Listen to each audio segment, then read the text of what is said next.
up. No. We can both. Okay, go ahead. Oh, hey, welcome to a new week of the Public Order Emergency Commission. I am Daisy Media, Daisy Chris Daisy. Patriots Who are movie. you? Sorry, I'm I a didn't. lot I of didn't people. catch your name. I am overtired. I did catch your name there. Sorry, could you repeat it? Yeah, Daisy. I am Daisy. Daisy Media, Daisy Chris, and Chris Daisy. Okay, so you're all of these people. Do you have maybe several people inside of you? Maybe. Yes, perhaps. Just don't call me Okay. late for dinner. Hold on here. So today is going to be a heavy day.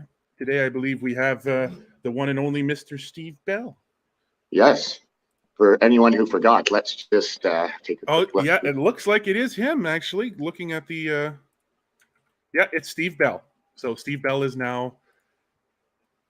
He's swearing. Here we go. This is going to be a heavy one. Okay, I got a couple of Steve Bell videos uploaded here too, when we're ready. Thank you. I'll do it at the break. Oh, here we Interim go. Chief, you remember that... for the record. Yes, it's painful. The Commission. Interim Chief, you remember that we met in the summer remotely, and you attended an interview that we arranged. After the interview, we prepared a summary of the interview and you reviewed it. Am I correct? That is correct. So I'd like to call up the document WTS 6029.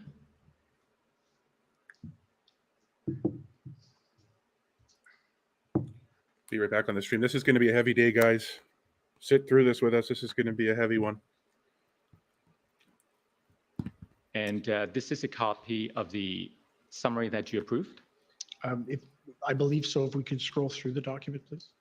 Could we scroll through? Hey, Daisy, how much background noise do we got here? Yes? Yes, this is correct. But from what I've seen so far, yes. Now, is there I have a crazy picture, but I don't hear background noise. to this document? No. So you adopt these contents then? Yes, I do. Thank you. Now, Interim Chief, you've served with the Ottawa Police Service for some 26 years? Almost 27 now. And over those years, you've been in charge of many different portfolios? That's correct. I've been involved in several different places within the organization. Could you give us a quick highlight of some of your responsibilities over the years? For sure. I was obviously a patrol officer for a number of years. I was a neighborhood officer. I spent time in our professional standards section, our human resources section, our drug enforcement section. I've had the ability as an executive within the organization to work within all the directorates and now currently have the interim chief position. Mm-hmm. And in January of this year, you were deputy chief in charge of what Deputy Ferguson has described as the 3 I's. Those are intelligence, information, and investigation. That's correct. Now, for the purpose of this hearing, we're going to be focusing on intelligence. What were your responsibilities as the deputy chief in charge of the intelligence unit? So my responsibilities in terms of overseeing that section would have been to make sure that our intelligence unit was gathering, collecting, analyzing, and sharing information. And I would do that through what was an established chain of command. And I'm going to show you a document of the organizational chart. And perhaps you can explain some of the people involved in that unit. OPS 30-14925.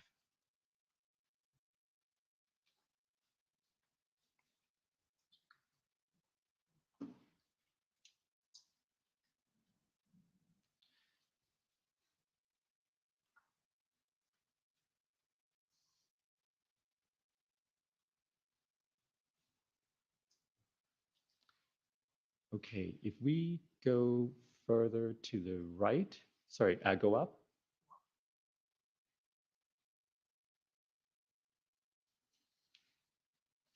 Yeah, further to the right. I'm looking for Deputy Chief. Good morning, all. I'm just having a bowl of cereal. Am I correct that, we saw the the former Chief Sloly at the top, and then underneath him at the executive levels, there were Deputy Ferguson, who was in charge of community policing, and then you in charge of the 3 I's. That's correct. And then going down that line under you, we see intelligence. So we need to go further to the right. Mm-hmm. So now we see all 3 I's. And then under Intelligence Directorate, who was the superintendent in charge when around January and early February?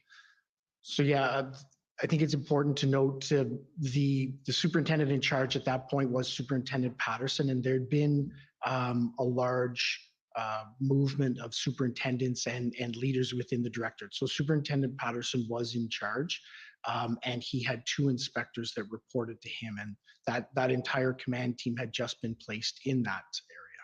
Right. So let's talk about that turnover.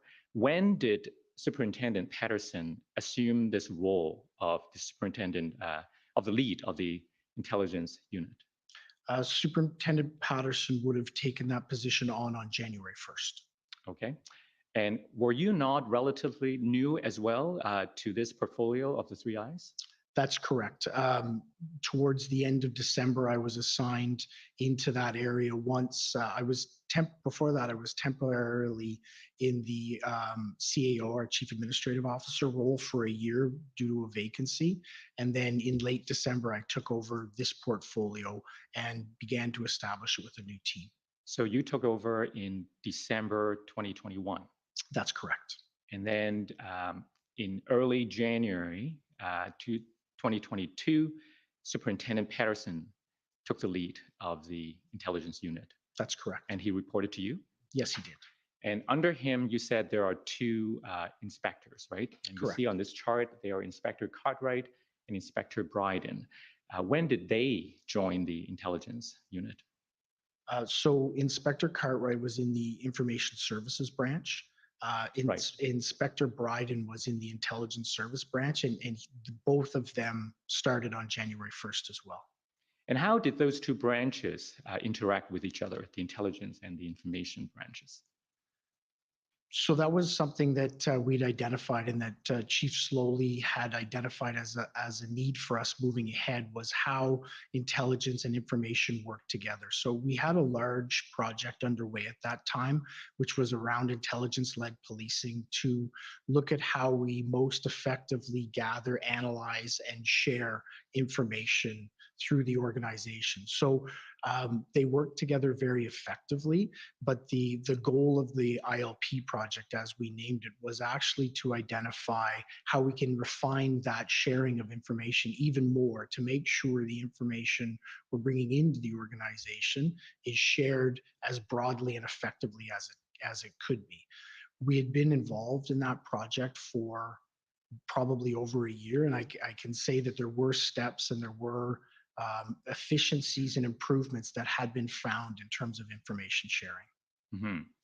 Now, in the context of incident command, we've heard last week that the command system is structured by way of 3 levels: strategic, operational, and tactical.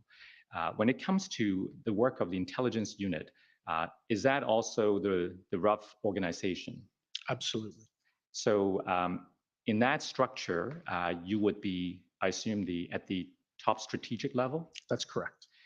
And Superintendent Patterson would be what? He would be in the operational area. And I would say Inspector Beaudin would be moving from the operational to the tactical level. Right. And so inferring from this chart, did Inspector Beaudin report up to Superintendent Patterson then? Yes, he did. And they both report to you? That's correct. And okay, so let's first talk about that reporting process. How often would you receive an update or briefing? Sorry about that. I was just having a bowl of cereal, everyone. Superintendent Patterson. Specifically allow it this around one the time. issue we're here to talk about, or Right, overall generally? So let's turn our mind back to around January February of this year. Now, we've heard from other people that Freedom Convoy related events came into their radar at around mid-January, say January 13th. So starting at around that time, I'm just trying to understand the frequency of briefings and meetings and so on. So we had regularly scheduled bi-weekly meetings that we called CTOM, Crime, Traffic, and Order Management meetings, that were run by the information branch and that were specifically designed to identify key areas of risk and our response to it within the organization. So that level and frequency of briefing to the entire executive command was on a bi-weekly basis as it related to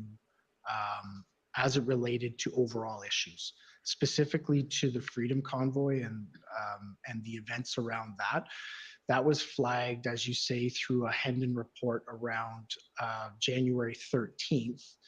Superintendent Patterson and I began having discussions on it in and around the 20th, and the briefings to me in terms of the activities that they were taking, ensuring that the information was flowing, would have been on a regular basis.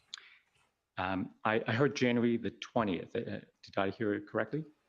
Would have been in and around that week. I can't say which was the specific date through that week, but that's when it would have been flagged and raised in prominence that we did begin discussing it. Mm-hmm. Now, we've spoken to the former chief Sloly, and I expect that he may give evidence that he became aware. Well, he was in receipt of the first Hendon report as of January the 13th, and he forwarded a copy of that report to you. What's your recollection? Why is the council playing defense almost? My recollection is that I did not start Let him say what he's going to say. Reports until the 27th of January, and that was through discussion with Superintendent. You see that, Chris? So I don't recall, and I don't have in searches. I don't believe I received that report. Now, we've also spoken to Inspector Beaudin, and during his interview, he informed us. Thank you so much for those 3 coffees. Of the January Somebody bought us 3 coffees. Hendon report. That's great. From Thank you. Superintendent Patterson. Love it. Do you have any recollection at all that you received any Hendon report before the 27th? No, I didn't. No, don't have any recollection, and we've searched to our database to identify when I did start receiving. These Hendon reports are what are the intelligence reports, Jonathan? January. Yeah, those are the ones that the OPP was talking about. As one of the deputies assisting the total packages, which is disseminated to the 12 chiefs or whatever, to all the major police forces in Ontario by the OPP. Do you recall any discussions you had with the former chief about we should go over the contents of some of those reports later with respect to the Freedom Convoy events? Absolutely. The Chief Sloly indicated when we began to discuss it. We also had morning command calls from 9 to 10 a.m. And during those calls, we would discuss issues that had occurred and emerging issues. The issue of the Freedom Convoy came on our radar in and around that week of the 20th. I can't specifically identify the day. And we had discussions, and there was clear discussion around intelligence responsibility to be involved and identify risks and threats and make sure that we were informing any sort of planning that was going to occur around our response. I understand that Mr. Sloly, the former chief, made it clear that he wanted all operations to be intelligence-led. Is that your understanding too?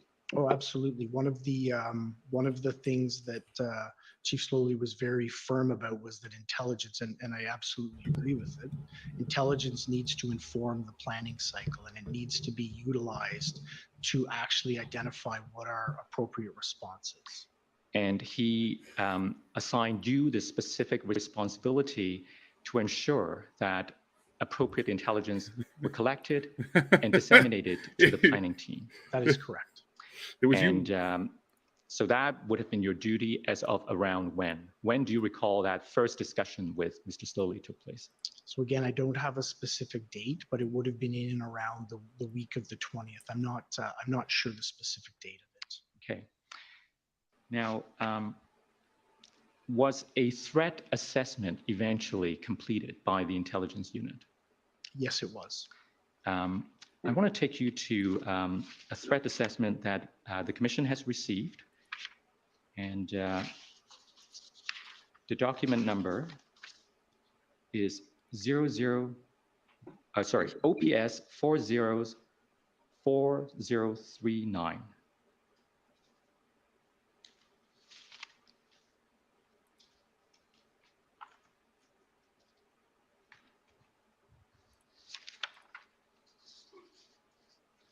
Now, looking at the first cover page, this is a document completed by Sergeant Chris Keyes, am I correct? That's correct.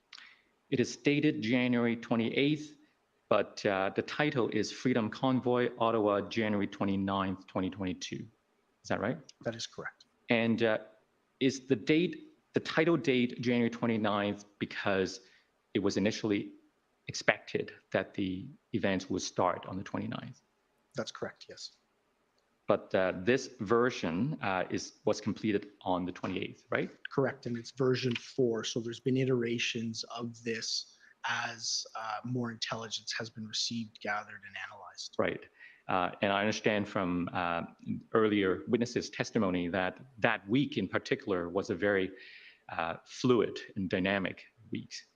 Lots of things happened. That is correct. In any event, we have reached now the 28th, and this is the threat assessment. I'd like to take you to page 3. Good morning, Freedom. Good morning, SG. We love you too. Take a look at the second paragraph. Can we enlarge? This is going to be a heavy day, guys. The screen it's going to be a lot of stuff said, a lot of. So you see what this that in the second paragraph starts with the most likely police matter at this time will be the vast number of vehicles on the area roads. The convoy will be able to stop and effectively shut down movement if they desire. That's the understanding as of the 28th, right? That is correct. If they desire. And you can go down the page. If they do not. To the very bottom. The last sentence in bold says, these conditions create grounds for passionate emotions. And those conditions refer to the sentiment of the truckers. Sorry, I'm just reading the paragraph. Yes. Take your time.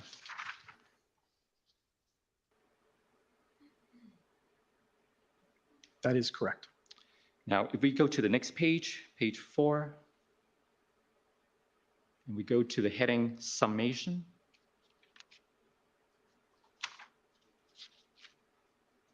So the writer concluded that there is a quickly growing financial fund that can pay for food, lodging, fuel, and legal costs. This event is, as described above, and they stole that money professional so that they can't use the legal money for their legal defense. They can't pay for it, organic grassroots, which is disgusting. Event that is arrest them, charge them with dozens of things from the each, widespread population, and then take all their money that was legally raised for them by Canadians. Expect very large. It's actually tyranny if you really think about it, Jet. And then the next bullet went on to quote they had no right to do that. A journalist to the fact money should have that put in we a go to the legal last two defense fund sentences. trust. When it finally meets a successful protest to air the grievance, there may be larger crowds and longer disruptions than was ever planned for. Right? Correct, but I also believe there's pieces in here as well as in other intelligence reports that are missing, that are very germane to the discussion we're having today. Mm-hmm. Large numbers, yes, we did see large numbers. What there isn't included in any of the intelligence that we've received is the community impact that actually occurred. There's nothing around the information that identifies the activities of the protesters when they actually arrive in the city. There's nothing that indicates that the protesters are going to use the citizens of our community as the leverage point to have their voices heard. That's what a protest is. We manage multiple protests on a yearly basis. We've managed protests similar to this on previous times. We've never experienced and had no intelligence to indicate that it was actually going to be the leverage of the community and the activities of the protesters to to use our community members through their activities as the leverage point to be heard. Right. You're talking about the reality that dawned on everyone once the convoy arrived, as compared to what was known. That was just a talking point that had no place in the line of questioning. Yes. Yeah, and he was allowed to just insert his talking point. A large or set up to do so. Important to notice the that 28th, the 27th, it's not relevant to the line of questioning. We were starting just to totally receive random. numbers on what the size. And I think it's important to note that a protest is, the idea of a protest is to cause pressure and inconvenience so that people will put pressure on the government. Right. But you agree I with mean, you me want to do that this in the least damaging way possible. Obviously, you don't want to inconvenience huge numbers of people. Writer was trying to But without people putting pressure on the government, none of this would happen. That's correct. It's not, the writer is not here just reporting various pieces of information. This is the conclusion. It's going to be a long day, everyone. Yeah, there's going to be a lot of stuff said. All of these disparate sources. Out of minimal amounts of it factual, but we'll be there to say the conclusion weigh here off is that against large numbers those could opines. attend the city, and we accepted that. Right. That there could be traffic disruptions, absolutely. It could be emotions associated to it, but not anything that would relate to the activity that we ultimately saw on our streets. Right. So I think he's trying to shift blame to the OPP for not telling him that the trucks would honk. That's what I'm pulling from that. He's basically talking about the intelligence and that there was nothing in the intelligence to tell them what the protesters would do. Here saying that how could I guess he's kind of almost blaming the OPP for not telling him that they would be honking. From the intelligence point of view, they be non-violent? Never seen. I don't understand what point he's trying to make. I mean, I'm sure I'm shared with a lot of people. Planners. It sounds like he's shifting the blame to the OPP's hand-in reports almost right there. The event is likely like going we didn't to be really bigger have in intelligence crowd of size what they were than going to do in our any community. demo It's like history. Possibly on there's par with Canada thousands Day of events, trucks. but more They're honking all disruptive. across the Trans-Canada. There's significant What do you popular think they're going to do? How can you make the claim that they had no idea what the numbers or the size would be when there was coverage of this convoy coming across the country? Than they have ever. No, they knew exactly. The OPP reported it accurately. It sounds like there's some blame shifting. There's some blame shifting going on here. Disorganization and confusion. No, so the author seems to be warning here of something quite unprecedented, at least compared to recent. So they're talking about the hand-in reports now? Yes, I would absolutely agree with that. So it may not contain as much detail about, some of the events that the residents. The demographic of the convoy is very unusual. The protests globally are made up of almost entirely of middle-class members of society. Since the so-called silent majority is numerically much larger than the professional activists, as a result, law enforcement is being met with numbers of people beyond the norm. I would say that interesting note at the end there, isn't it, the folks? intelligence and intelligence gathering that we had prior to that indicated a very similar fact. This group had only come and remember on the clipping feature that we have now in late that summer, brand new revolutionary technology. I hope you have 3 devices and going. Never actually Chris. materialized. As they moved across the country, they seemed to build support. Someone didn't do their homework this morning. Grassroots support and all of the activities that we had seen them engage in prior to that had been very lawful, had been very pro-social. The amount of people that were supporting them, from my perspective, actually gave it more credibility that it was a grassroots initiative, not that we were going to see the violence that we saw on our streets. There was no violence on the streets. Didn't see any violence. Suggest anything evidence, please, other than a lawful protest. But the author is pointing to the significant number and the likelihood of just talking points now. He's just a talking point. If not likely, there will be likely widespread disorganization and confusion. Now, if we go on to the paragraph underneath the third redacted point, the demographic of the convoy is very unusual. The protests globally are made up almost entirely of middle class members of society, since the so-called silent majority is numerically much larger than the professional activists. As a result, law enforcement is being met with numbers of people beyond the norm. So it's just reinforced the theme that we've been on, right? That's correct, but I don't know that the numbers of people who attended from a pedestrian or from a protest perspective were were unmanageable or were had any sort of consideration about the activities that they would be involved in. Numbers on their own are something that we have managed in the past at different scales. This was large. This was unprecedented. Everyone realized it was unprecedented. This was large. For us as a policing organization, what pushed it over the top was the activities that the people protesting were engaged in and the harm that they did to our community. A large protest that was lawful could have been managed, would have been managed. It was what was anticipated. The activities He's really not answering anything. were never clearly identified. And from my perspective, that is exactly what made this unprecedented. So he's blaming for the OPP, I think. He's blame shifting here. Right.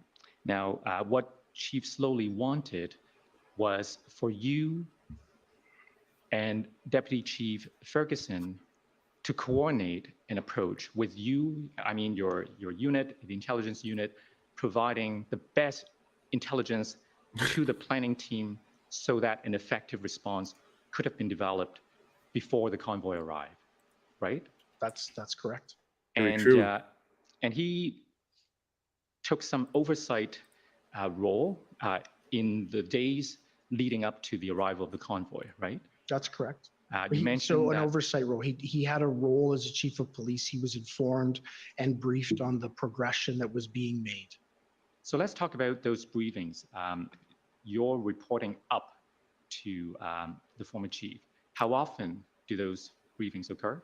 So we would have had discussions on this on a daily basis at our command team calls. And that's where I would be briefed by Superintendent Patterson, and that information would be shared on our command team calls.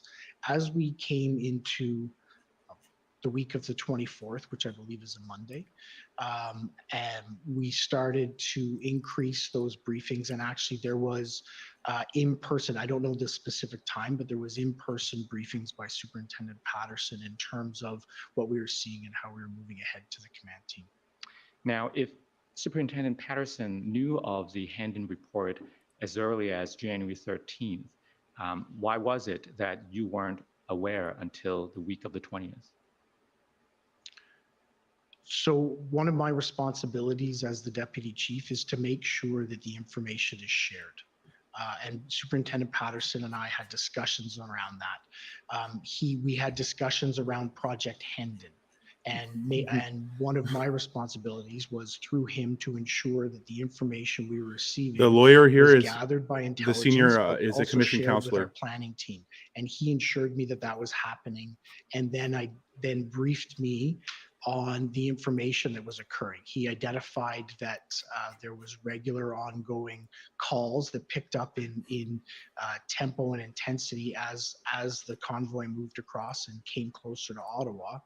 And it wasn't until some point during that week that he identified that Project Hendon actually had an output in a formal report. It was unknown to me before that, and that's when I requested deputy chief in charge of intelligence didn't know that. To share it with me.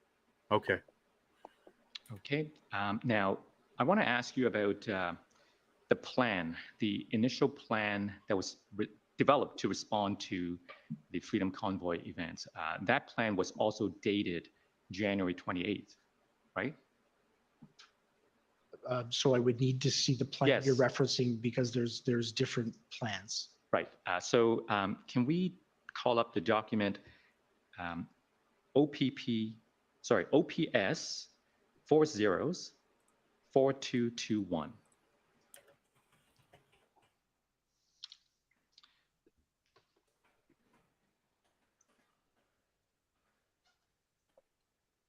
So can we zoom in to look at the entire first page, the cover page, please?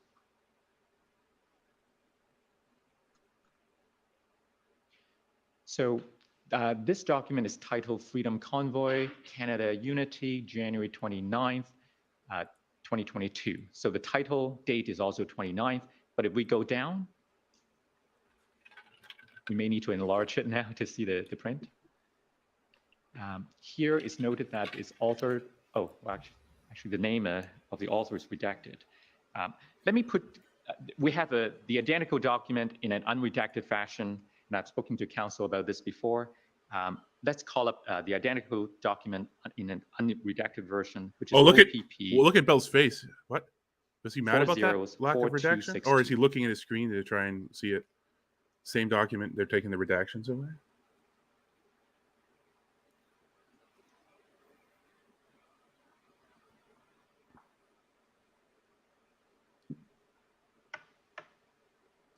Can we go down, please? So here we know that the author of this is Sergeant Sean Kay, and is dated January 28th, 2022. Am I correct? That is correct. So that's the same day of the threat assessment that we saw earlier. That is correct. Now, if we turn the next page, the authorizing authorities, there are two here noted. The first one is Staff Sergeant Kevin Kennedy, and if we go down, and Inspector Russ Lucas. And we heard from Deputy Ferguson last week that these are members of the planning team. Am I correct? That is correct. So if we go to page 7, I believe, that's where there is a risk assessment section. Threat assessment. Are you familiar with this part of the plan? Yes, I am. Can we scroll down? Crystal, you're so true. You're so right. Am I able to read it before we scroll through? Yes, of course. Can we go back up to the beginning of the section? Thank you. Yeah. Can I read it first? Should have said that about the Hendon reports. Hey, intelligence chief. Thank you. Yes. So we can scroll down now? Yeah, I'm good to move on. Okay. Next page.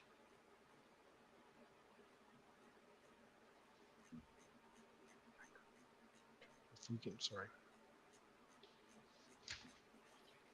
Can I just have you scroll up one there? Thank you very much. Thank God, Brian Dirksen.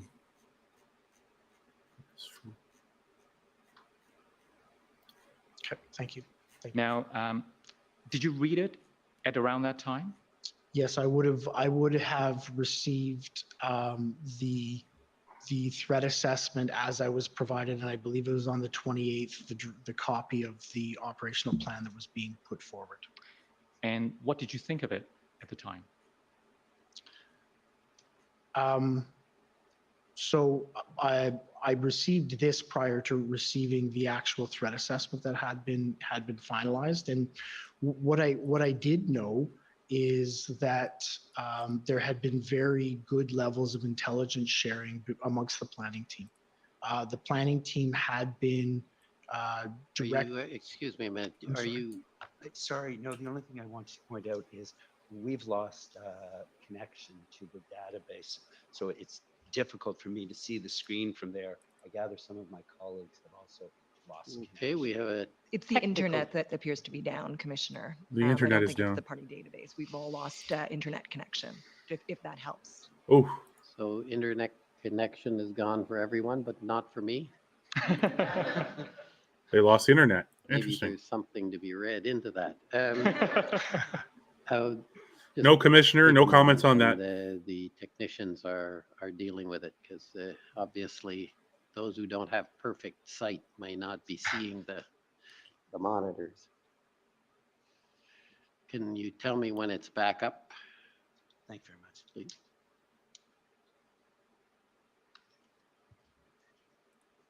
No, I think it's actually really specific when they do that. I think there's a lot of documents they'll never unredact. I think just for that one, it was the author's name wasn't reasonably protected. I don't know. I don't know what the justification was that for. For that was. The counselors want to know who's who, and the OPS is giving them documents maybe, or somebody is giving them documents with a lot of redactions, and people want to know who's who. So I don't know. I don't know when they make that decision. Just want to define the dictionary definition of the word occupation here. Bring up a couple of quotes. You want me to take a break while you fix it? Okay, we'll take a 10-minute break and come back. Sorry about Thank you, that. sir. No, that's fine. Thank you, sir. The commission is in recess for 10 minutes. La commission est levée pour 10 minutes. Let's Okay, remind so who this acting chief Bell is. Hold on, I got my. yeah, we're gonna play some videos, guys. Stand by for PTSD. Yeah. Stand by for PTSD. Trigger warning ahead. Yeah, I got two here. So here's If a you quick are one. involved in this protest, we will actively look to identify you and follow up with financial sanctions and criminal charges. Holy cow. That was the Ottawa police chief saying that if you participated at all, they're going to chase you down. What? That's not the full video, bro. No, I got the full video. Hold on. What kind of your technical abilities are on par with the commission's here, sir? Oh no, this isn't the full video. I got a high quality video. I'll upload. It should have been on. Firearms since the beginning of his major policy intervention. So what I can tell you is that we have several criminal investigations ongoing that relate to the seizure of weapons. I don't have specifics on Seizure of weapons investigations because they're not yet complete. And there Okay. is no Hold on. Here's a charge cheat. as a Here's a result quote from him When actually we to do Parliament. that, we will provide that information. So that's before Parliament on March 24th. He dodged that question probably about 4 or 5 times, and then MP Lloyd, I forgot his last name, Lloyd, had enough of it, and he said this, and he said, "It's just a clear question, Interim Chief. Were weapons found? Were loaded firearms found? Yes or no?" asked Lloyd once more in parliamentary committee. "No, not relating to any charges at this point," which was dated March 24th. We have one weapons charges that we've seen. It was for possession of prohibited, I believe. So there was a firearms charge.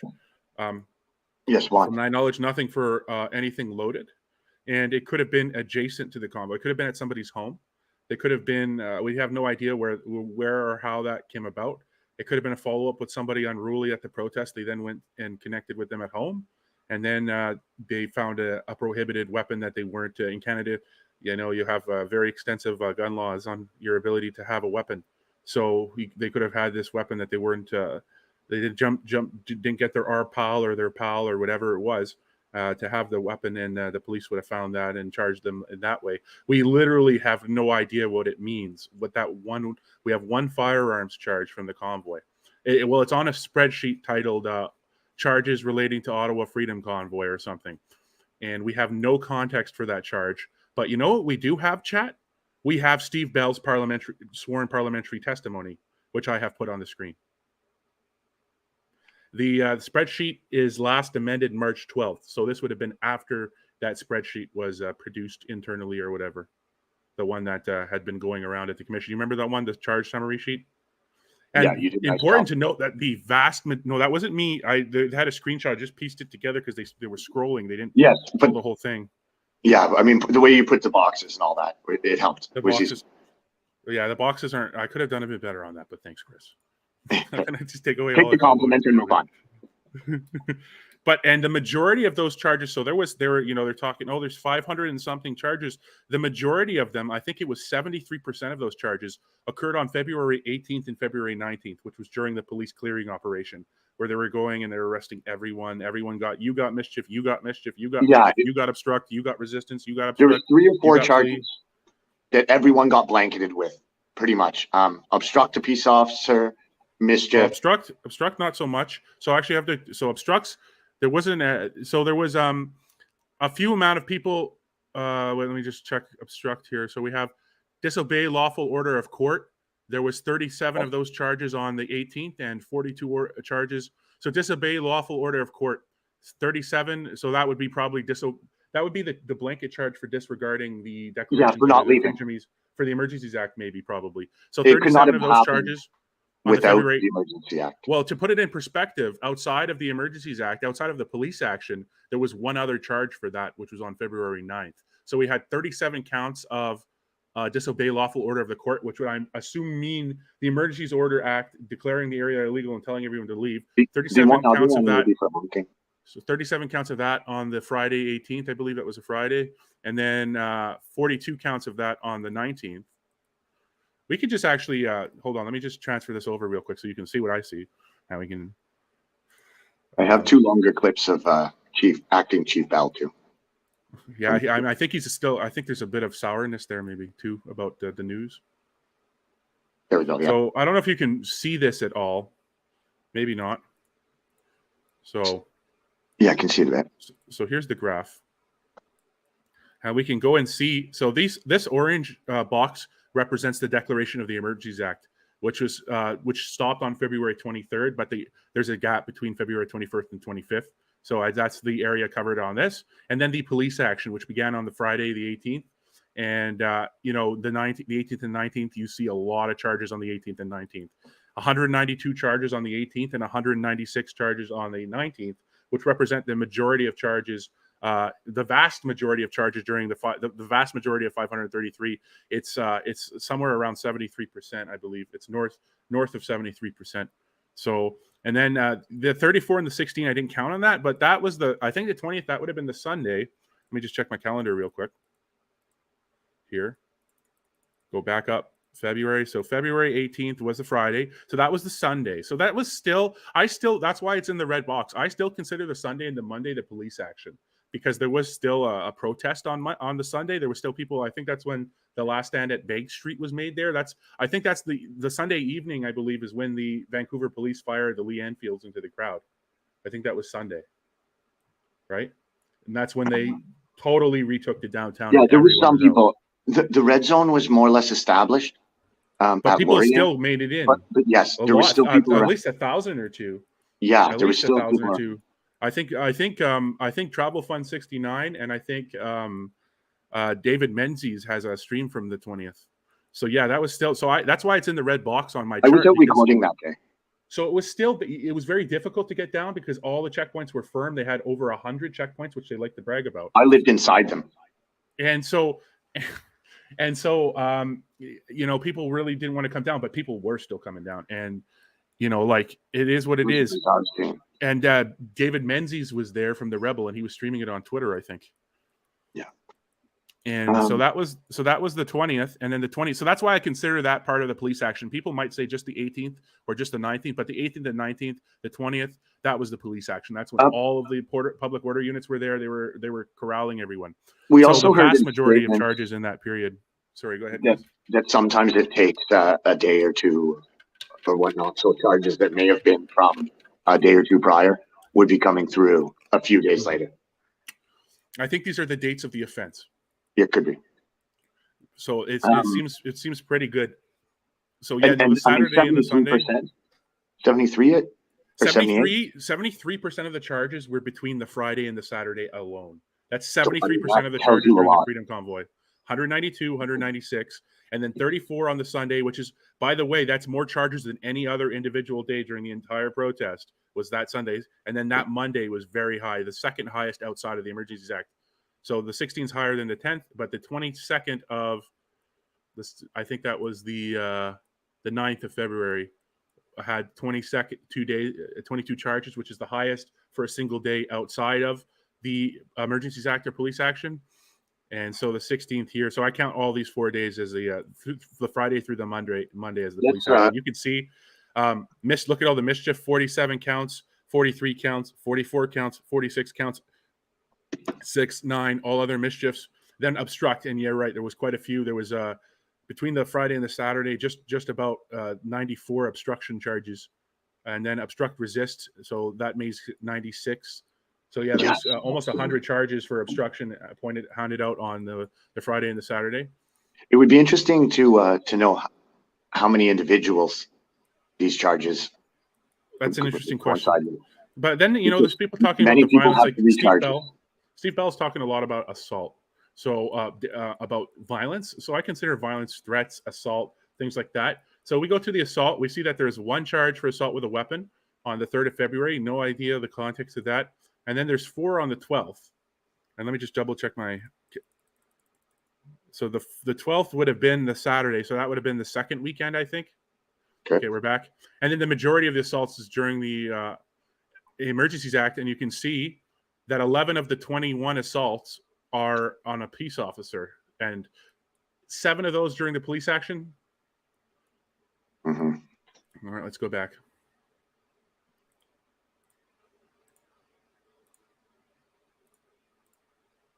the I just wanted to fact check Bell a little initial bit there plan of the and hold 28th him of to his January previous at testimony that he page gave in 7, Parliament, where the threat if you don't assessment is recall. found. I think I you have were that review somewhere. going through the assessment. Yes, that's correct. I'm going to ask you to repeat if there was a question in there. I believe I had an answer, but I want to make sure I'm answering the correct question. Well, that's a very good question. I actually don't remember what I asked, but let's start with, have you reviewed, have you completed your review of this Yes, I have. section? Okay.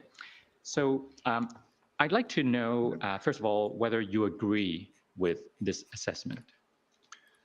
So at the time, I think it's very important to identify how this assessment would have been created. We did create an overall threat assessment, which is extremely important, but this assessment would have also been influenced directly by the connection that existed between our intelligence unit and the planning team. And much of that information would have been gathered through the ongoing Hendon reports. So the ongoing Hendon reports and the analysis of that and more formulated the overall threat assessment. That would have helped to support this, but there was also on the ground regular dialogue about the incoming information that was contained or not contained, as we've had discussions about, to help formulate this threat assessment. If I understand you correctly, your team, the intelligence unit, was both gathering information based on the Hendon reports, but also trying to gather information from other sources to corroborate those the intelligence reports. Is that right? Well, yes, and that was one of the big challenges that also made this unprecedented. It is that there was information, there was intelligence through Hendon, but there was information in an unprecedented and almost inundating way that was coming in, and as it was building through the week until this threat assessment was completed. Our members worked constantly with the fellow members of the intelligence group. I think I found that video. On the 28th, there was already a joint intelligence group that had been established that was embedded within the planning cell to try and take the voluminous information that was coming in and assess it and then disseminate it to try and get a picture of what was going to occur at this point within hours.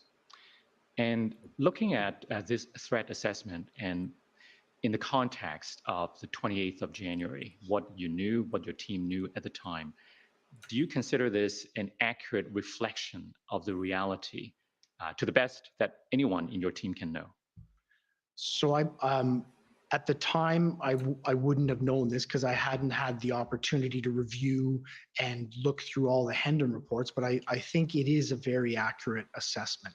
I think there is one area that's missing that we didn't highlight enough because I don't believe we had enough information to substantiate the level of risk that it created, and that's specifically around the fact that there may be some members of the convoy who would stay on for a longer period of time around the 28th, 29th, and 30th that we were planning for. So in retrospect, having identified all of this, that should the potential that could occur should have been something that was included in this. So that's the one thing in your view, excuse me, that's the one thing in your view that was perhaps missing from the assessment is the risk of a prolonged occupation, if we can call it that. That's correct. Oh, got to bring out chat. They said the magic word. Got to bring out the magic definition of occupation because they don't know what it is. That you said. There's the dictionary definition of the word occupation for the chat. That time.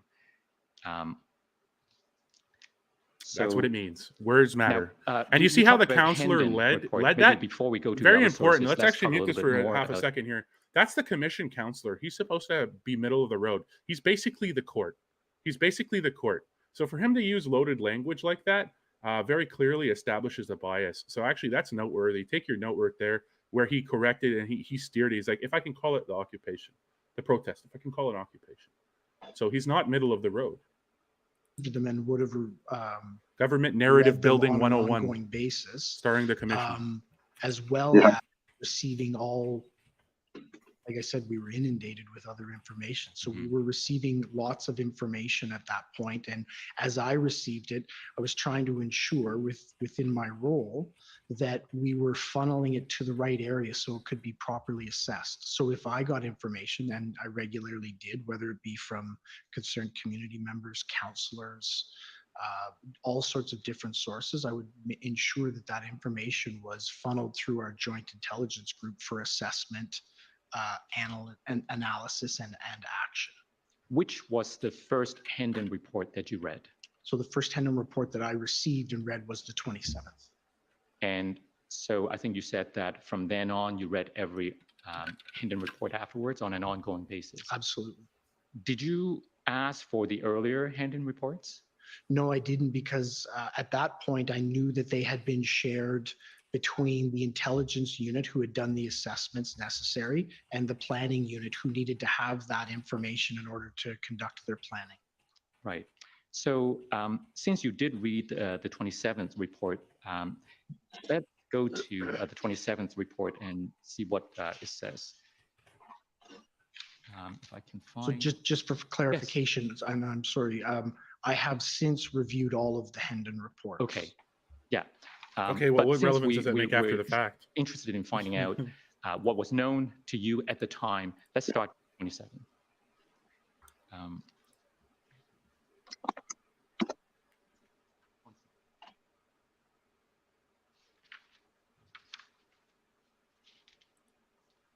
I believe it is OPP 401331.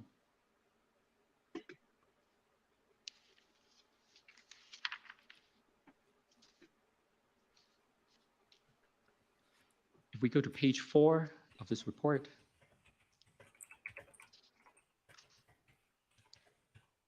go down. Okay, so do you see the paragraph that says, it is highly unlikely that heavy machinery would be transported in the convoy if there was no intent to use it, or if some individuals in the convoy did not anticipate that it would be needed. Such equipment could be used to facilitate or secure access to strategic operational positions in Ottawa. The presence of this equipment in the convoy may indicate that some convoy participants intend to reinforce positions for long-term occupation in Ottawa, to block access to strategic locations, to damage property, to render roadways impassable, or to intimidate the public, government, and law enforcement. To intimidate law enforcement. Part of the January 27th Hendon report. Really heavily armed, right? People. That's correct.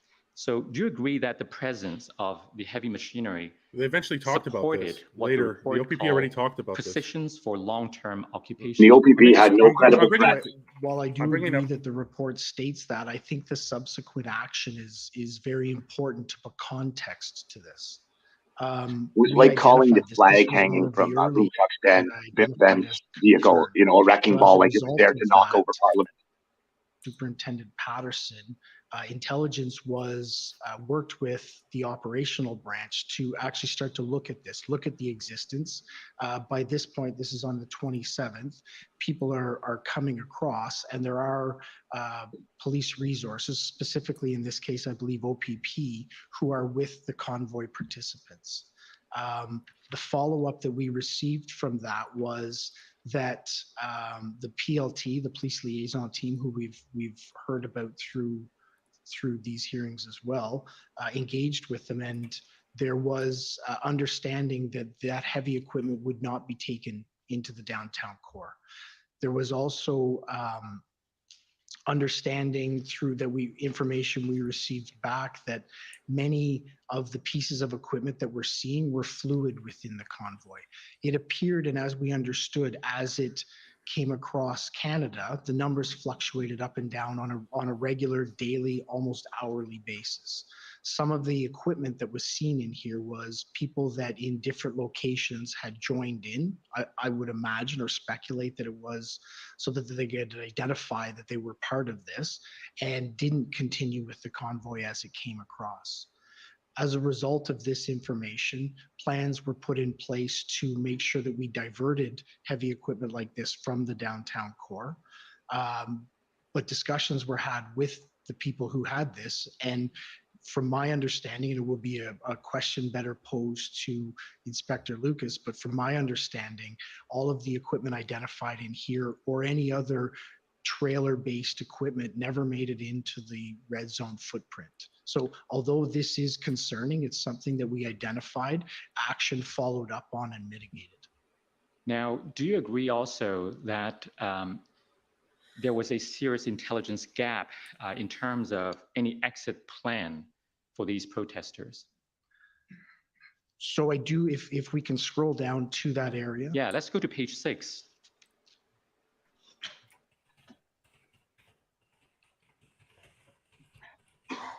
So I do understand, and I know this is in black and white, but there is bolding there around priority intelligence gaps. So I believe this area highlights some of the areas where we were concentrating on, and some of the reasons for the assumptions that were made. This is, by this date, this is third or fourth, I can't be for sure until we pull the other ones up, where the intelligence and information had clearly identified a 3-day event. All of the discussion was around the 28th, the 29th, and the 30th. There had been, through the reports, passing reference, regular, but passing reference to the notion that a small group of people, a group of people undetermined, could stay for longer periods of time. But predominantly, the intelligence identified it as a 3-day event. And the top 5 areas in here are identified in red as priority taskings. Mm-hmm. The plans for departing Ottawa was something that was a concern and was identified, but based on the fact that it was believed to be a small group, was obviously not identified as a priority tasking. And as part of our planning, the egress plans for the demonstration to leave Ottawa, based on the fact that there was the concern about how they would get out of Ottawa, was built and developed into our plan. It just never materialized once the groups dug in and decided to stay in the city. Now, there are obviously many hand-in reports. This is just one of them, and the information continued to evolve, as you pointed out earlier. But Superintendent Morris from the OPP did testify here last week as to the likelihood of a weekend event. And he said that he did not recall, I quote, he did not recall any information which could lead to the induction that this will only be a 3-day event based on his review of the hand-in reports. Do you share his view? Oh, so I have ultimate respect for Superintendent Morris. I think he's an incredible intelligence leader in this organization, in this country.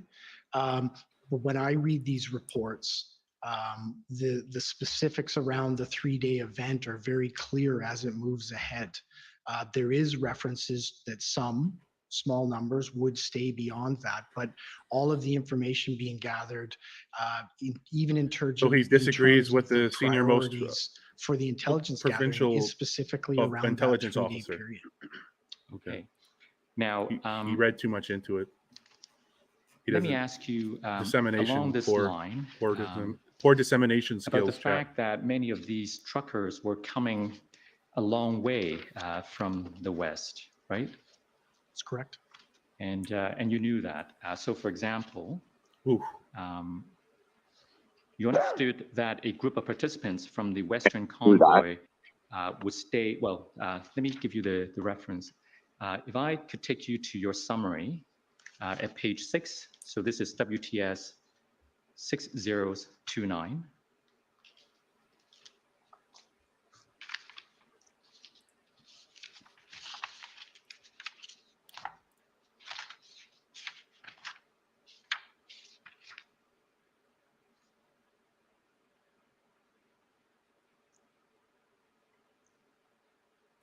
So if we go to the top of the page,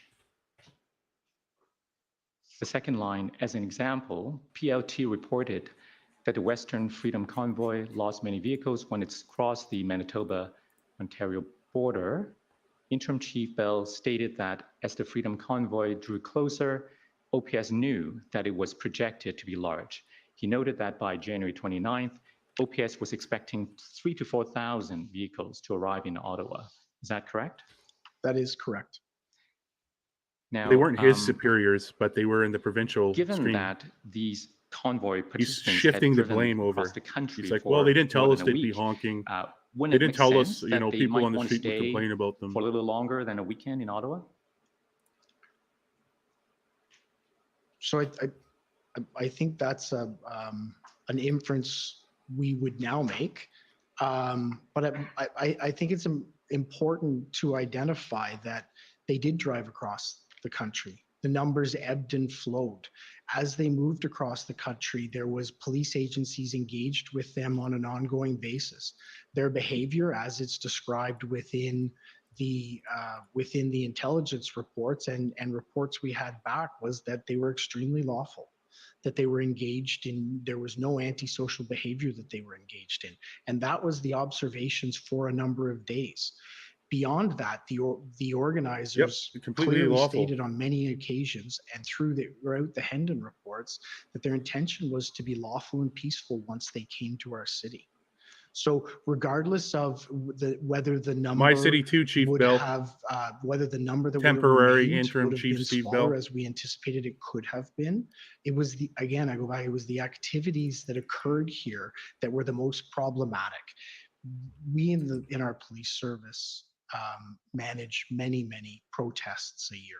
Some of them are prolonged, some of them are protracted. We've had examples of occupations of parks, of occupations of intersections that have gone on for a longer period of time. But those didn't engage in the unlawful activity that we saw here. That is what I believe makes this parking violations different. The scope of people, the size of the area that they overtook, and the activity and the trauma they put our community through. What about the trauma of the millions of Canadians that would occur who disagree with you and the government you stand for? If I could clarify, Steve Bell, let us assume who were that the intent traumatized was by their to governments, engage including the in federal entirely government, lawful protests. over the last 2.5 years, 3 years. Making that assumption, Do their feelings not matter to sheer you, size, Steve Bell? And what about the many thousands of Ottawa, and the many thousands of residents of Ottawa, tens of thousands, for as long as a couple 100,000 in the same mandates boat? are lifted? Do those residents risk not matter to you? That it will be a prolonged. And do you not care about them?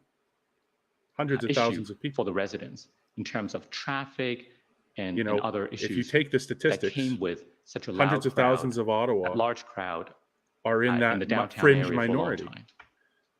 But I think Steve you identify Bell the key point does not represent them. If does the he? protests are lawful, He doesn't care about them. And they're within a contained area that isn't care about me when impacting he the sent community, OPS to my house we for would calling go him through out. a regular process in order to ensure that we are Wellness managing check. that area Sure. and that we're negotiating with Acting the chief. people for them to be able to Yeah, leave the thank area. God, only to the That 15th. what you described though Yes. was not what occurred. What a It was saving grace. Acting Chief There Bell was a will not be the new larger- police chief. What a saving geographical grace. area overtaken, and there was extreme harm done to our community. And there was through extreme the harm done activities to the this people of protest Canada determined by to the be federal unlawful. government, So those are very by the for me, those are municipal two governments, very different by the circumstances provincial we're talking governments. about. You arrested kids playing ice hockey Now, you'd agree with in the me middle of a that, frozen ice around rink that in the dead of time, winter.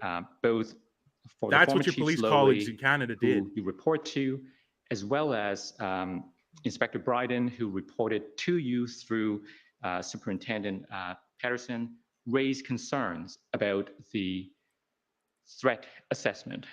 Do you recall any communication with them about the nature of the threat assessment that was produced? So I raised concerns about the threat assessment, and we had discussions about it. So because my expectation was that it would have created more direct references to. So just a quick heads up, that was Morris's testimony, but the numbers are a bit erroneous, but the sentiment is retained. Done on a standard template there is actually a checklist to follow through as you create a threat assessment. We were trying to become more mature and advanced in our collection and dissemination of intelligence information. What wasn't included on the checklist was direct references to actual intelligence information that existed. So I was looking to make sure that we had that included in that threat assessment, or at least references to the mechanisms that we were drawing that intelligence from. Now, it would appear that the former chief was concerned that the threat assessment reflect the actual reality. And in the days leading up to the arrival of the convoy, if I could take you to some of those documents, OPS 403073.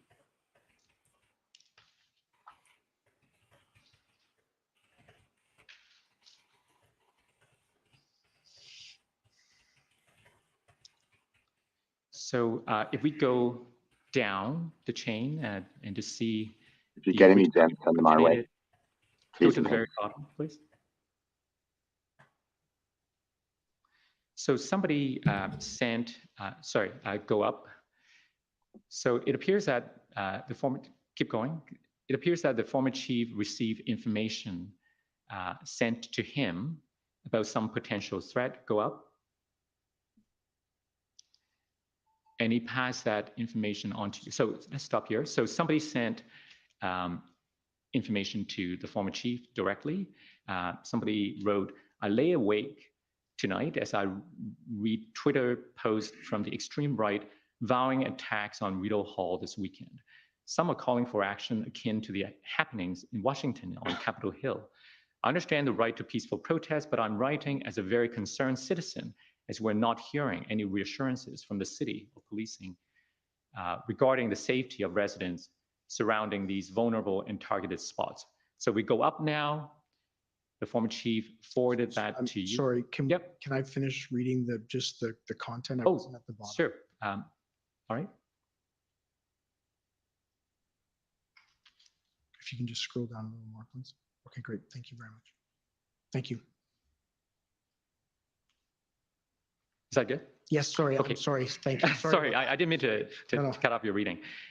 If we go up now, it appears that the former chief forwarded that email to you and to Deputy Chief Ferguson.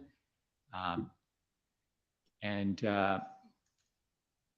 he said, the email below from an Ottawa resident who's seeing online postings from what he calls extreme right-wing elements calling for violence in the event. We go further down. Sorry, if you can just, there's one okay. at the bottom. Right. I didn't hit number 3 yet. I will try and read more quickly. No. Take your time. Okay, thank you. So he was outlining the concerns from the citizen. Yep.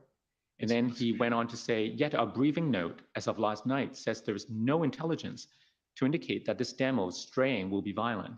Please review all available information, intel, incidents, and ensure we have the most accurate threat assessment and the most appropriate operations plan for the event.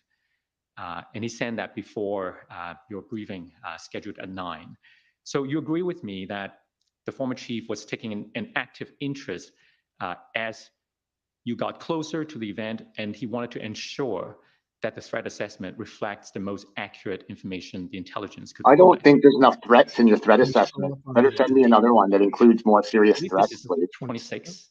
26. No, so in answer to your question, absolutely. We were all taking. I don't like the threat assessment. I think it's important to note here that the information received by the chief was funneled to our intelligence unit and our joint intelligence unit for assessment. The Hendon reports on these days, on the 26th, would reflect that there was no anticipated violence to occur. So we were continually briefing on the violence picture. And there wasn't. And making sure that all of this information was funneled in to our intelligence unit and then into our planning team. It makes specific reference to activities or actions that could occur at Rideau Hall. We did look into that it raises a national security issue. And I can tell you that there was national security representatives, including CSIS and the RCMP, in our joint intelligence group. So again, this was information that was taken in, assessed, evaluated, put towards our threat assessment. And ultimately, this didn't bear out to be accurate. There was no threats made against Rideau Hall. And the former chief was also concerned about the language. There was no the threats made assessment. anywhere. If I could take you to the next document, OPS So 403748. Bell is saying that there's no indication that in the Hendon reports that they would stay for a long time. The OPP made it very clear. Poyd made it very clear in their testimony at the commission that they believe the protesters wouldn't leave until they accomplished their goals of ending the mandates, and that they wouldn't be able to do that, which meant a prolonged demonstration, potential conflict when they couldn't get where they wanted to be. And Steve Bell's basically shifting blame, saying nobody directly told us that they were going to be here for a couple of weeks. Like it's blame shifting. Which leads us back to the fact that there is no outline duration in law for a protest. A protest is a protest is a protest, regardless of the duration. Perfect. I provided you with feedback on this draft report at our 9:45 a.m. meeting in your office. Review and improve the language and content in the threat assessment. Explicit expansion of operational scope to include parallel demonstrations, risk beyond the Freedom Convoy, explicit adherence to uniform conduct policy for all participating members. Do you know if that was done? So I don't know directly, because this was directed to Deputy Chief Ferguson, who would have put it back through her chain of command to her planning team. And the normal process would be the planning team and intelligence would look to identify the areas of gap that the chief felt existed. All right. Let me take you to the note of Acting Superintendent Beaudin on the 28th. This is OPS 301455.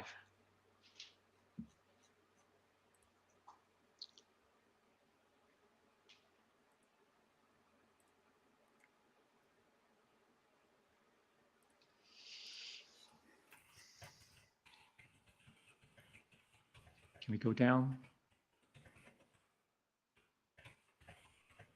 Redacted. Sorry, Redacted. Did you notice how the sorry, I think OPP's to notes page weren't nine, page redacted 9, like please. this? So the OPS is redacting everything, if this is the OPS, but the OPP's notes were not like this at all. I mean, we haven't really seen operational level notes yet. Issue? Transparency on display. So the Very notes opaque of transparency. Inspector Beaudin said, narrative around convoy, but need more info on activist. If we go further down, you see the bullet? If I can, I haven't. Yes, I'm sorry. I'll let you read it. How can he lead the witness if he doesn't give the witness time to read what he's leading him through? Thank you. The bullet I'm interested in is the one that starts with plan is to demobilize the convoy on Sunday, but current threat assessment does not support that operational move. Current threat assessment says low or no threat. Low or Do you know no what threat? that means? So if you can, and I'm going to apologize, but if you can let me know what date these notes are. I believe it's 28th. Can we go up to check the date?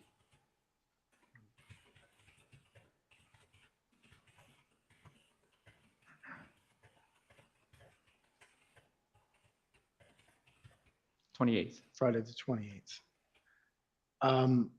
So I think it would be, if we can go back down to the notations so I can see. OPS internally identified low or no threat from the Freedom Convoy on January 28th. Boom.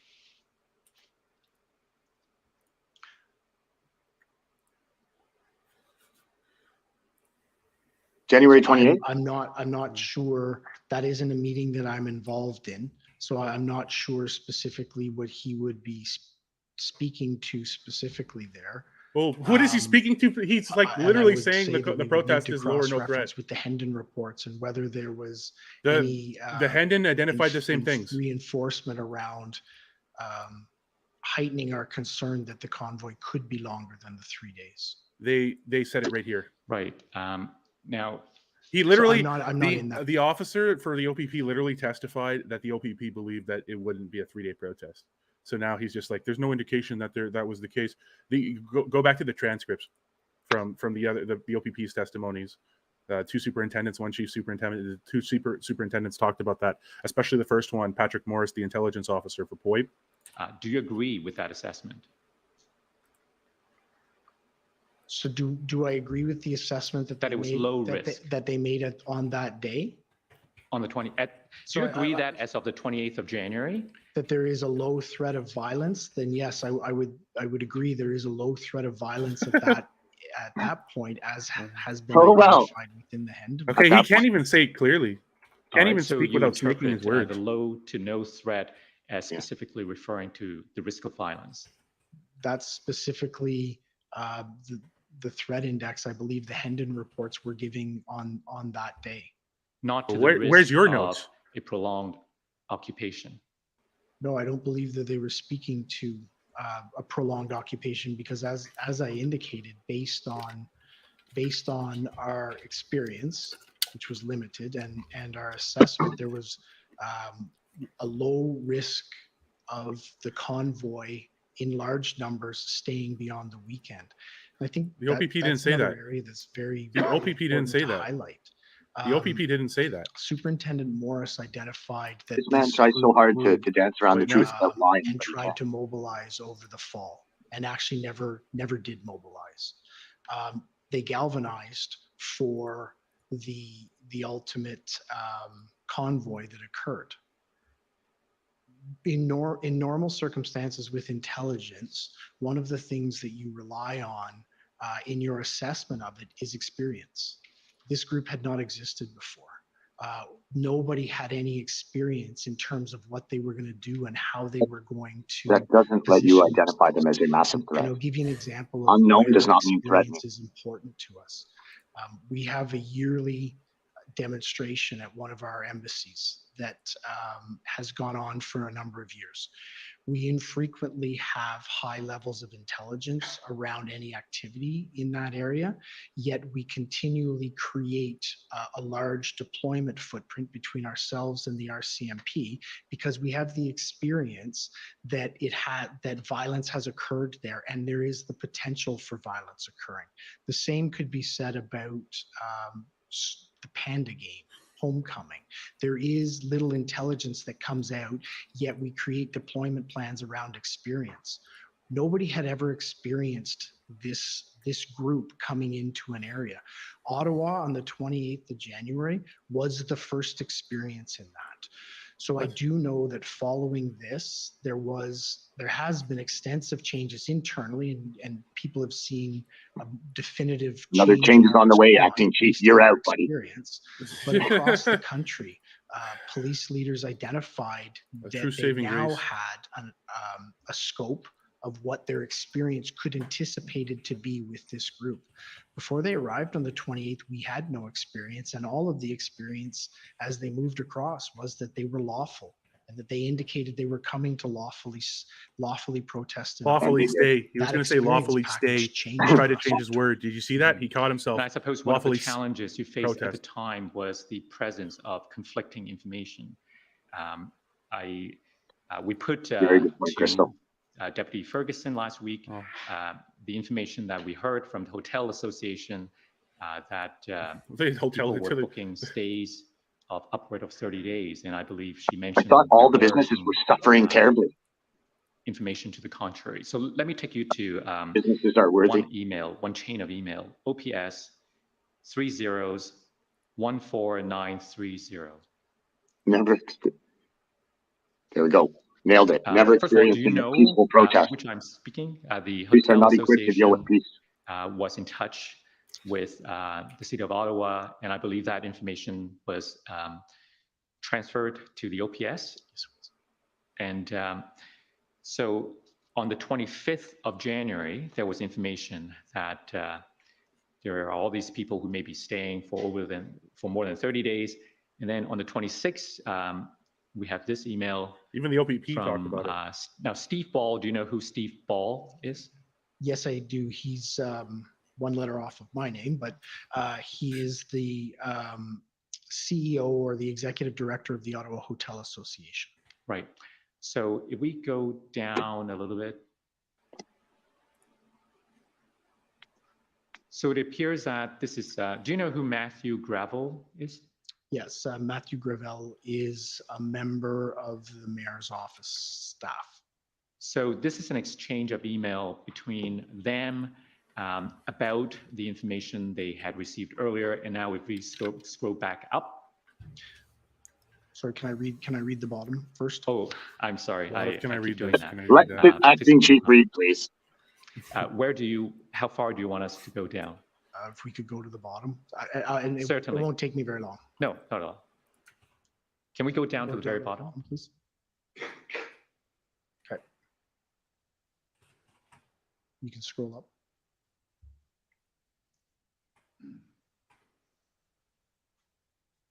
Thank you. You can scroll up. Okay.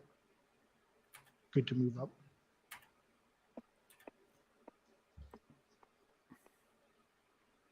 Okay. Okay. Thank you. So I just want to draw your attention to this part at 9:08 p.m. I'll get a sense of how long they're planning to be here by how long they, I guess it should be book rooms. So far, it's only for a few days. So is that one example of information not being entirely clear? So it's an extremely good example of that. And I can tell you, we did receive this information from Mr. Ball through Mr. Gravel. I believe it went into our emergency operations center, where it was put into the intelligence group to follow up. As a result, a member of our police liaison team contacted Mr. Ball, and what initially was identified as a large track of people who were going to be in the city for many, many days was narrowed down to being, no, it's a smaller group of people who have booked a 3-day stay. So one of the challenging thing for us is this was information that helped contribute to our view that it was going to be largely a 3-day protest. Right. Now, so everyone's trying to figure out to the best they can what's going to happen. Okay. And this commission has heard from Ms. Carrier, for instance, a week or so ago. Trying to copy paste that into the chat didn't work so well. Examined copied, it's a mess. Last week, Oh so my I'll put God, that to the you numbers again, are everywhere. Because Ms. Carrier, who was a businesswoman, a lay person with no access to any police intelligence, but just based on she said, if I could find the transcript. So Patrick Morris said that he was talking to me with personally, CSIS, and they identified no national security threat. Of trucks that crossed the country was not coming in for a small protest in a no day. credible threats. And to me, that Sunday night was to prove that, somebody somewhere had underestimated or not listened to the anger, frustration that at this point, large number of people felt. They were coming to the city of Ottawa as the representatives of what they thought, and they were going to stay there. They were going to stay there until they were heard. So entirely apart from intelligence reports and so on, there's this common sense inference that some people draw, that people are not going to drive all the way from the west with all of these emotions that the intelligence reports also refer to only stay for weekend. So in terms of contingency planning, he just doesn't want to admit it. Did intelligence have to inform that contingency planning? So I think intelligence would have played an important role, and to try and highlight the risks that they knew at the time, and I believe that was done. It became more possible, as was identified, that a small group of people could continue beyond the weekend, but that mainly it was being planned around a weekend protest. all of the activities that we took, including this one with the hotel association, And just to note that, led us to believe that. just to note that acting chief, former Ottawa Police Chief Sloly, Patrick Morris, testified that he said that Sloly said that we see nothing of value in the reports, referring to the Hendon reports. Planning didn't start to come in until the day before, and that, please don't hear that as a fault of anyone. It was just very difficult because of how fluid and dynamic the situation was for us to be able to gather through our partners real-time intelligence. So intelligence continually stayed on, continually fed the planning team of what they knew at the time with the best information. As you described it, though, it was a fluid week. It was a roller coaster that week in terms of information coming out and refining down. And ultimately, the numbers, the size of it weren't fully refined until the 29th and the 30th, when it was already upon us. And I'll go back to it again because I don't think it can be understated. The real impact of this protest was the community harm that was created. That was what the problem, the consequence to our community was. He's out to at the that activities of might these be. protesters. There wasn't any information that identified that, and that for me is There wasn't what any. created the emerging need for us to make sure that we had the action plans in place as we saw that emerge. Our community were dramatically exposed to violent activity over that period of time.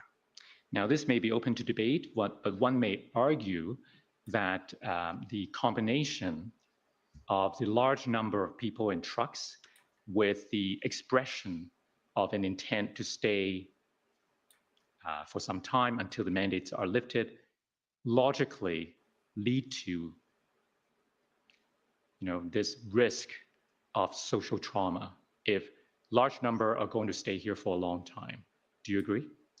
So, and I think that goes to exactly what I talked about experience. The other piece you need to add in there is experience with the group that you're gathering intelligence on, to actually assess it and then to see how they are engaging in activities. The experience we had until this point was you were exactly right. They were people moving across the country, determined to be heard, but they were peaceful. And they indicated that their intention was to be peaceful when they got here. That isn't what materialized, and that isn't what caused the consequence to our city. People protesting in an area lawfully is something we can manage and handle. People creating an occupation that traumatizes our community was something that no community had ever seen, was unprecedented, and was the situation we're facing when we began. His answers aren't really giving any substance. He's not even answering the questions. We expect that he's just parroting political talking points. He's not adding any perspective at all from the OPS planning, from anything. Intelligence and the planning. There you go. What's your perspective on that? He's not answering any questions. He's just repeating the same talking point. Why is he even here? I would need to know. What is his testimony adding? He's dodging every question. See, like right here. Look at what he's doing, dancing around. What's the merit of having him at this commission? His testimony is nothing. This is what Justin Trudeau is going to do, by the way. This is exactly what Justin Trudeau is going to do. There's going to be no answers, and it's just going to be one talking point repeated 60 times. Very tightly connected. I've seen and there's no substance or quantities. My preparation. He's not indicate that. At every point, there's no forwardness in his answers. There's no numbers. There's no specifics. There's nothing. It's just we were lacking. A leader in this organization, the OPP fucked up. What I would whatever. It's like night and day compared to the OPP. Okay, the OPP was direct, honest, forthcoming. Let's go to his and called interview summary so that we have more context. WTS, dodge. 5 zeros. This is a politician. 6. Not a police officer. 6 zeros. 30. Page 4. You nailed it there, John. This is a politician, not a police officer.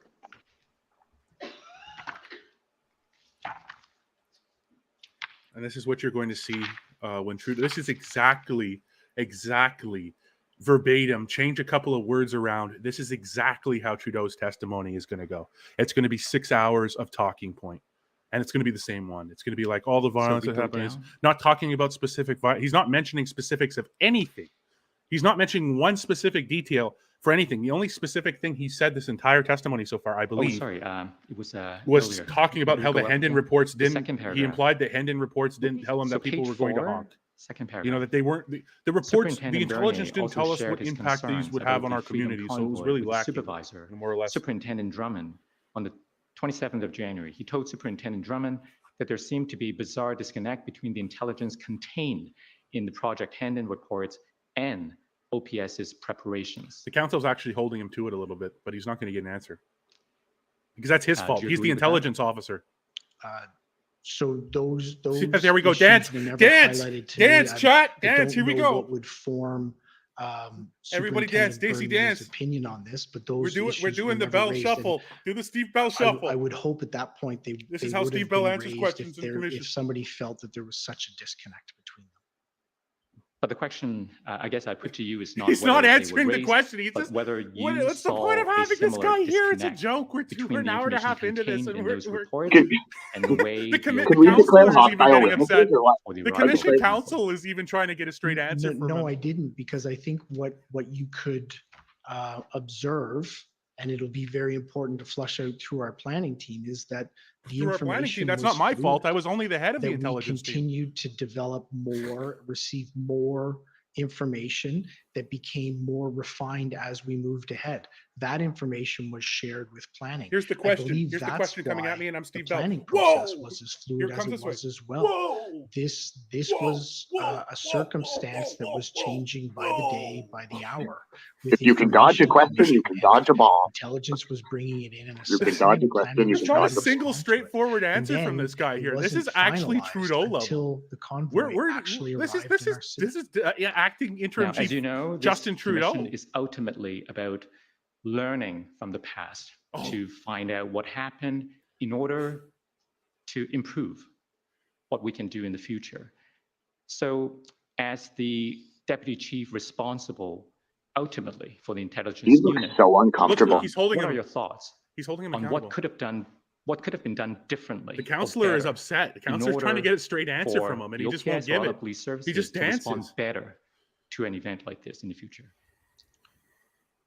So first, I'd like to start with thank you very much. I'm very happy that that's one of the areas the commission's looking at. Thank you Because I think very there are many much. lessons for us to all learn This is from a this. politician, not a Some police of those officer. lessons I can tell you we've already learned and put into practice. In terms of intelligence, I know that one of the things that we've developed is better capacity and capability around open source information.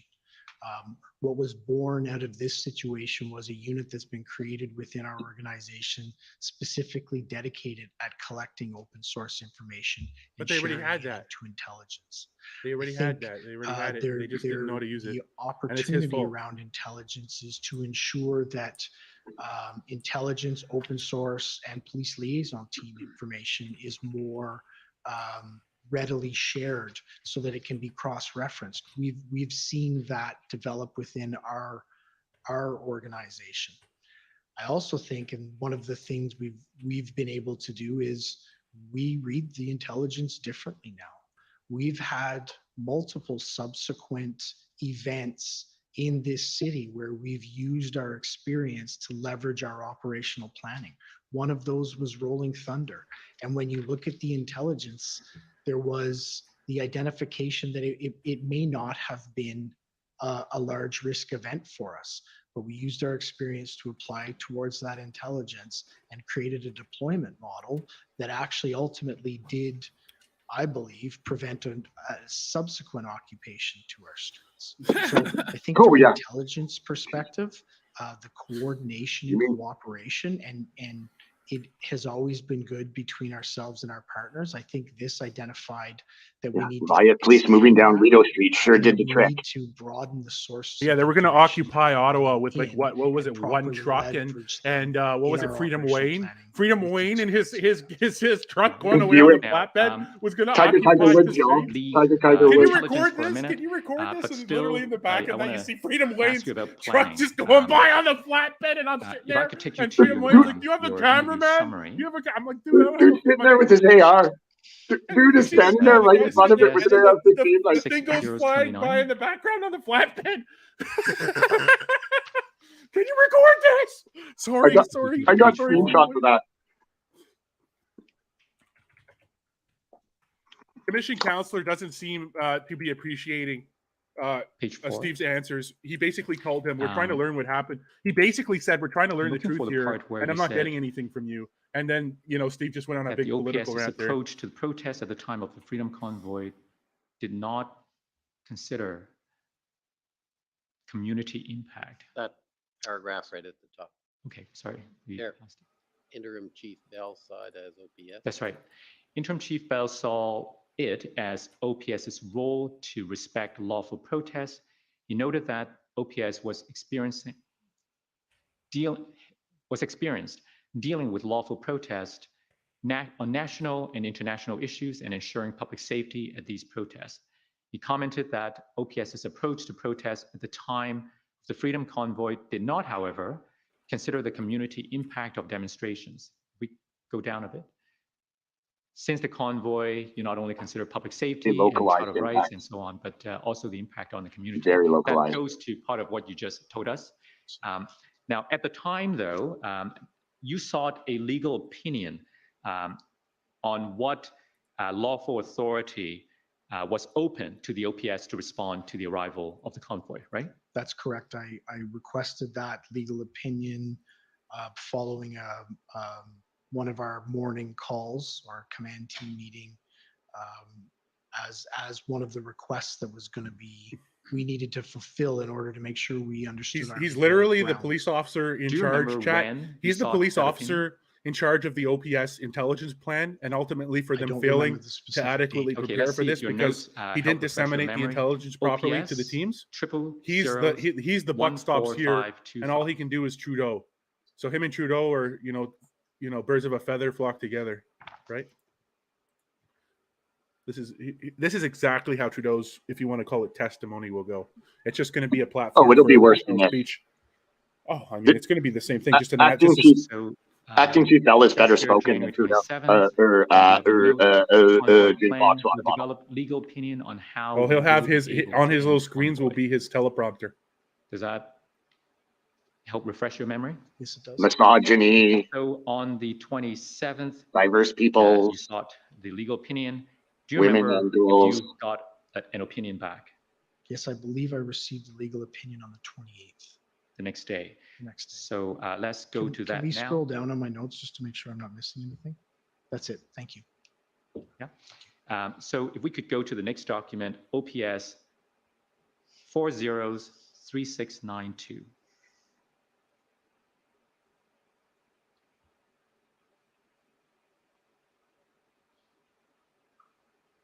Huh.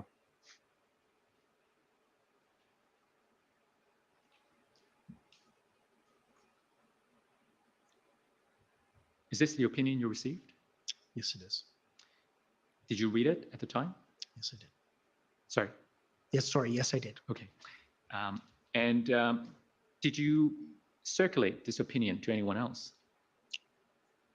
Yes, because it was requested at one of our morning calls. I would have shared it with the entire command team, I believe. But I don't have independent recollection that I did forward it on. Okay, but you believe you did. I believed I did. I collected it on behalf of the executive team, so I would have shared it with the executive team. And just to be clear, by executive team, you meant? So it would have been anyone. So anyone who was present. So it would have been with legal counsel who would have done this. Deputy Chief Ferguson, CAO Dunker, Chief Sloly, Chief Executive Officer Kevin Maloney, and others. I just don't have recollection of who I forwarded it to. Okay, so let's take a look at this opinion. Staying on page 1, if we scroll down, the paragraph that starts with while the convoy, we could go up. Yeah, that's good. While the convoy has not yet reached the city of Ottawa, various considerations will need to be assessed and reassessed to determine the appropriate response, including the balancing of competing charter rights, impacts to public enjoyment and the right to mobility, impacts to health and safety, impacts on obstructing emergency vehicles, and impacts to public safety generally. So I want to ask you, in preparing for response, how did you and your executive team consider these bullets, including the impacts to public enjoyment and the right to mobility, and the last point, impacts to public safety generally?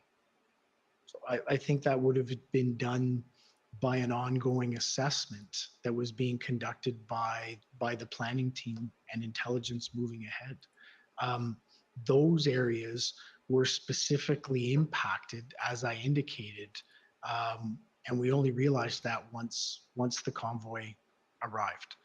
The anticipation of the community trauma and violence to our community that was going to did occur wasn't anticipated because nobody saw that coming. Nobody knew that that was going to be the tactic that the mob that got here was going to actually engage in. So that is something that we look at. We look at public safety. We look at Charter of Rights and Freedoms, and all of these index, but we had never. And then we ignore it. View of making sure that the community and the surrounding areas, we were as responsive to their needs.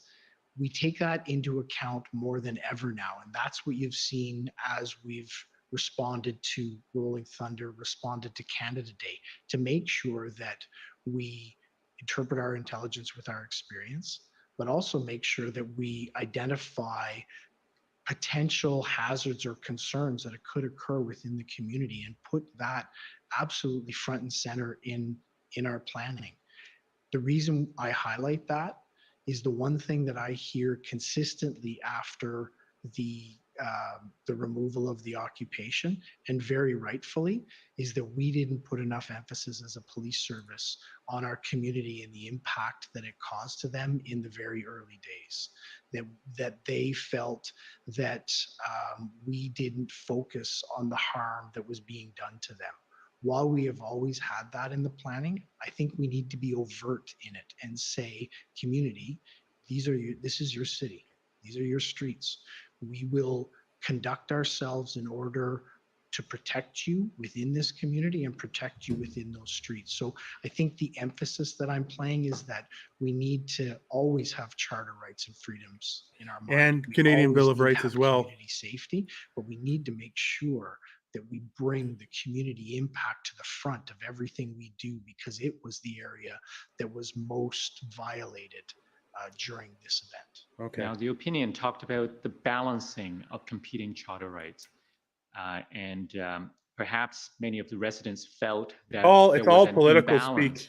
And one of the central questions that arose from the planning perspective is about the ability of preventing the trucks from entering the downtown core in the first place. So I want to ask you, what was your understanding of the lawful authority for the OPS to prevent the trucks from going downtown and park there that first weekend?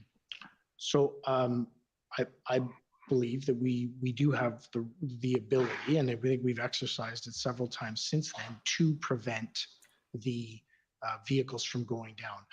A truck isn't a protected entity under the Charter of Rights and Freedoms. People are. The person driving the truck is. That is something we had not exercised prior as an organization. When we had vehicle-borne demonstrations, protests, or events in what is the downtown core, You make such a point about talking about the charter and about freedom of mobility. Has no problems with the limited mobility of our population for 2 years, and he has no problem shutting down highways and limiting mobility for the vast majority of the city and the other citizens of Canada trying to visit it. I do know that our experience had been that we would allow those type of vehicles. I think there's another side to it as well that's very important, particularly as we became. I cannot wait for the cross-examination. He's said so many saw the volume of vehicles dumb things. It's going to be great. They were coming to Ottawa. They were very clear about that. They were coming to Ottawa. Well, only So for the a day, ability according for to us you. to protect and preserve public safety would mean Do we now that need we to would check want in with the to go into acting a chief before visiting area Ottawa so that we could better and tell them how long we're going to stay? we didn't anticipate the activities. Well, We here's the didn't thing about anticipate Ottawa. the It belongs size to or all scope or Canadians, number of especially the people who parliamentary stayed. district.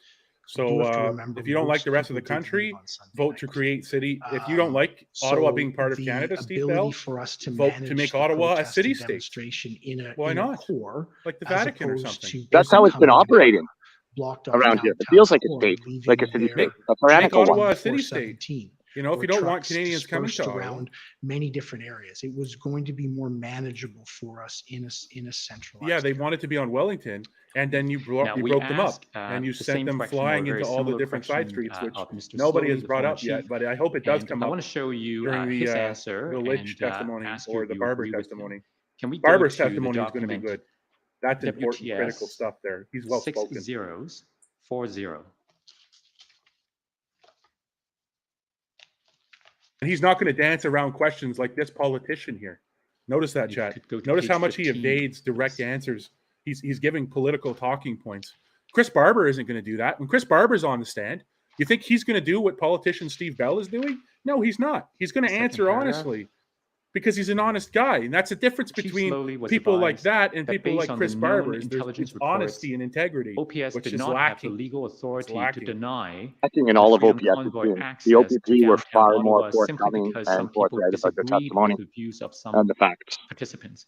He understood that OPS did have authority to close roads and restrict traffic if there were public safety concerns, but closures and restrictions had to be commensurate to actual threats or Yeah. reasonably predictable threats. Yeah. Highway Traffic Act or bylaw violations alone would not be sufficient to justify restricting access to the city for all protesters. Do you share his view? Oh my God! Cannot wait for cross-examination. So He's struggling. I think it's important. Politician. There's a lot of packing here, so I think it's Not going to important win to though. Take your Not time going to through win it. though. To reflect upon it. Not So I would significant. say I would absolutely agree. Based on the intelligence we had, we didn't have legal authority to deny the protesters from a protest. All of the activity had been lawful and peaceful, and there was no indication of anything contrary to that. There Let me never ask was. you It never this, did happen. in the subsequent events, Rolling beat Thunder. people. He's very careful to you say that, like it's a time Did specific you thing. have There was no indication then, but different he doesn't intelligence say that there's an assessment indication later, and he suggest provides no a more evidence that there violent was event such things or later. higher risk in other aspects? Oh, I cannot wait for cross-examination. No, It's going to be we had- beautiful. There's There's so much. we horse had hockey here. experience in It's going to be great. exactly what had occurred. We had seen and learned from what had I occurred. want Colonel during Potter the from Freedom MASH to come Convoy, over here and and yell at this we had guy. worked with our city partners and policing Horse partners to hockey. identify different mechanisms to Dude, it's all, actually look at all restrict these access to an area. words that just don't mean anything. So, It's in all other words, it's gobbledygook. not the nature of the He's not even answering the anticipated questions. protests that change the planning. He's not He's not answering even it. answering their Experience questions. He's, of having been through do the what Steve Ottawa Bell went shuffle. through in January and February that caused a different planning. Here's the approach. question. Here's the question. Absolutely. And It's coming I right at me. think that's- Boom! Steve that Bell. experience Do a Steve that Bell. I Here talk comes the about question. is something that Boom! you saw across the Boom! country as people planned and responded to similar incidents. Toronto Police Service and the City of Toronto had a much more I cannot wait successful for intervention in a for Barber or protest somebody in actually subsequent honest to come up weekends here. to what- That's going to be to what amazing. we Chris had Barber initially. is And really well Chief Reardon has spoken, been clear and you're not in- going to in find him identifying evasive it. like Part Bell. of that was because of the experience that they saw occur in Ottawa, that they identified different threats in different ways and built a plan around the experience that they saw us endure. Would you agree then that the only thing that's changed is the appreciation of the potential risk?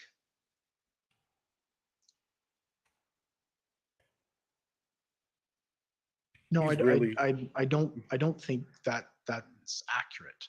I think what's changed is we have an understanding of what these groups are capable of when they come together. We have an understanding of what could occur as these groups coalesce around a cause in an area. And that's Rolling Thunder. I would propose that had we not had the experience we had, we wouldn't have planned in the way we did. We wouldn't have had the public order deployment. We wouldn't have had the exclusionary zone. And in that case, maybe you would have allowed veterans Friday on evening that it motorcycles occurred, circle we would their have own had monument. a truck that attempted to occupy an intersection that was followed quickly by other vehicles, set up and be successful for a period of time in, again, taking over an area of our city. Is he implying that the trucks on Rideau was there to occupy? That we have of what is possible. What a liar. These groups come together. This That's man the is a liar. experience that I'm talking about that we are now applying to all of the intelligence. Not to mention If OPS I set understand that you up. correctly, you said what's different is The new commissioner or lawyer is the understanding commission of what counsel could is trying to occur, get actual right? answers Those are from your him. words. Yes, But those he's are not giving How is any that answers. different from appreciation of the potential risk? He's holding him to his words. Here we go, Chad. This is Your actually words are interesting. probably just more eloquent than mine. Okay, we'll go with your words. Now, I Okay, do we'll want to go. ask you Thank this. you. Thank you for your compliment. Taking you back to the legal opinion, which is OPS 403692.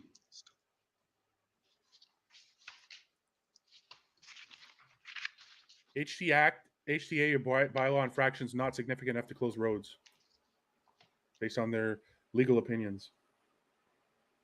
If we go to page 4, go down. That's right, the paragraph that starts with therefore. Therefore, while the case law indicates that those who wish to protest have a charter protected right in doing so, it is not without limits. These limits, as the courts have recognized, prevent threats of violence, acts of violence, and unlawful conduct. Define unlawful Moreover, conduct. These limits also prevent Define demonstrators unlawful from conduct. obstructing Yes, travel on roadways. Does not include It is worth noting, bylaw however, offenses. that there has been at least one decision where it was found that a blockade for a very brief period only constituted a minor inconvenience and was therefore permissible. So all the roadways what were kept open this memo during the is saying convoy. here is that there are limits to the charter. Let me go back and to Kim part of the Ayotte. consideration, apart What about the Canadian from Bill of potential Rights? threats of violence, You can't have a legal opinion prospect without of the leaving demonstrators half of the law obstructing out of travel the on argument. roadways. You can't That was do your that. understanding too. So you're right? talking from a charter perspective. What about the And perspective when of you the have a Canadian large Bill of Rights, crowd which the Emergencies Act protesters subjects and the itself to trucks deliberately? being brought to This the is a line downtown from the. core This is what the with Emergencies no Act exit says. strategy. It's on your screen right now. Why is that not? You can't have a legal argument or a legal suitable opinion and consideration leave half of the laws for out. road You're talking about closures, arguments based on the in order charter. to achieve What some about of the arguments based on the bullet Canadian points Bill of we saw Rights, earlier in which this is memo. relevant to every enforcement action a police officer does? And I think this goes Which back the Emergencies to, Act subjects itself to. The line that you are reading on your how screen right we now have and is taken how we directly had from the Emergencies Act addressed these types of protests in the and past. the Canadian Bill of Rights We live in and Ottawa. the Canadian Bill of We're at the Rights. seat You of can't Parliament. have just charter arguments. Protesting There's an is argument about the something Canadian that, Bill of Rights. It lawful literally subjects protesting itself to is the Canadian something Bill of that our Rights. You community can't make a accepts, legal and I believe our argument and community leave half of the appreciates, legal and argument out they of have the an argument. You can't expectation do on that. us to be Especially when the able text, the to law that you appropriately sourced your manage and powers from facilitate those protests. specifically says it must respect so the Canadian for, Bill of Rights. So let's hear arguments large from the perspective demonstration to of the come Canadian Bill of Rights. into the Let's hear that in downtown here. core Or you're in legal. and around the You're seat not of legally Parliament covering everything. and You're leaving protest out for a literally number half of of the days argument. would Half of the not legal be argument is abnormal left in out this of this city, discussion, even with the traffic which is not disruptions appropriate. that would occur. It was abnormal in this situation. Just read that text from the volume of Emergencies Act vehicles right that there. came Read it and and the weep. area Read it, weep, that and they quote and cite actually, and cry into the area your that pillow they at actually night. occupied. It If was you- particularly, and I Simmer down, John. said it, and I will leaving say out it again, what was half the law. particularly different in this event was the interactions of the protesters between themselves and the community. We had never seen that before. That was unprecedented. Okay. Commissioner, I'm about to embark on a new area. I don't know if this would be an appropriate time for a break. Okay, so we'll take the morning break. We'll take 15 minutes and come back, I guess, a little after 22. Thanks. Nice. The commission is in recess for 15 minutes. La commission levée pour 15 minutes. All right. So what do you think, Steve, Chris? Oh man, politicking does not even begin to describe what he's doing here. We'll see your dance. Yeah, that's Question, the question Steve Bell after shuffle. question, not answered. I mean, he doesn't even answer direct questions. The commissioner, that you can see, the commission counsel is not satisfied. He keeps asking him the same questions over and over again, and keeps getting a dance. That's the first time I've seen the commission lawyer be so adversarial with the witness. Really, I mean. Well, I mean, they're still smiling and stuff, but you can see he kept repeating himself in different ways, trying to actually get an answer. Let's go. A protest is a protest is a protest. By the way, if you are enjoying our coverage this morning, we Facebook stars are appreciated. You can send us a little bit of change on buymeacoffee.com/patriotsmoothie. Thank you so much for the 3 coffees. Whoever bought those. And if you want to do an Interact e-transfer, you can Interact e-transfer to dacmedia@gmail.com. This is a heavy day. This is Steve Bell, and we can clearly see that Steve Bell is in the political phase of his career. And this is literally, you're not going to see this kind of evasion from Chris Barber. When Chris Barber is on the stand, you're not going to see this. You're going to see somebody speaking honestly from the heart with palpable integrity, with palpable honesty. You're not going to see an evasive, distant, talking point answer approach to everything, which with no sincerity in what's being said, just trying to gain favor of the most militarized and the most politically extreme citizens of the city. But at the same point, there's at least 100,000 citizens in Ottawa who are not boinked, who have not taken experimental medications. What about their voices? What about the people who were subjected to abuse by the city of Ottawa, the province of Ontario, and the government of Canada, and the municipalities and provincial and territorial governments across Canada? Their grievances are genuine. Their grievances are acceptable, and they had every right to come to their national city. If you want Ottawa to be a city-state, then you make it a damn city-state, and you take this godforsaken valley out of Canada. But if you want it to be part of Canada, if you want it to be the national capital, then damn right you're going to allow. Then when Manitoba, Saskatchewan, Alberta, the prairies and the Maritimes or territories come to town, you're damn well going to put a smile on your face. Because guess what? We're a confederation of provinces and territories. We're not a city-state. We're not a single province. We're not Toronto or Montreal or Ottawa or Vancouver or Calgary. We're Grand Prairie. We're Moncton. We're Yellowknife. We're every place in between. We're every little small backwood town. We are a country, not a city-state. We are a country, not Ontario. We are a country, not Toronto. You must take into consideration the opinions of the whole. And the minority is millions of people. You're talking about the opinions of millions of people who were shared, whose grievances were expressed by those who went to Ottawa. Significant grievances of being disqualified and discounted from society, fired from jobs, excluded from participating in society. Families were severed because of the divisive and that's directly because they were scared and therefore angry. And that's because of the divisive rhetoric of our politicians, of our city leaders like Jim Watson, of our provincial premiers like Doug Ford, of our chief medical officers of health. It was one way or the highway. That's not science. That's religion. And I am not in your religion. Your religious beliefs around what happened the last 2 or 3 years, you have formed a religion. I'm sorry to tell you, you are in a religion. Your beliefs are held to the same personal prominence as a religion. They cannot be challenged. I'm not a member or a party of your government-led and corporate-sponsored religion. I'm not in it. I'm not in your government. I'm not in it. Whatever you put at the top of your value structure becomes your de facto religion. So whether you believe in religion or not, whatever you choose as your hierarchy, whatever, as your value structure, and technically everyone has something at the top there.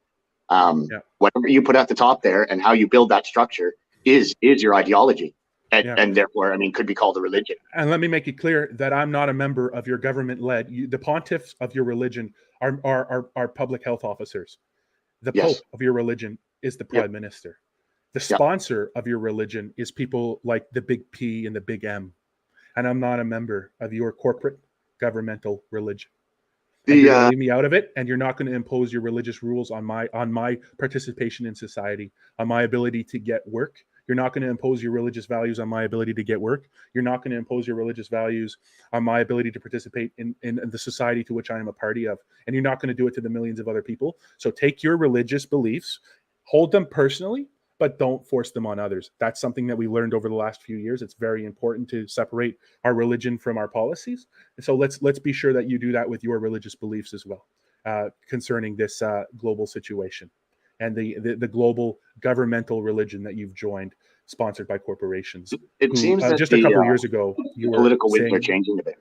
Yeah, We have now out in Alberta, we have a new premier who is openly and publicly, counteracting some of this. That they're going to try to make right some of the damage that's been done, and that's hugely important. The provinces, it's not like in the States where the states have huge amounts of power, but the provinces do have power, and it's important that the provincial leaders take an active role, not like Doug Ford here in Ontario, who says he stands shoulder to shoulder with Trudeau. So the Conservative Premier of Ontario standing shoulder to shoulder with the Liberal who illegally invoked the Emergency Act, in my opinion, and brought this, put us through how many years now of absolute hell. He's vilified us. He's called us names. He's prevented us from seeing loved ones. He's prevented us from working. To have a provincial premier not stick up for his constituents and to toe the federal Liberal line is sickening. But it is a nice breath of fresh air to see somebody out in Alberta, a new leader, a real leader standing up, taking the heat for what she's saying and saying what needs to be said. It's a breath of fresh air.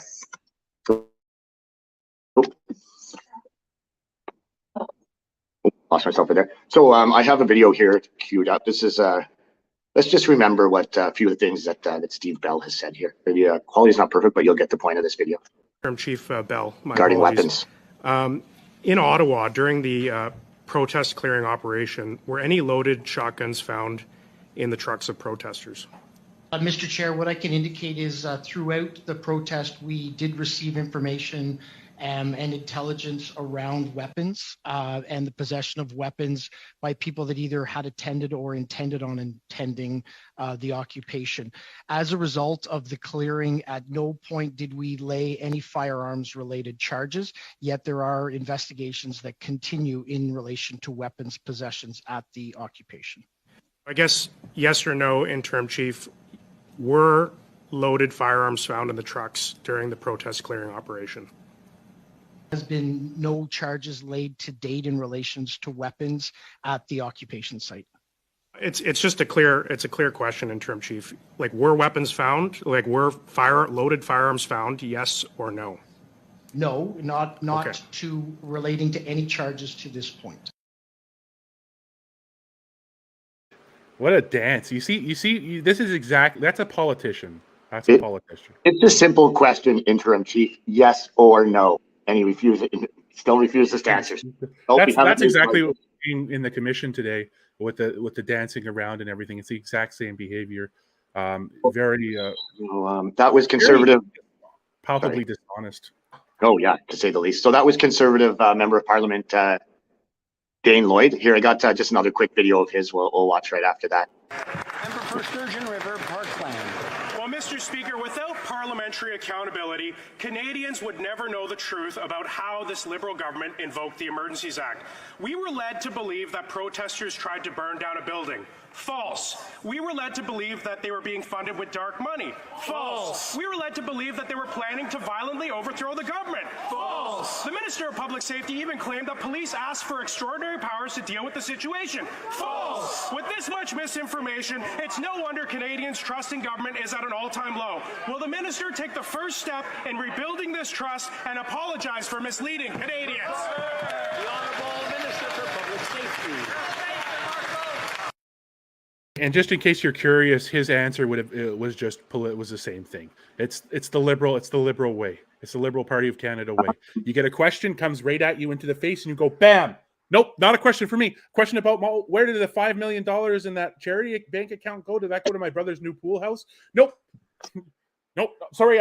It's very interesting that you asked me that question. It's interesting to consider, what is $5 million really? Is it Is it $5 million $1 bills? Is it X amount of $5 bills? What is it? Is it $1 million $5 bills? What is it? What is it? Is $5 million $1 bills? What is $5 million? Is it 2.5 $10 bills or whatever? Is it that's not answer right. the question, Chief. Interim Chief. Yes or no? Did you get $5 million and give it to your brother for his new pool house? Well, that's an interesting. What is a brother really? Is a brother just somebody that we know, or is it? Yeah, exactly. That's the liberal way of answering questions. Let's watch a couple more videos of acting chief or interim Ottawa Police Chief Bell. The last question. Hello, I'm Julianne from Independent Media. So I was in the crowd yesterday. I was unfortunately hit some pepper spray. I just have a question. There's some video cameras that the police are using, and some news outlets are reporting that you're gathering intelligence with those cameras. Can you elaborate? Like, if the protesters at this point retreat and go home, are they going to be getting sort of repercussions down the road, or are you going to be sort of actively pursuing the people that you've been sort of documenting and filming who are still out there protesting? What are your plans after this, after the protest is over? Thank you. It's a great question, and the simple answer is yes. If you are involved in this protest, we will actively look to identify you and follow up with financial sanctions and criminal charges. Absolutely. This investigation will go on for months to come. It has many, many different streams, both from a federal financial level, from a provincial licensing level, from a criminal code level, from a municipal breach of court order, breach of court injunction level. It will be a complicated, time-consuming investigation that will go on for a period of time. You have my commitment that that investigation will continue, and we will hold people accountable for taking our streets. Can I just ask one more question? Speaking of conflicting reports, yesterday there were a lot of them when it came to the case where the police force entered the crowd. Ottawa police had said that a bicycle was thrown at the feet of a horse, but there are conflicting reports online about that. Sorry, little hard to hear there, but that was acting Police Chief Bell saying that he will use every resource at his disposal to go after anyone involved in the convoy, either financially through whatever means he has. He will basically hunt down and use whatever resources, time, or money necessary to make sure that everyone involved pays dearly. Loose quote. Unreal. It's just a mess. It's a joke. It's a joke that they're doing this.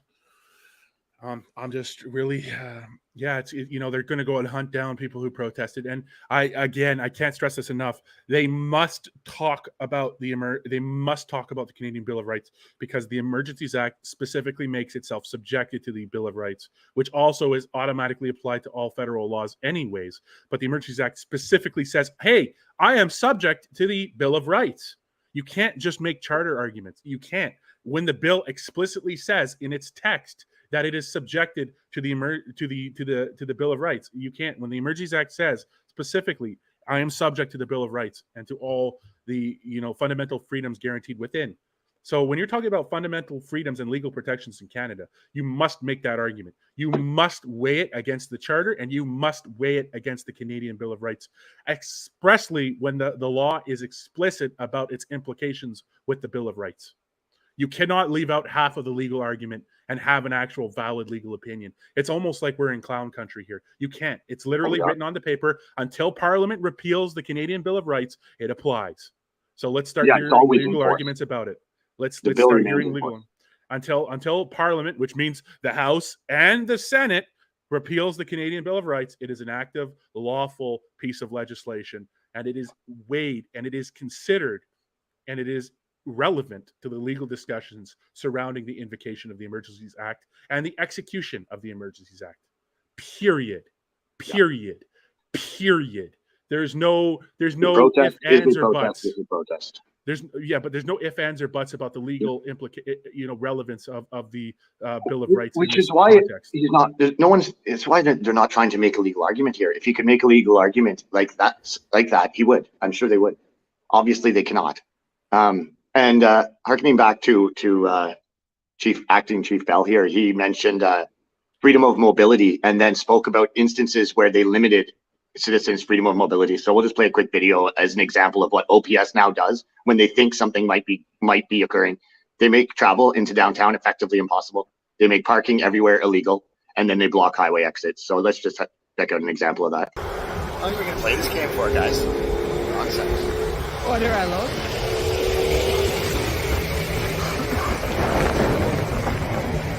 La commission is reconvened. La commission reprend.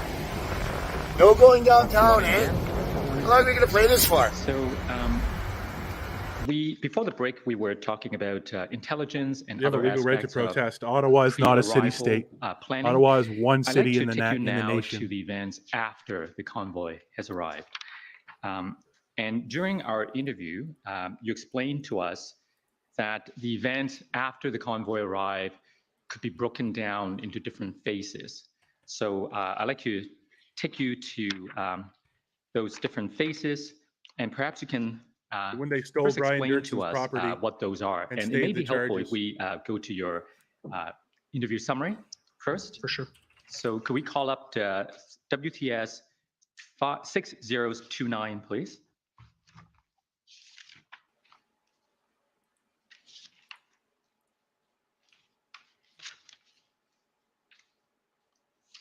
And this will be found at page 9.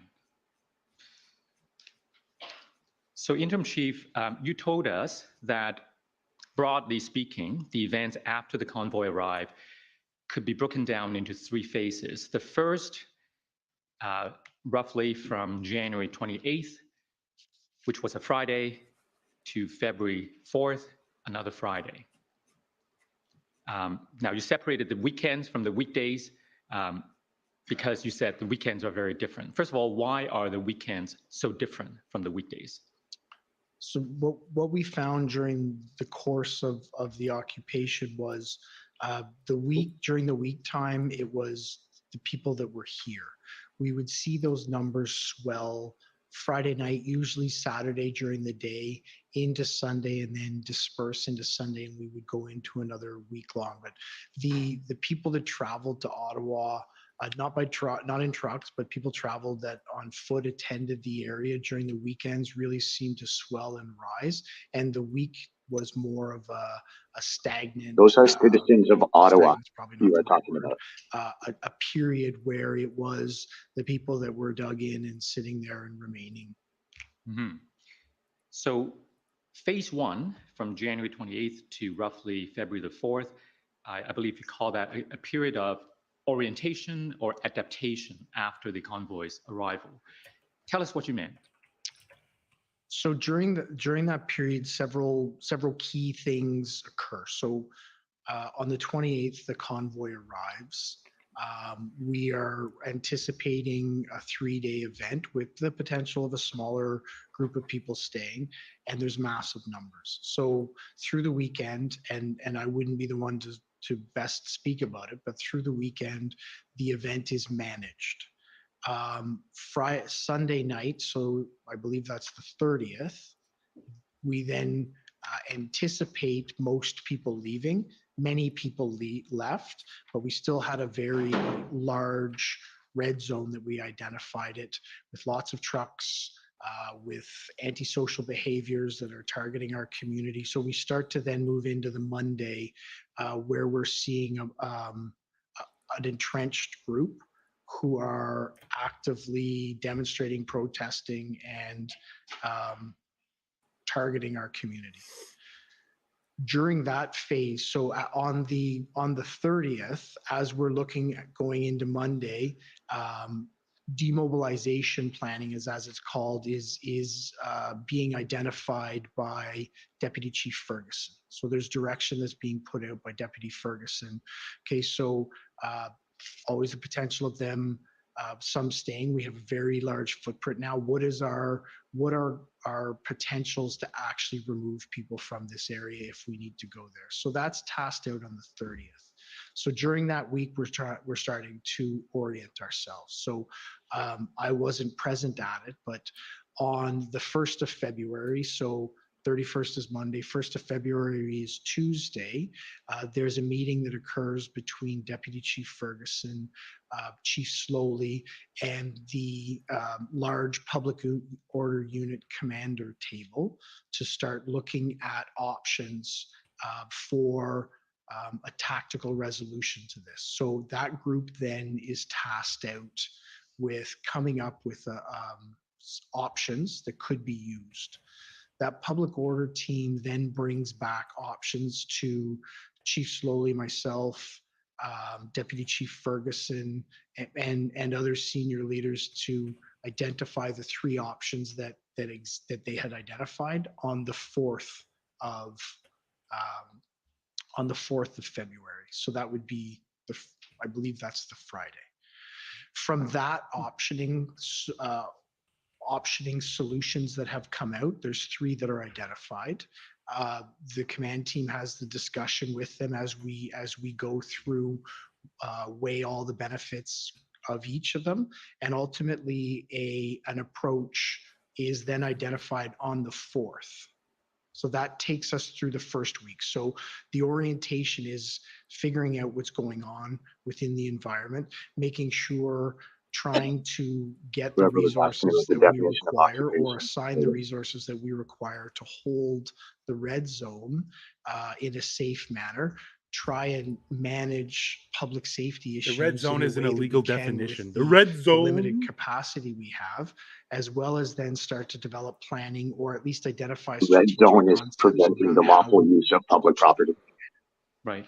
Now, I have more questions for you And about is this an first infringement phase. on our charter Before we rights or get bill to of that, rights. I'd like you to tell the Commissioner, first of all, what the other phases are. So the second phase, I believe it is from February the 7th, which is a Monday, to February the 11th. Is that a Friday? I believe it is. I'm sorry, I don't know. This is a block of time to me, the days. I'm not sure of what that day is. Okay, but in any event, from the 7th to the 11th, right? I believe the 7th, if the 4th is, so The 7th 7th would is a be a Monday, Monday, and the and the 11th really would struggling be here. the Friday. the Friday. Yeah, so during that period is the time that we're looking at doing, it was the strategic concept that was developed and approved was to look at Keep dancing. All this dancing must be exhausting. bite-sized pieces of the demonstration to decrease its footprint, to ultimately resolve it. Keep taking bites out of it until it's actually fully resolved. That week was orientation around developing targeting lists, for lack of a better word, identifying how it would be approached and developing smaller operational plans to do operations to try and limit or shrink the footprint. So that's the period when you call it the period of ad hoc responses, right? That's correct. And then we move to the third phase, which starts on February the 14th, which is a Monday, and carries on to the end of that week, the 18th. And I think you described that as the week when there was a focus on the development of a long-term plan to end the protest or occupation, right? Yes. So because we've only counted weeks, I think I would move that date of when the long-term planning started back a bit. I think it was the 11th or the 12th. Right. Well, these dates aren't exact, but it gives us a general sense of how events progress. So going back now to the first phase, now you've told us in our interview in the summer that that was a time, you described it as, I believe, let me look for the reference, you said the OPS was exceptionally unprepared for. And the team realized that after that first weekend. Do you still agree with that description that you gave before? Yeah, I believe we were unprepared for what transpires. In the sense that you weren't prepared for what would eventually turn into an occupation. That's correct. Now, again, so I want to take you to some documents and see if we can explore further what happened during that period. Superintendent Abrams from the OPP testified last week that he had a conversation with you on, I believe, the 31st of January. That would be the Monday after the first weekend. And you told him that the OPS is now looking for a 4-week sustainability plan. Do you recall that conversation? Yes, I do. Tell us more about that conversation. So as we transitioned from the Sunday night of the 30th into the Monday morning of the 31st, the reality of what we were facing was much more clear. Although there continued to be dates through intelligence that we'd received that identified there might be an actual date where the group would pick up and leave, we identified that that may or may not come to fruition, and we needed to start to engage in our planning. Engage in the planning to ultimately remove the occupation. So one of the things that we did at the very early outset in a command team meeting, I think it was actually at our morning call or a specific briefing around the convoy, I can't remember which one it was, but we established for the purposes of planning what would be a long window of what we could potentially be looking at for sustainability perspective. It's an important premise for us in order to look at the window that we're going to need to plan for. This is mainly not to identify when it's going to end, to identify what is the potential that we may need from a staffing perspective, from a resource perspective, so that we can actually look at planning how we manage our members and other resources coming in. So although we didn't know what the length of it would be at that time, we identified on the long end a 4-week planning period for sustainability so that we would know we had the resources in place that we needed when we needed them. Mm-hmm. And you and Superintendent Abrams had ongoing discussions as the events progressed about the different challenges facing the OPP and the OPS, correct?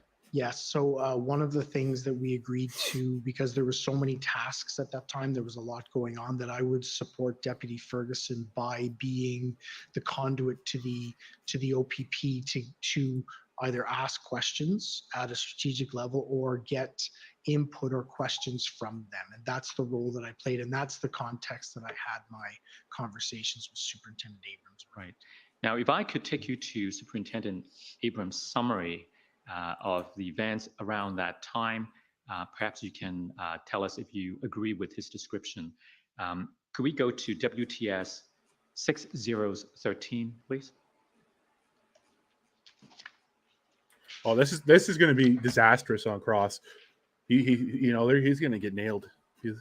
Yeah, this is a friendly person questioning him in theory. So wait till page 5. Oh, even some of like the OPP lawyers, because he's basically throwing them on the bus. He's like, Hendon never told us that there would be on February honking 4th, on the streets or whatever. He's using all these like as a formal conversation with general negative descriptions of the protest, but not actually giving examples of the unlawful activity besides the unanimous declaration, the unilateral and abstract definitions of the Emergencies Act, because it was not where you could make under the Emergencies Act, in theory, you could make eating ice cream illegal. Had relayed to him and that they tried to do that downtown on They made ice cream you trucks. could literally make any declaration under the Emergencies Act. Yeah, it's subject to laws, but that's the idea. Like you can make unilateral abstract declarations office for the safety and security of Canada. MIC, that would be Major Incident Important Commander. to keep in the noggin Harrison there. was based the OPS headquarters on 474 Elgin Road and at the NCRCC. Get to the point where the OPP said that OPS officers were swearing commander at them. was based, were contributing to these and problems. where the OPP said that the OPS was losing control of the situation. That OPS what about the internal insurrection? Until Superintendent talk about that. That OPS was trying to develop a plan in a unified command. In characterizing the conversation, Superintendent Abrams explained that it was an uncomfortable situation, but he felt compelled to raise his concerns and offer advice. Yeah, said it was really unprofessional and adversarial. There's a lot here, so let's unpack it. First of all, he mentioned that there are multiple command centers, and I believe there are at least 3 locations there. Is that what happened at the time, that there were multiple command centers within the OPS? So there was different areas where work was being generated out of or coordinated, but the NCRCC, the National Capital Region Command Center, was the dedicated command center for this event. The major incident commander, Superintendent Patterson, did originally work out of his office at 245, but I believe he regularly attended the NCRCC. I'm not sure, that we'd have to verify that through Inspector Lucas. There also was. How come every single? Was there another one there? How come every single OPP officer who is technically of a lower rank than he is in the OPS can directly speak to their actions and their consequences and everything that they know factually and forthwith, and hear why he's delegating to everyone? Well, I don't know about that. Talk to Inspector whoever, like, why is he even here? What's the value he's adding to the dialogue? Nothing. There was different locations that did need to feed information into the NCRCC, but ultimately the NCRCC was the area where operations were controlled established from before the convoy arrived, and only demobilized many days after it had been dismantled. If the NCRCC was where all the actions were, where the command post was, do you know why Superintendent Patterson was operating initially, at least, from a different location? I can't comment on that. I don't know. You're a deputy chief. You're like the third. You're tied for second in command of this organization, and you can't comment on anything. So what's and unified command structure? Do you agree with those concerns? So we would have had a command structure that. Okay, well, answer the question. Answer the question. Based out of a unified command that was based out of the NCRCC, the Ontario Provincial Police, the Ottawa Police Service, the RCMP, PPS, Parliamentary Protective Services, were all co-located in that area. So there was the unification of all of those resources there. From a strategic level command, no, I would absolutely agree with Superintendent Abrams' assessment that we needed a better, more integrated strategic level command. One of the learnings for me from this is, even though it was assigned to me, it wasn't necessarily more helpful for Superintendent Abrams from a strategic command within the operation perspective to come to me instead of managing directly through Deputy Chief Ferguson. So those are some of the issues we identified and continue to rectify, particularly as we moved towards our integrated planning team and our unified command. Right. Did this is just agony. Superintendent Abrams not also raised some issues with you about the only reprieve is that this period only goes on for 3 hours or so. I think maybe they'll go longer with Commission Council. I hope not. I hope they don't go any longer. You're not getting any answers. Why just walk out? Just say, you know what? I'm just going to let people go to cross. I'm done here. So you're not answering anything. Superintendent Abrams identified several different issues that were relayed to the incident command, and I know one of the issues in the early days was the task. If you're watching on YouTube, consider dropping a like on the stream. That would be really appreciated. Thank you so much. The lack of tasking of a number of Ontario provincial police officers who had attended to assist. That was relayed to Deputy Chief Ferguson, and it is my understanding, would have been my expectation, that she would have moved that down to the incident commander, Inspector Lucas, who would have rectified it with his partner at that time, the OPP incident commander, who he was sitting across the table from at the NCRCC. Is it your understanding that there were, in fact, OPP officers physically situated in Ottawa who were just sitting around and not being effectively deployed, notwithstanding the lack of resources on the part of the OPS? So I do understand that there was an occurrence of that did happen, that was raised to me, and it is my understanding that it was immediately rectified and didn't occur again.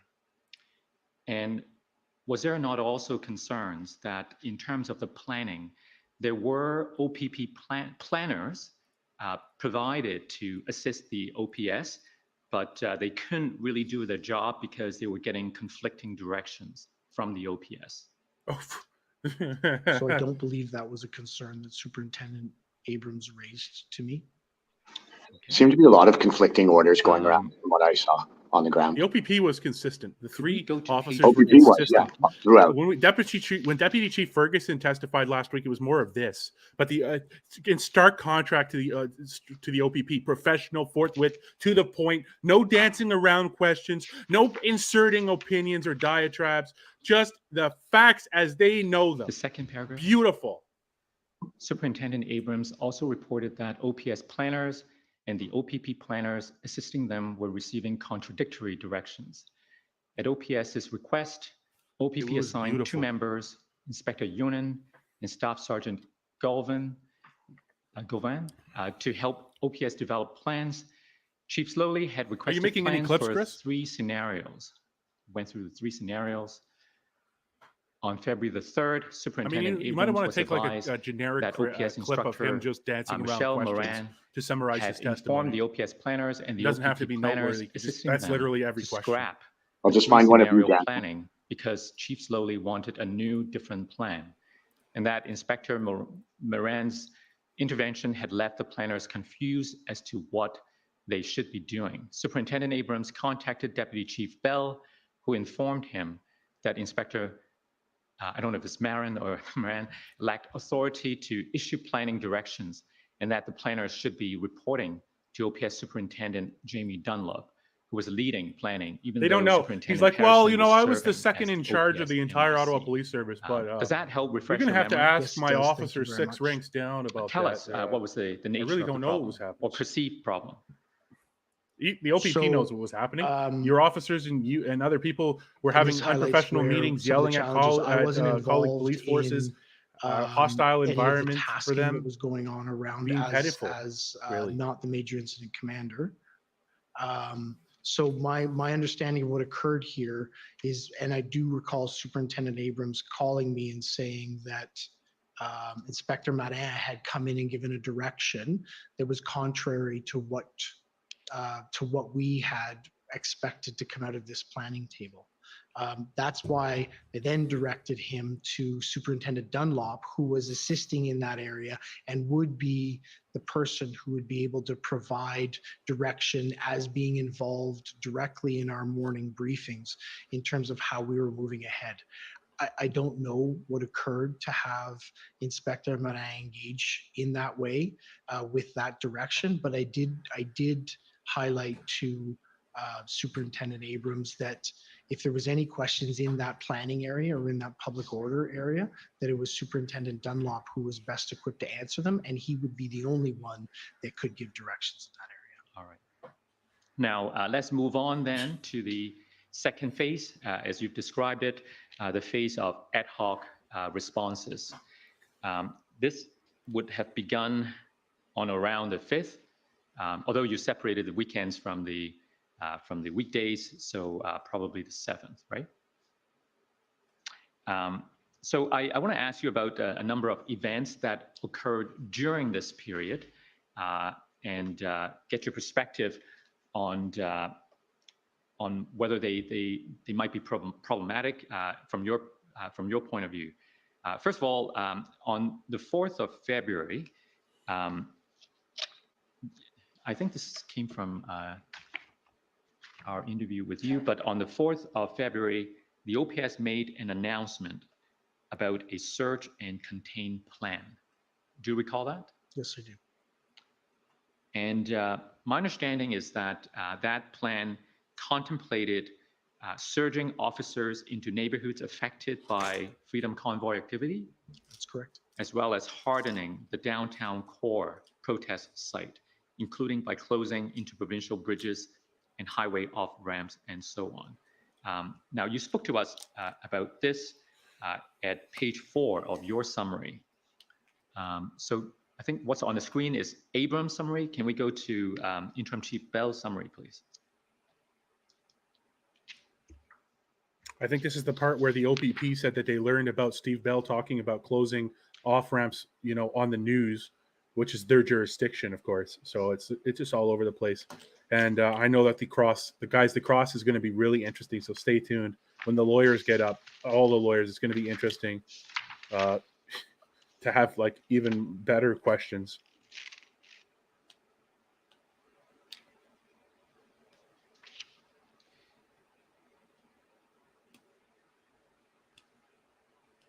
So if we go to page 14. Categorized Project Hendon as OPS's most important source of information.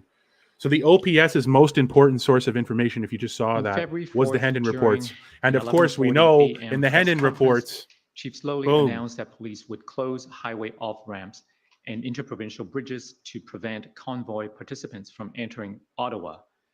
Now, first of all, I don't know how precise the wording is, so I want to ask for your best recollection of what was announced during that press conference. So what was announced during that press conference was that the Ottawa Police Service would take into account all options, including Russia and the U.S. was not involved. Of the and off-ramps and of the OPS admitted bridges. the So there wasn't OPPA's Hendon definitive reports as their main statement source. saying So this is what the OPP had to say closing the about foreign bridges. influence. It So whenever was you a hear statement by a Chief true and Sloly on, indicating a Trudeau supporter we going can, on and we will on consider about it if Russia, it's Russia, appropriate. Russia, USA, Trump, Now, Trump, if Trump, we whatever. carry on, Talk about Russia. Superintendent Remember Abrams this quote here, called screenshot and send it to interim them. Chief Bell and informed him that OPS had not consulted OPP. On Whenever they're February talking 5th, about during a this 10 being a a.m. January briefing 6th meeting- or some sort of sponsored Oops, foreign no, event, stay where remember we to are. send them that. On February 5th, during a 10 a.m. And according to the briefing OPS, that was their that most interim important Chief Bell intelligence on the attended, Freedom Chief Convoy, Sloly directed which would include, OPS of course, officers from attending the meeting to CSIS close or off-ramps RCMP or anybody. and bridges. It was the First of OPP, all, like they just is that said right accurate? there. Yes, it is. Chief Sloly directed OPS officers attending the meeting to close off-ramps and bridges.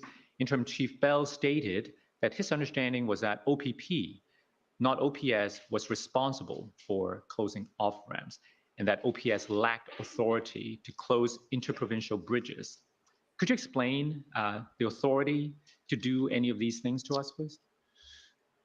So the ability to close off ramps is normally attributed to the OPP, the Ontario Provincial Police, because they are the police jurisdiction responsible, or the police responsible for the 400 series highways through Ottawa. So Ottawa Police would not normally engage in exigent circumstances that could occur, but we would not normally engage in closing off ramps at the top of the ramp because it was an OPP responsibility. We do have the ability to close ramps on the street side, but that creates traffic problems and issues. So we could close them, but not normally. Interprovincial bridges are a different circumstance. Interprovincial bridges are much more challenging to close, particularly in a preventative way. In exigent circumstances, as things are occurring, they may be closed. And the first weekend, the second weekend, and even in the third weekend, you saw that happen when the threshold for us to do that was met by the operational commanders. But to preemptively close an interprovincial bridge would take the intervention of I believe it's the Minister of Transportation to be able to allow us on a preventative measure to close those bridges. So if I understand the sequence, the press conference happened on the 4th, right? That's correct. And anyone then watching the on YouTube, if you can directions drop a to- like on the stream, that'd be really appreciated. Thank you do so much these for things, watching to over close there. off-ramps It's and really nice of you. bridges and so on Appreciate it. came on the Not 5th, nice of the you. day after. I'm doing a service for you. That's correct. But on the 5th, and I think it's an important context to set. The 5th is a Saturday. The 5th is where we're starting to see large number of ingress people into our community. The intelligence and the information we have around convoys is starting to come in again. So this is, I believe that this is the chief responding to the increased threat that we feel we may be under as we move ahead. That's part of why you distinguish the weekends from the weekdays. They were very different periods of time from an operational perspective. Right. Now, with respect to this incident, the 4th and the 5th, the proposed actions and so on, did you have any concern about the way things unfolded? So I did, on the 4th, no. I believe the statements that were made were very appropriate. We will consider everything as we move ahead. On the 5th, my only concern would be to as the chief of police to provide direction like that on an operational matter as the chief of police. That's something that I believe should be considered, contemplated at an operational level, not a strategic level. And that would have been my concern in that area. And why would it be a problem for a strategic level leader be directing operations?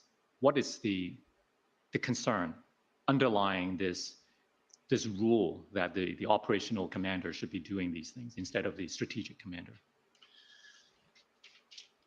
What are you guys thinking of this The incident testimony command so system far? has levels What are within your it guys' thoughts for on Steve Bell? Is very he answering distinct honestly? reasons. Not so that you can What are you thinking of actually the accomplish things he's the saying? operation that you want to with the Is there most anything that clarity, the you've most taken from what he understanding, said? and the most safely way possible. The strategic level needs to actually identify what is the approach that's going to be used. What is the general outcomes that we are looking for?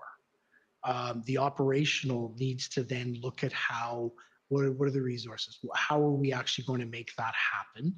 The tactical level then needs to execute on those plans. When somebody engaged at a strategic level begins to give tactical or operational level commands, it creates a lack of clarity in terms of everyone's role within the structure. That lack of clarity then creates questions around what do I do? What is my responsibility within this?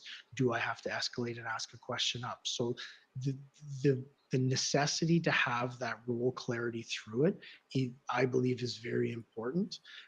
And you have to play your roles through it, because when you don't, you create a lack of understanding, which can impact the operations. Now, to what extent is it clear or ambiguous what action constitutes a strategic direction or an operational direction? Sorry, can you re-ask? So I'm just trying to understand, as a layperson, having never worked within an incident command, like what kind of directions would be considered a strategic direction? A lot of lies. And what direction might be considered an operational or tactical direction? So Canada Goose says hi, Ron, whoever that is. This is one of the key areas that I believe that we needed to look at when I became interim chief, in terms of how we Stacey, you're right there. Around this area.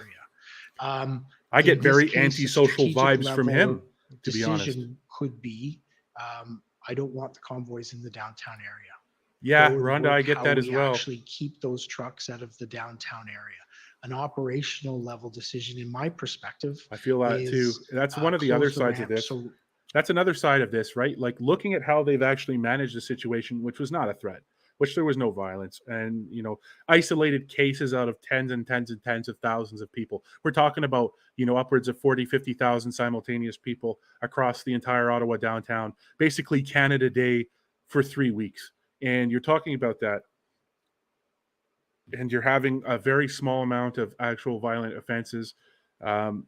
It's a microcosm. It's of a very isolated problem that exists in society when people get into social groups, when people indulge, when people do whatever. Some people there with very different mindsets. It's very difficult to understand who those people were. You also have to remember, when the Freedom Convoy was in Ottawa, there hadn't been a large party in this city or in Canada for a long time. So you could be sure on some of the Fridays and Saturdays, people who have no interest in the politics of the points being made came down, danced, drank, got bolsterous. This was the first, big event really that had happened in a long time anywhere. So you can be sure that there was tons of young people and other individuals who made their way down to some of the more lively events, especially, Rito and Sussex at Night or whatever, let out a little bit of steam that they had over the last 2-3 years because they had no opportunity to do so otherwise. And you could be sure that some of those people were some of the boisterous individuals who had conflicts with other people. We can't be sure who was who. There were so many people, so many thousands of people. So when you paint it with a broad stroke and you're talking about 21 total assault charges, the majority of which were during the Emergencies Act. And you're talking about the first large event with party dancing, socializing in years in Canada, in years in Ottawa. You're going to have all kinds of different people with all kinds of stripes come down. And some of those people might not be associated at all. They might not be demonstrators at all, just there to have a good time, drink a few beers, and then go cause shit.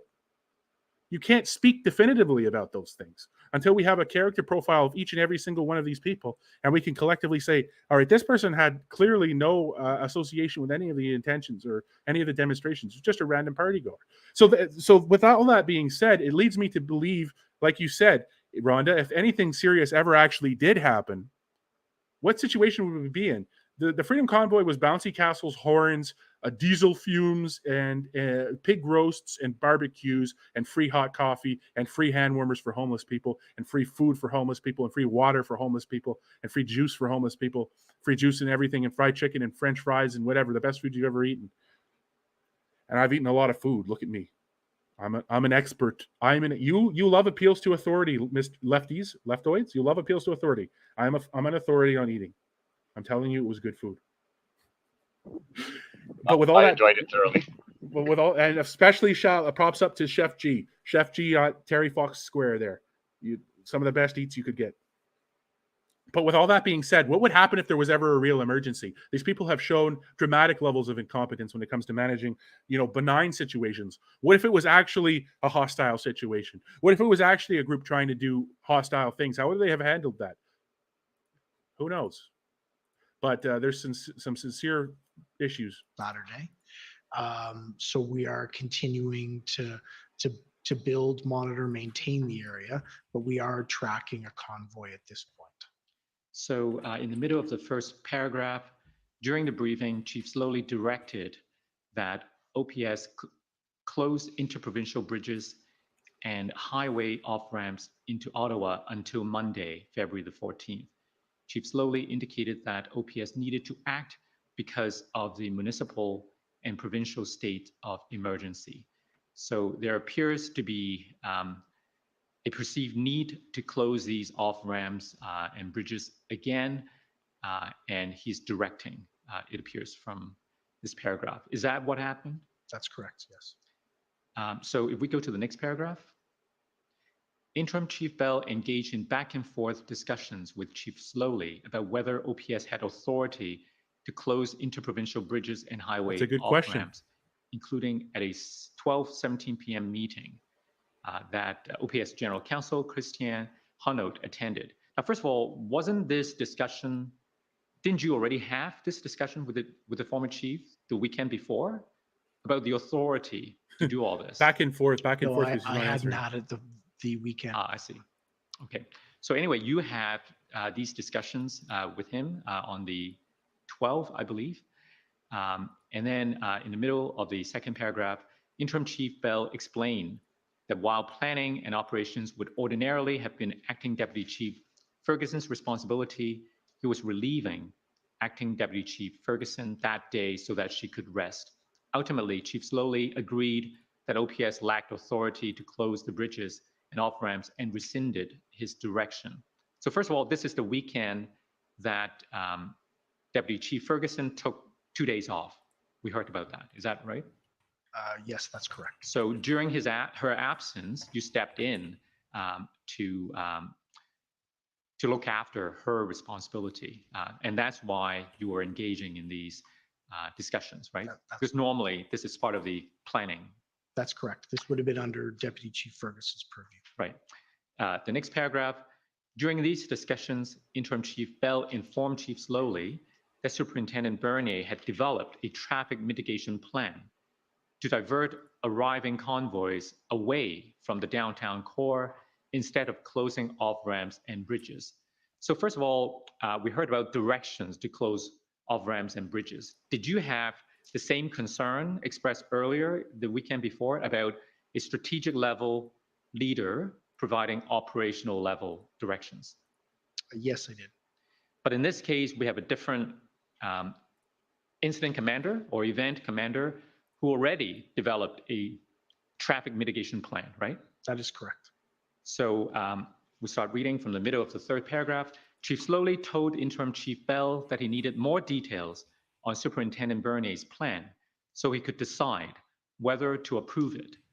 Now, do you have any concern about the former chief expressing the need to approve the event commander's plan?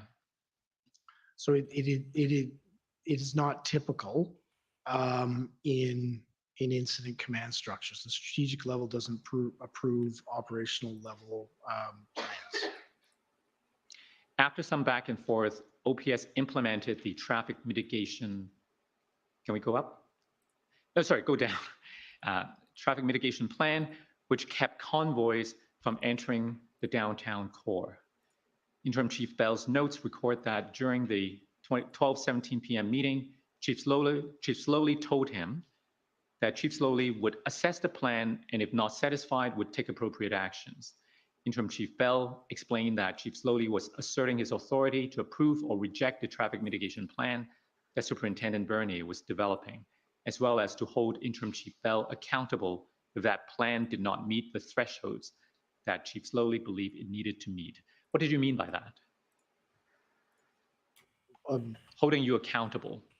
So I don't know, but he did indicate to me that I would be held accountable for the success of that plan. I don't know specifically what that would mean, but those were the words used by Chief Sloly. Okay.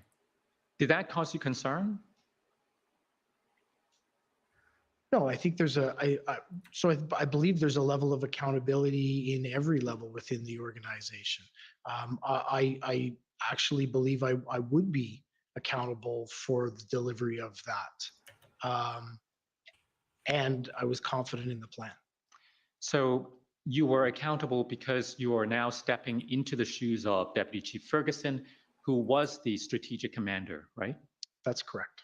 And so when Superintendent Bernier was implementing that traffic mitigation plan as the commander, you were the one then providing strategic oversight. That's correct. And that's why you would have been accountable if anything went wrong. Well, we ultimately, the chief's accountable for everything. Right. That's part of the responsibilities of being a chief of police. The delivery of this day and the diversion of this convoy would have, from a strategic level, come to me, and from an operational level, come to Superintendent Bernier, who developed a very effective plan and had teams legal that counsel executed didn't agree those with plans very well. They kept them out of our downtown core. So was that an example of you trying to protect the autonomy of the operational commander? Yes, I would believe yes, because I strongly believe in the autonomy of the operational commander. And I believe at the end of the day, the strategic intent was clear here: keep convoys out of the area. Superintendent Bernier and his team took that away and developed a very strong plan to manage that.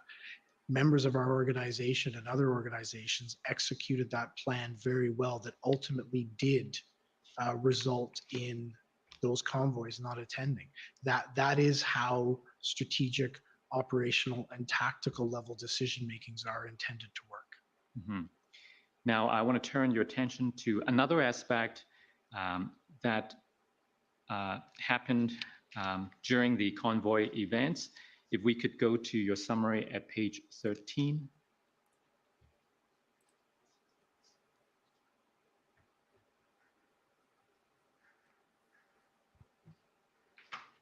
If we go down a little. I need the, that's right. So the last paragraph, during the interview, Interim Chief Bell stated that there were different perspectives within the OPS on the role of PLT during the Freedom Convoy. And we've heard a little about this different perspectives within the OPS on the role that the PLT should play. Can you tell us more about your perspective and the other perspective on PLT? So I can tell you about my perspective. Tell us both. I don't know that I know what the other perspective is, but from my perspective, PLT is an essentially important part in the development of plans, the pre-engagement with demonstrators, and then ultimately with the engagement of them as you move ahead. PLT, the police liaison team, does an amazing job of trying to build rapport with demonstrators and protesters. And we utilize it now beyond that in order to be able to have clear lines of communication, but even more so have a good set of understanding of expectations of the protesters and expectations of what the protesters are anticipating to do when they're in their area. So they're very effective in the pre-planning phase and in the early development phase. They're also extremely effective in the demobilization portion because effective PLT utilization can actually result in usually through small sets of concessions, through finding common ground with demonstrators and protesters in order for them to be able to successfully and peacefully negotiate an end. The cross-examination should be a little more interesting than this. Could be explosive, in fact. So you'll want to tune back in after lunch for sure. Exceptionally challenging for our PLT. I don't know when members this is going to stop with the convoy lawyer, because so many there's only 7 people, witnesses so this week, different organizers, and they're all police or so. Groups. So it's Those basically looking like leaders, there's going to be a couple that organizers, get and a whole groups day, changed and on I'd a imagine regular Bell basis. and Many Sloly of them are going to have get a very whole day. different He's going to get a agendas. whole day, and There Sloly's going to get a probably whole could day. not Yeah, have I been tend to a agree. complex and challenging environment for our PLT members to work in.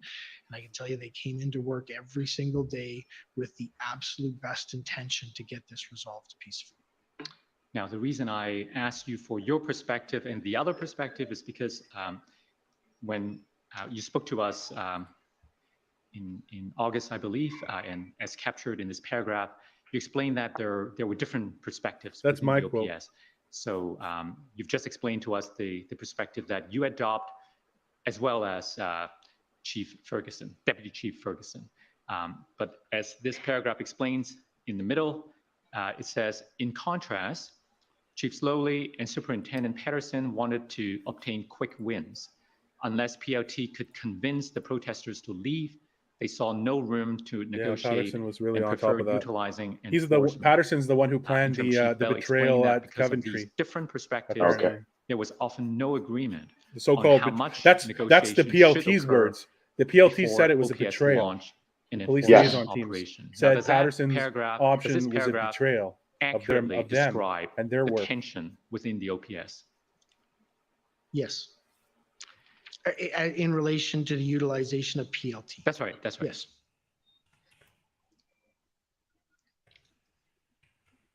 Now, do you recall that on February the 6th, on around the 6th of February, that you had a conversation with Superintendent Abrams from the OPP, and he said that the OPS needed to give more PLT autonomy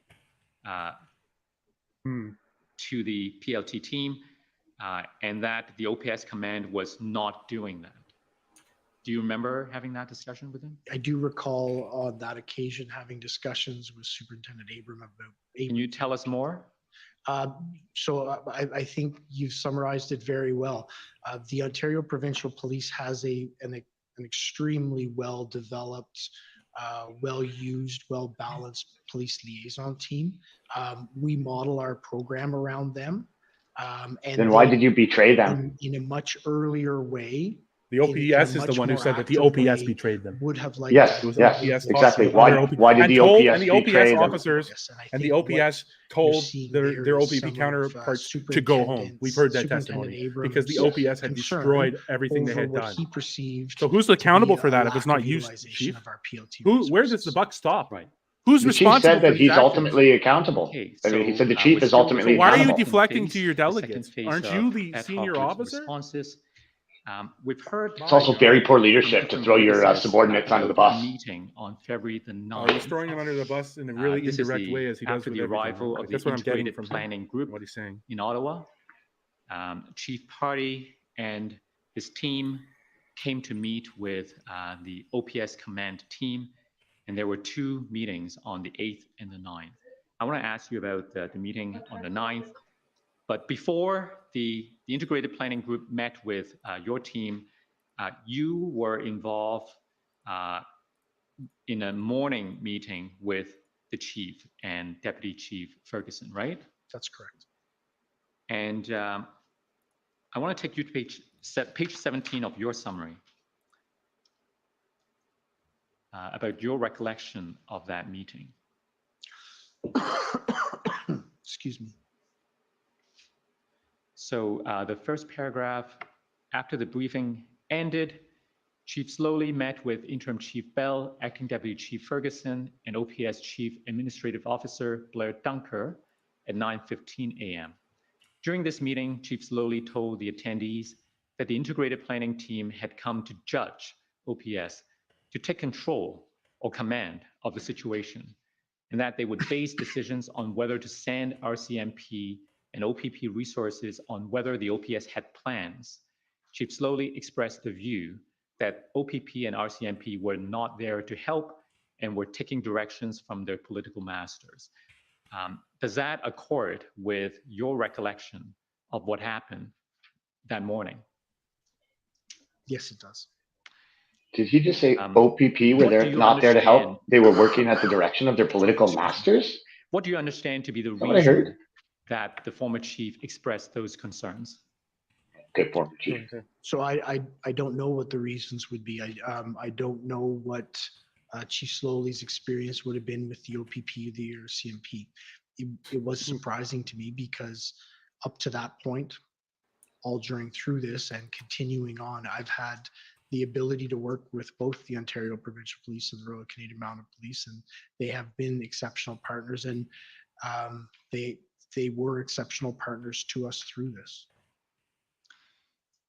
Now, in terms of the timing, so this is February the 9th, and we've heard that a day or 2 days earlier in the Ottawa City Council, there was a motion.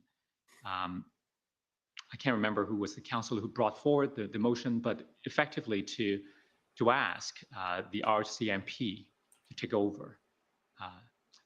Are you aware of a motion? So through this, there was many motions. I think you're specifically speaking about a motion on February 7th that was forwarded by Councillor McKenney in relation to asking the RCMP to engage in takeover policing of the parliamentary precinct. So I am aware of that motion. Now, you were there that morning when the former chief expressed these comments. Did you understand his comments to have anything to connect with the events before, such as the motion in the council? So again, as I indicated, I don't know what motivated these comments by Chief Sloly. What I do know is that in relation to that motion, we had identified that it actually wasn't grounded in law.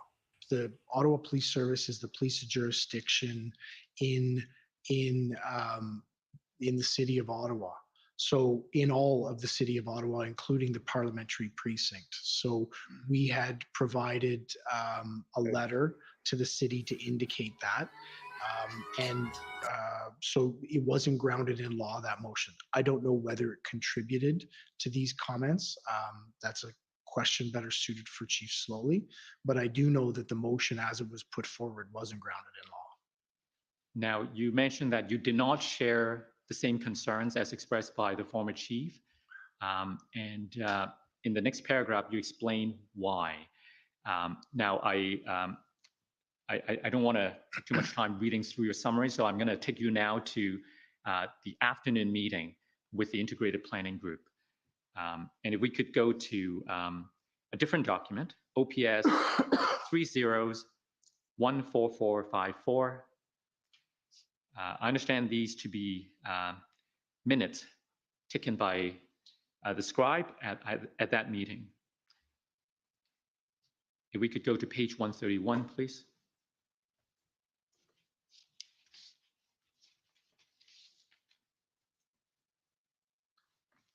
So can I just ask for a point of reference on where these notes are from and who's taking them?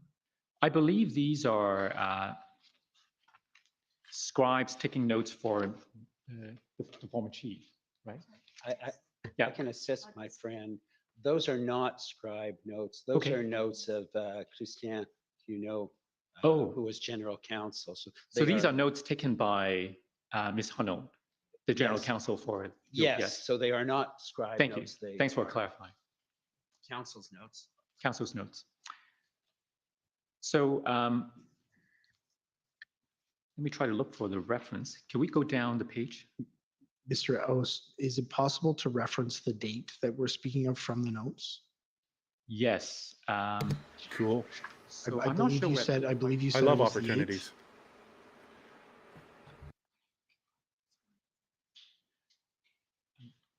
Moments intelligence.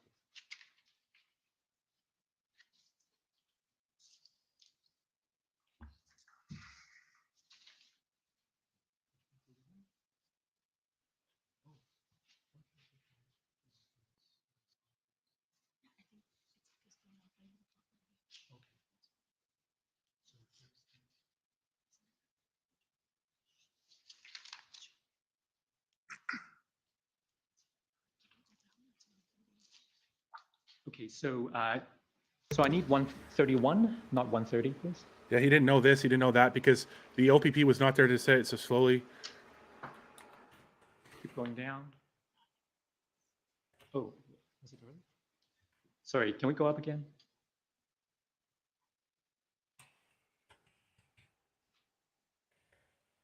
That's right. Okay, so do you see the comment? Chief, last night was amateur hour. Hard for us to make our logistics there. We need to look professional. Our job is here. Our logistics are here. They will be embedded in our plan, and we're not embedded in their plan. Do you remember that being said? Can I ask you to move up so I can refresh my memory more Yeah, fully so on the notes? I think you're A lot right. of We need to stuff know happening a here. bit about the context. So can we go up to find the time? That may help determine. Okay, sorry. Yeah, down a bit.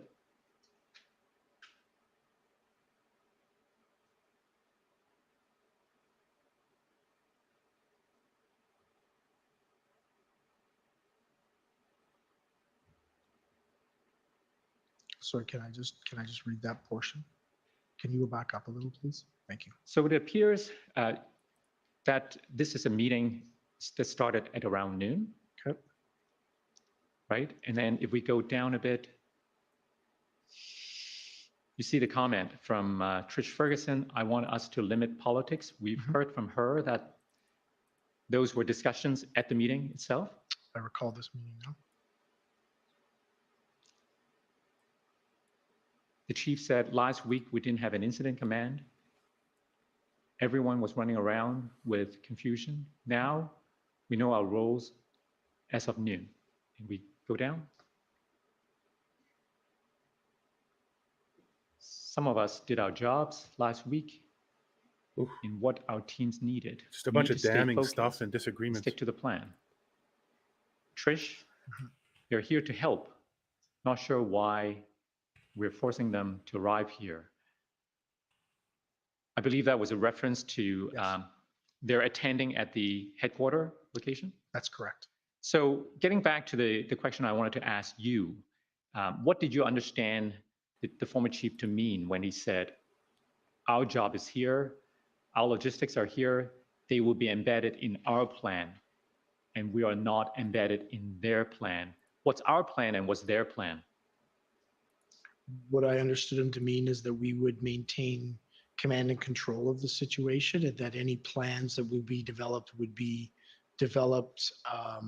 by us or with us at the head of the table.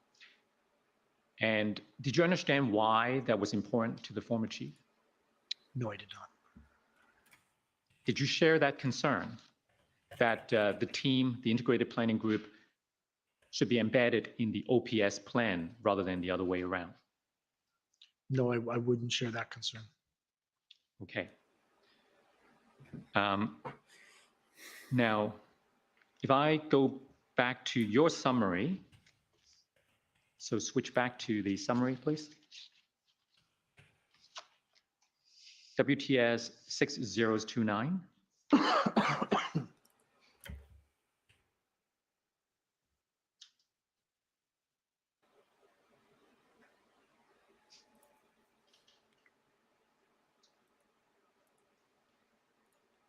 We go to page 17.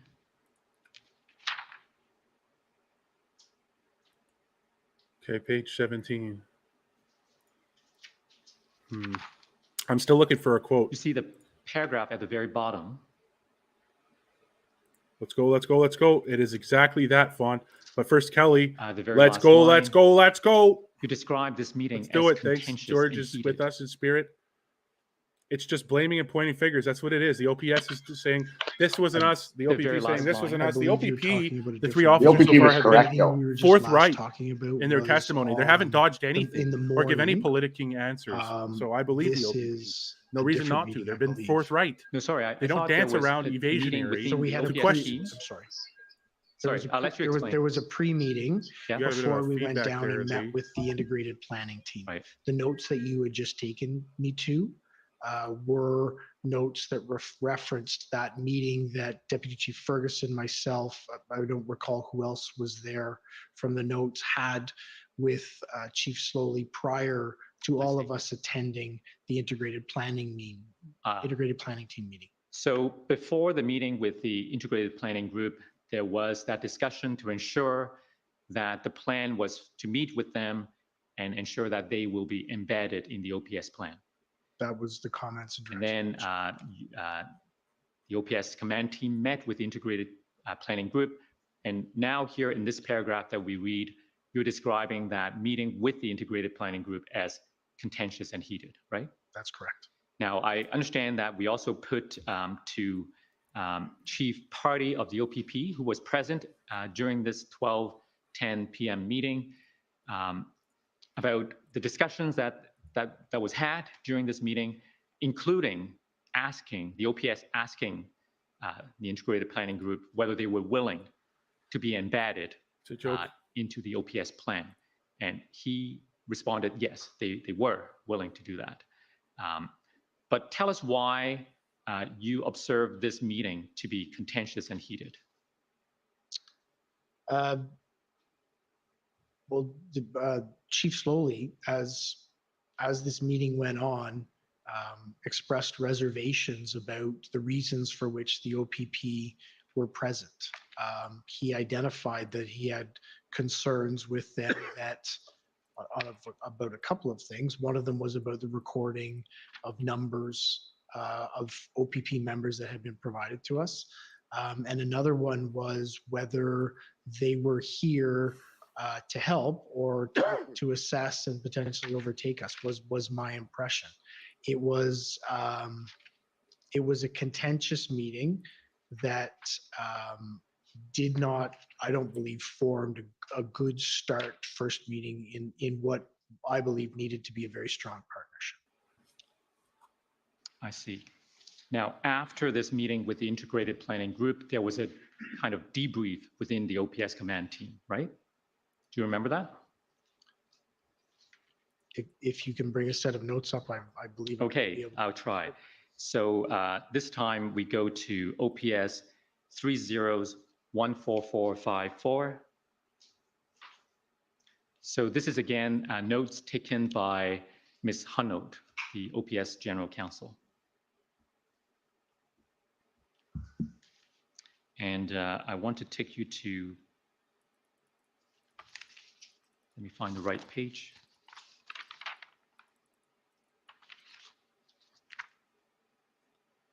Let's try 139.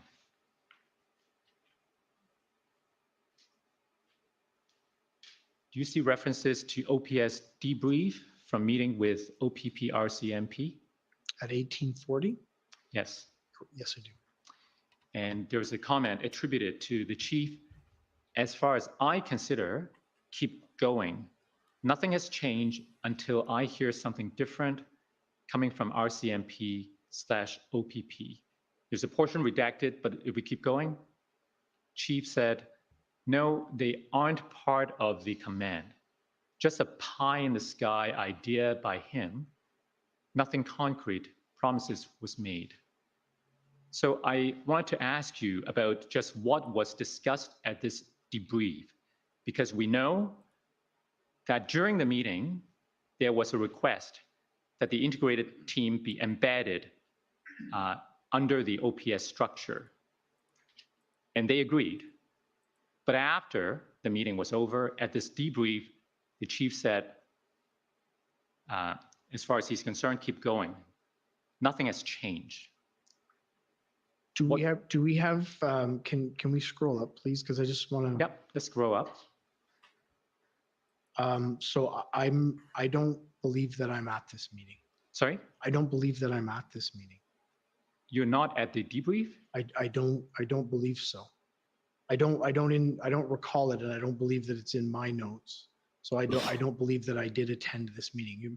This is on the 9th. That's right. Yes. So I don't believe that I was at the debrief meeting. Okay. Is there any notations that indicates I was there?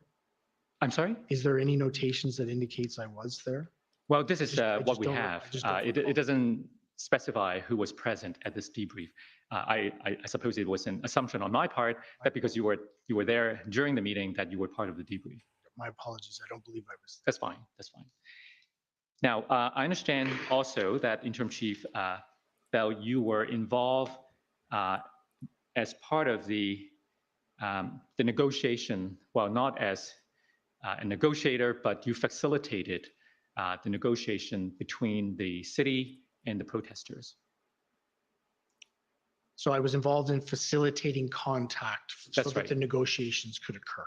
So I want to take you back. JC, what do you think? It's just all indirectness. Like he's not answering a single question. I know. I'm listening. Like, it's sickening. Yeah, it's hard to even take anything out of this because it's all just talking around the points and the questions. It's hard to take anything real out of to it. summarize here. No, I know. Waste of That time. I first Just go to the cross. became involved in the process. Yeah, I'm just trying to get through this part, man. On February. Going through some other videos, doing some work here too. I'm trying to find a quote that I had a while ago, but I cannot find it. Not 100% Perhaps so we have a the sec, document that references the specific data. You enjoyed our broadcast today. I do recall the sequence of events. I just got a 90% data warning on my 90 gigs. I have used 90 gigs of data since the 17th. Okay. Well, tell us your best. If anyone wants to help out a little bit, offset some of that cost, I would greatly appreciate So it. I was contacted. There is no more data. Are you having Wi-Fi yet? Not today. Who identified that Wi-Fi is not an option where I am. Contact I will be coming into town. The police liaison team and someone in the Tomorrow. city to have a discussion with a group of protesters. So I questioned him as to what level are you looking for? Is it are you looking for somebody to help arrange getting porta potties, or are you looking for somebody at a higher level? So we got some clarification around exactly what the request was, and it was determined that it was somebody in a senior level position, either from the city or politically from the city or from the city bureaucracy, i.e. the mayor or Steve Kanalakis, and that they were asking me to make bridge contact with them. I contacted Mr. Kanalakis and arranged for members of our PLT to attend and have a discussion with him. And then ultimately I created that bridge, and I believe they directly contacted after that. So those were the initial events on or around. Created the bridge and then had the police block it. Help refresh your memory by taking you to your notes. So let's go to refresh your OPS memory, Bell. 40. Let's go through the notes. That's going to really help. Sorry. 3 zeros, 14524. And I'm looking for February the 7th, but I'm not entirely sure. Oh, it was 3 zeros. Now I remember. I thought you said 4 zeros. That was the problem. Can we call up that document, please? Please, can we call up that document? Yes, it's OPS 3 zeros 14525.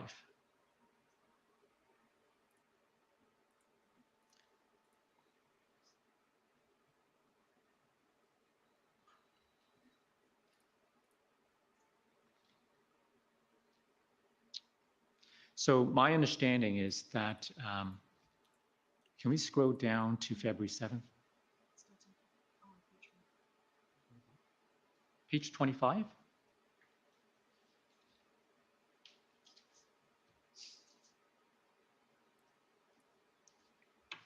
I believe it's in the evening.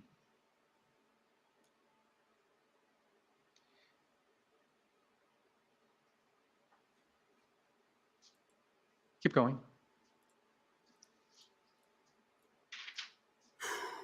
We're almost there. Look at these. Menard staff doing their job. Idling bylaw. All right, maybe let's try another. Let's try another way. There's another. Please, any other way but this. An email. Look at OPS this notes. $40,8464. $1,000 bylaw. Let's get that going.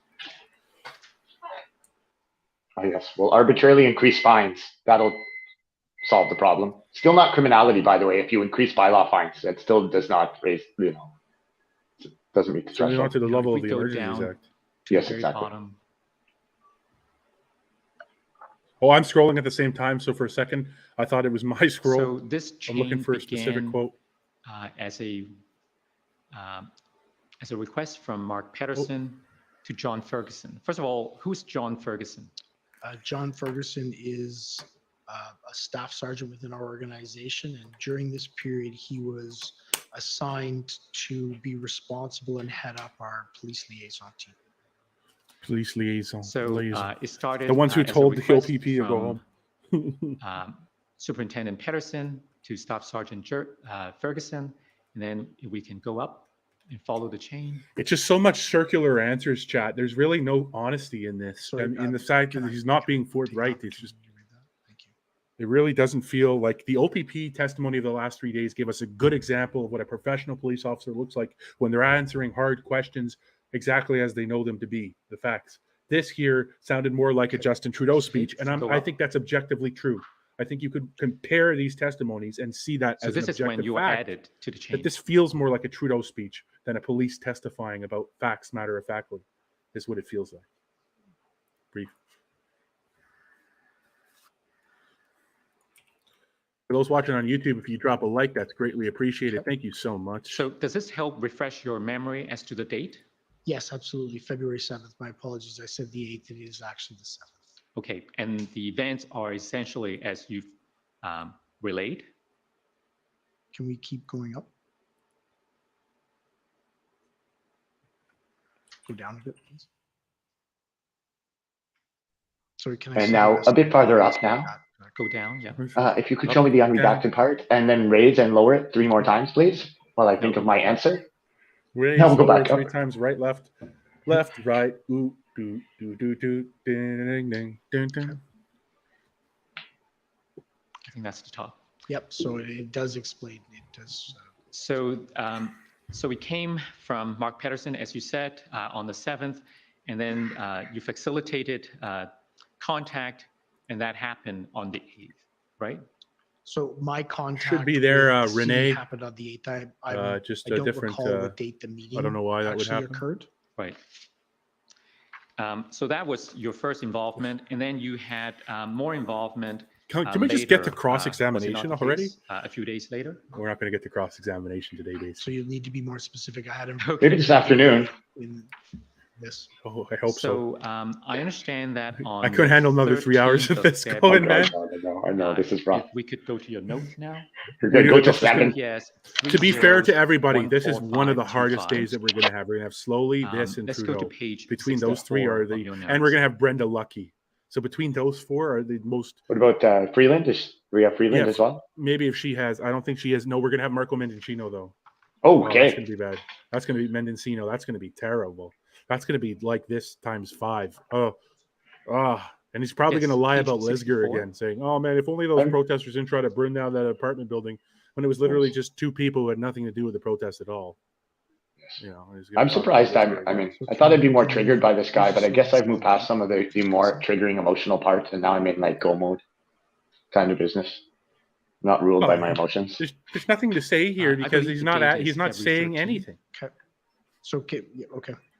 February 13th? Yeah. Jesus Christ. So let's go to 12 p.m. Mhm. So it appears that there was a briefing and in which you were told of Chief. a deal to move the trucks. Do you recall that? Yes, I do.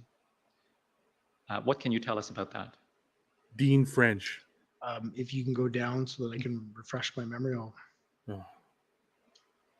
This counselor looks a little bit... Okay, if you can go down more, please. He looks not satisfied. I don't know. Am I reading Go down, into that? please.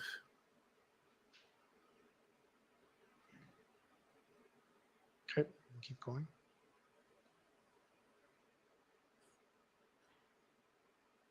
Keep going, please. Oh my God. Okay.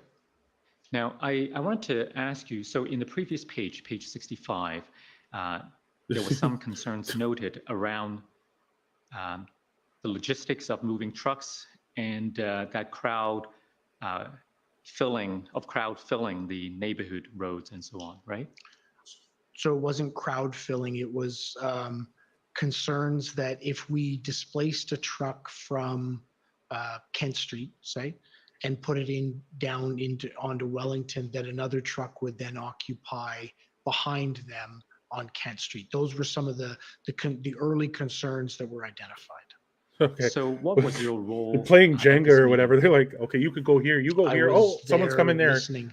A Rubik's Cube, I believe, is the way We it were was just being put briefed as part earlier. of the executive It command. was like a Rubik's Cube. This is on the 13th, so I You believe take a Deputy truck Chief from the middle and Ferguson you is put it on again, top.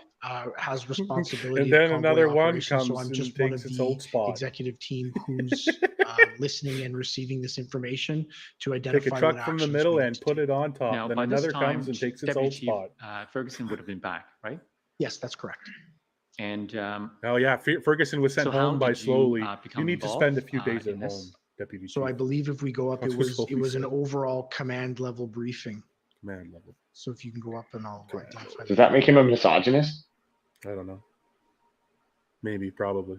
It's I very don't know possible. how many female members of leadership there were. Let's ask. That's very important to Trudeau. I hope you have the clipper machine ready for our things coming up over here.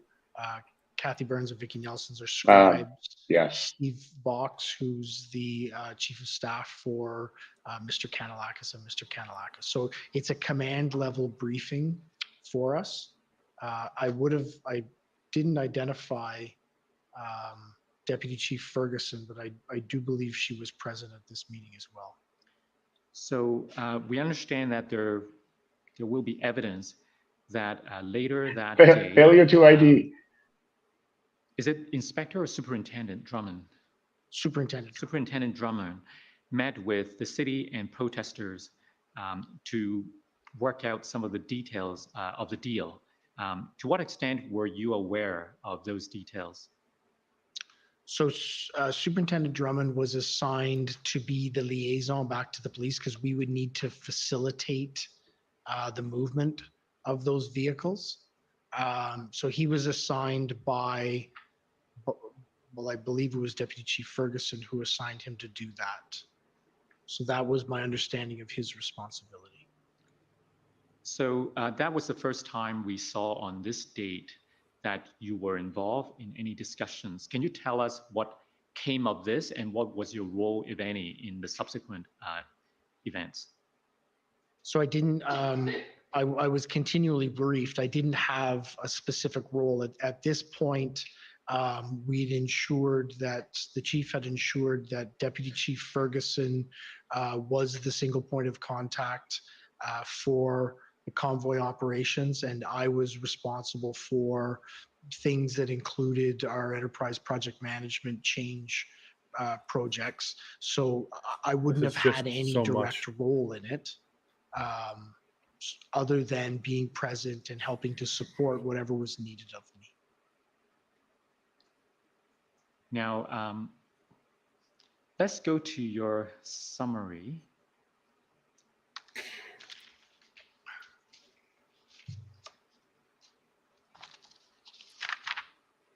We're near the time for the lunch break, so just if you could be sensitive to when's a good time.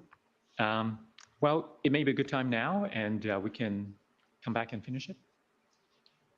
If it's convenient. Yes, it is. Okay, so we'll take the lunch break for an hour. Sure. Oh, God. The commission is in recess for 1 hour. La commission est levée pour 1 heure. All right. Well, that was enough. That was more than enough. Maybe we should take this actual lunch break and just take a breath.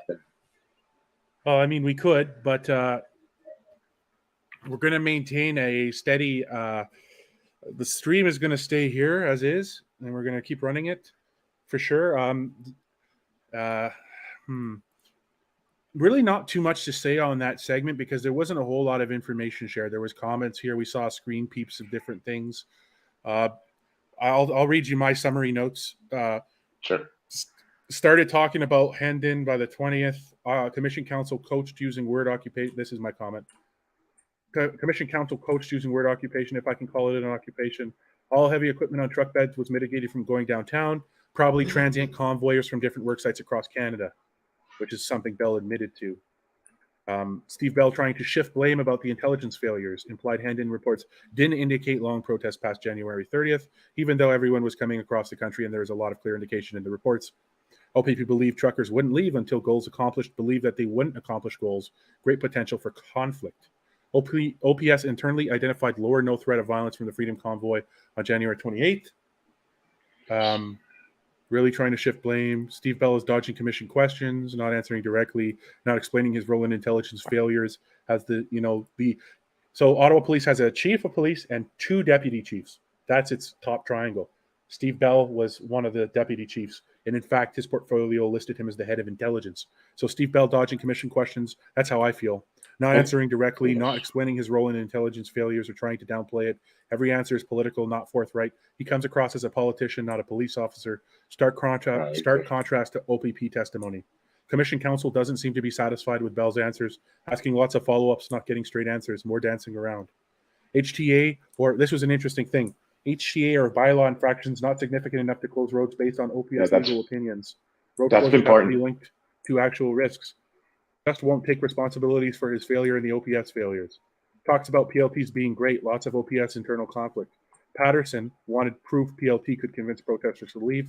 Ultimately, Patterson planned arrest at Coventry, I believe. PLT was not informed of these plans. OPP was not there to help, working to will of political masters, slowly, allegedly. Let me just go slowly, comma, allegedly. That's slowly. Bell doesn't share slowly, opinion. John.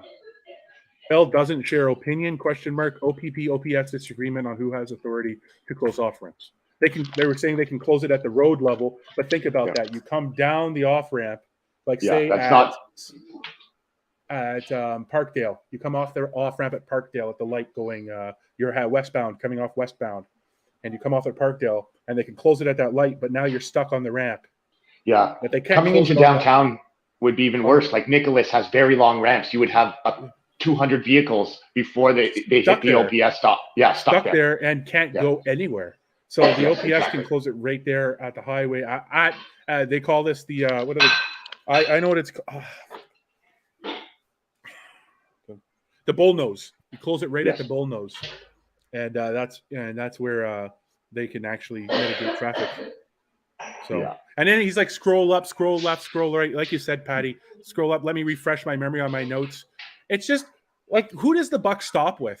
If chief, it sounds like he's delegating or mitigating all responsibility for even the failures of OPS that we don't agree with, like the OPS actions. He's basically saying it's everyone else's. Like I wasn't involved directly. I wasn't the point of contact. I didn't know about that. And then he even tried to blame the Hendon reports. He's like, well, we had no indication from the OPP that this protest would last longer than a couple of days. The OPP in their testimony made it clear that they very strongly believe that this was not going to last a couple of days. They said that the protesters were not going to leave until they accomplished their goals of ending the mandates, and the OPP felt that they couldn't accomplish their goals. And which the OPP said that they didn't feel they could. And by the way, they absolutely did. The Freedom Convoy liberated our country. We wouldn't be where we are today. We would still be in a state equivalent to Nothing started changing until after this, really. Yeah, they tried to spin it and they tried to say like it was already happening. You can spin it however you want, but it all happened after. It all happened after the convoy. Go look to the articles of when these changes and timelines were announced. It's not. It's all after. And I'm still having a video on the cooker going for that, but that's where we're at now. Yeah. Nothing. So Denise, nothing will happen or change at the end of this inquiry. Well, that's the thing, Denise. The truth has value. And while there may not be punitive damages for any of the responsible parties on the government side, certainly for us, there will be.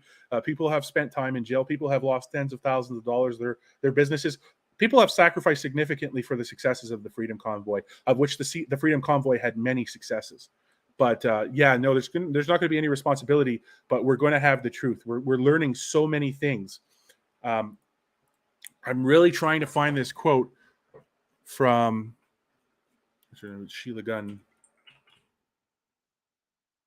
I'm just trying to get this quote going here about Kim Ayotte basically agreed, or Steve, somebody agreed that, man, this is a mess. One second, guys. I'm just quickly looking for this quote, because then I'm going to find it in the transcript to confirm it. In the meantime, you guys getting a different sense of this testimony? You guys thinking that it's going somewhere else? Am I off on my assessment? Is this a forthright testimony? Are we getting the truth here? Thank you so much, Kelly, for that donation. I appreciate it. Yeah, it definitely doesn't seem forthright to me. I mean, you're dancing around it.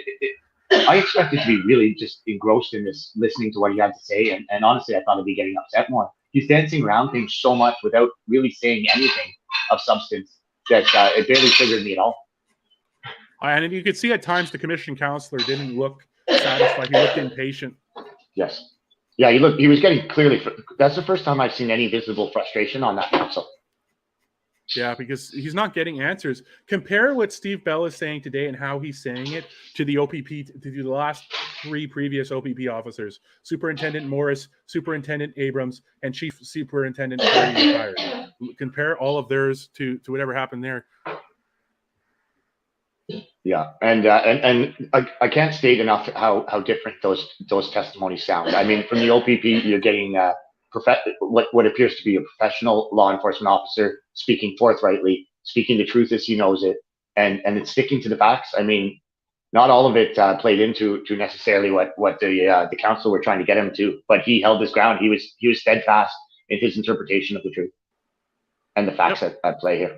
And he really didn't hold them back or try to twist them. No, and I'm actually pleasantly surprised. I mean, the OPP, I have a bit less of an issue with some of the OPP. I mean, it was weird seeing them at roadblocks, but I didn't have specific bad interactions with OPP. They really were, for the most part, holding the area that other police forces took. It would be maybe the way to put it. But it was a real pleasant surprise to see someone from law enforcement coming out and showing how professional they were. And despite the pressure from various sources, the OPP stuck to the truth. They shared their intelligence as they knew it completely, for the most part, completely. Very little redaction.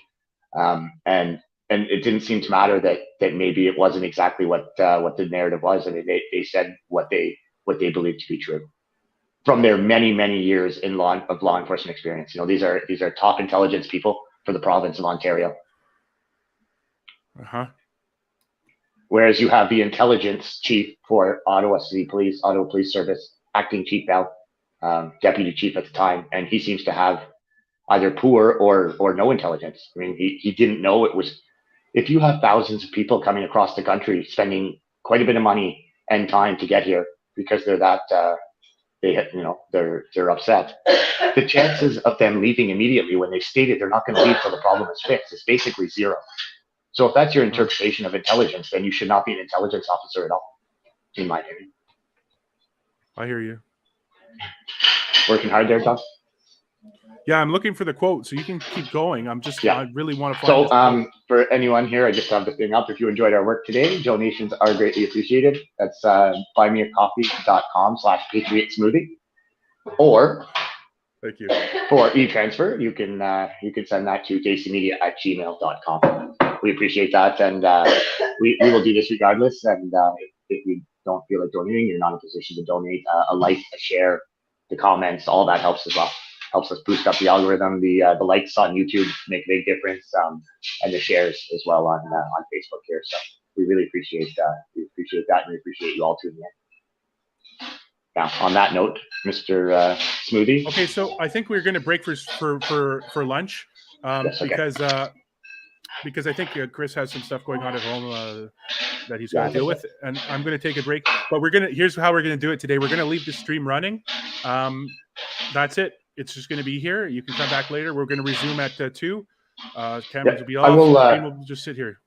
I will jump in and out too throughout the day as I can. I've got a few things to take care of, but I'll do my best to jump in and out and keep an eye on things when I can. And thank you so much if you did feel kind enough to lend us this. So we will be back with Interim Chief Steve Bell, and it looks like the Commission Council will have more time, so we're not going to get to other lawyers for a while, but it's going to be a long day, guys. It's going to be a long day, but we'll get to that cross eventually, and it will be good. So we'll see you all after lunch. Mm-hmm. I'm just going to leave that here, and you have a fantastic lunch hour, everyone. I'll see you soon. We will continue to cover this, with different lunch hour plans. Some days are more different, demand different things. Thank you so much for everything you're doing, and we'll see you soon at 2 p.m. Eastern Standard Time, or is it? I don't know if we're daylight yet, but Eastern Time. We'll see you at 2 p.m. Eastern Time. Thank you very much.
Okay, all right. Things are just about getting back, I believe.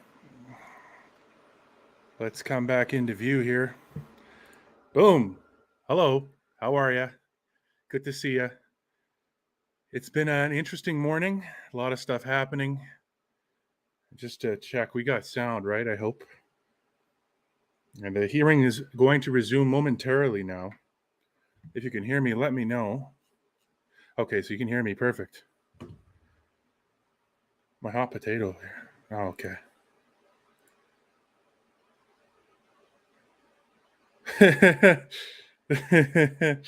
Oh, hey, SG was in here at one point.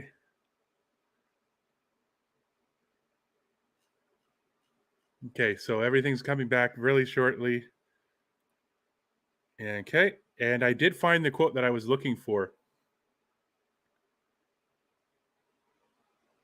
but it didn't make it look right. This was in regards to,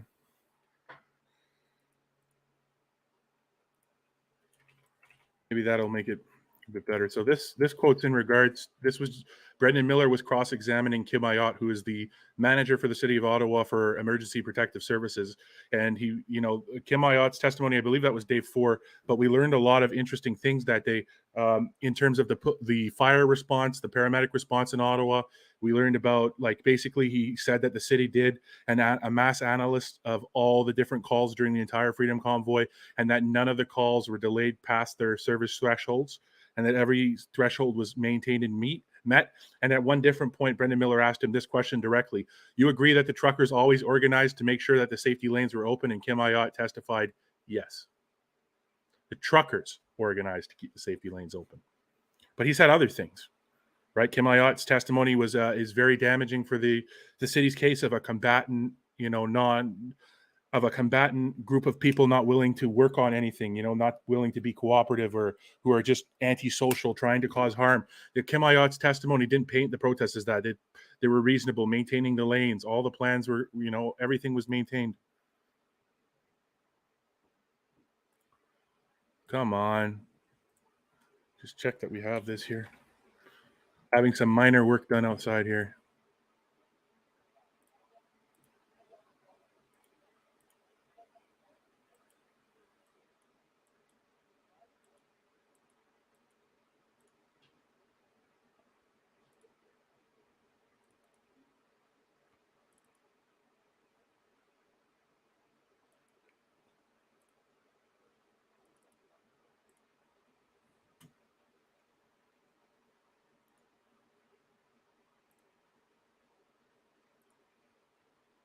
Okay, so I'm just trying to get my sounds back on, but the commission will be coming in soon. Looks like Steve Bell is sitting there in the penalty box, if we want to call it that. He's sitting there, but the commissioner is absent. The commissioner has left the courtroom, and someone will shortly declare themselves the king of the courtroom. He says they'll say that the magistrate has left, and they are therefore then the the king of the courtroom. The judge has abandoned the court. I am now the judge. I'm not saying that for real, but come on. Come on. Yes. Yes. Yes. Let's do it. Come on.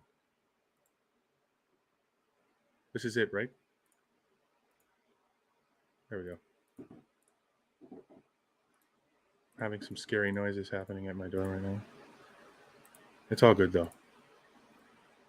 So they'll be back shortly with whatever they're thinking about. Let's go through some more of the quotes. Kim Ayotte, City of Ottawa General Manager for Emergency Protective Services, testified that pre-planned emergency lanes were kept open. That was done without the Emergencies Act. He further testified that Kent was blocked, but the city's pre-planned routes, so the city had pre-planned, the eventualities, and he didn't even say that. He said all of the city's pre-planned routes were maintained. He said that any building on Kent was accessible by emergency services using the planned routes the city made beforehand. So somebody was like, oh, if there was a big fire on Kent, we couldn't get it. And what did he say? We were comfortable from an emergency service perspective that we could access any place we needed to access. So for people saying that emergency service were blockaded, they show the video of the ambulance stuck on Metcalf. I don't remember where it was, but it was during the day, that video. And Kim Ayotte testified that they did a critical incident, analysis of every single response during the situation, and they didn't find one situation where the response time exceeded their service threshold. I think in Ottawa, paramedics have 7 minutes to get to a call. Ottawa paramedics response time. I don't know how. So they have 8 minutes. I was close. They have 8 minutes from first unit being notified of the call for service to a paramedic arriving on the scene. And the benchmark is that 75% of the time the service call is met. That's for life-threatening calls like heart stopped, breathing arrest, stroke. The most seriously triaged paramedic calls, so 8 minutes. And the city of Ottawa says they meet that 75% of the time. But Kim Ayotte said that there was no massive delay. He said that. This is what he said. There was no substantial delays. There were no substantial delays for emergency calls, according to Kim Ayotte. No high-level risks in regards to any response, meaning the delays. Major testimony. Routes for every building were pre-planned for fire and paramedic response, and that was maintained throughout the protest, according to Kim Ayotte. And then, of course, later he directly testified with Brandon that he felt that the truckers organized to make sure that the safety lanes were open.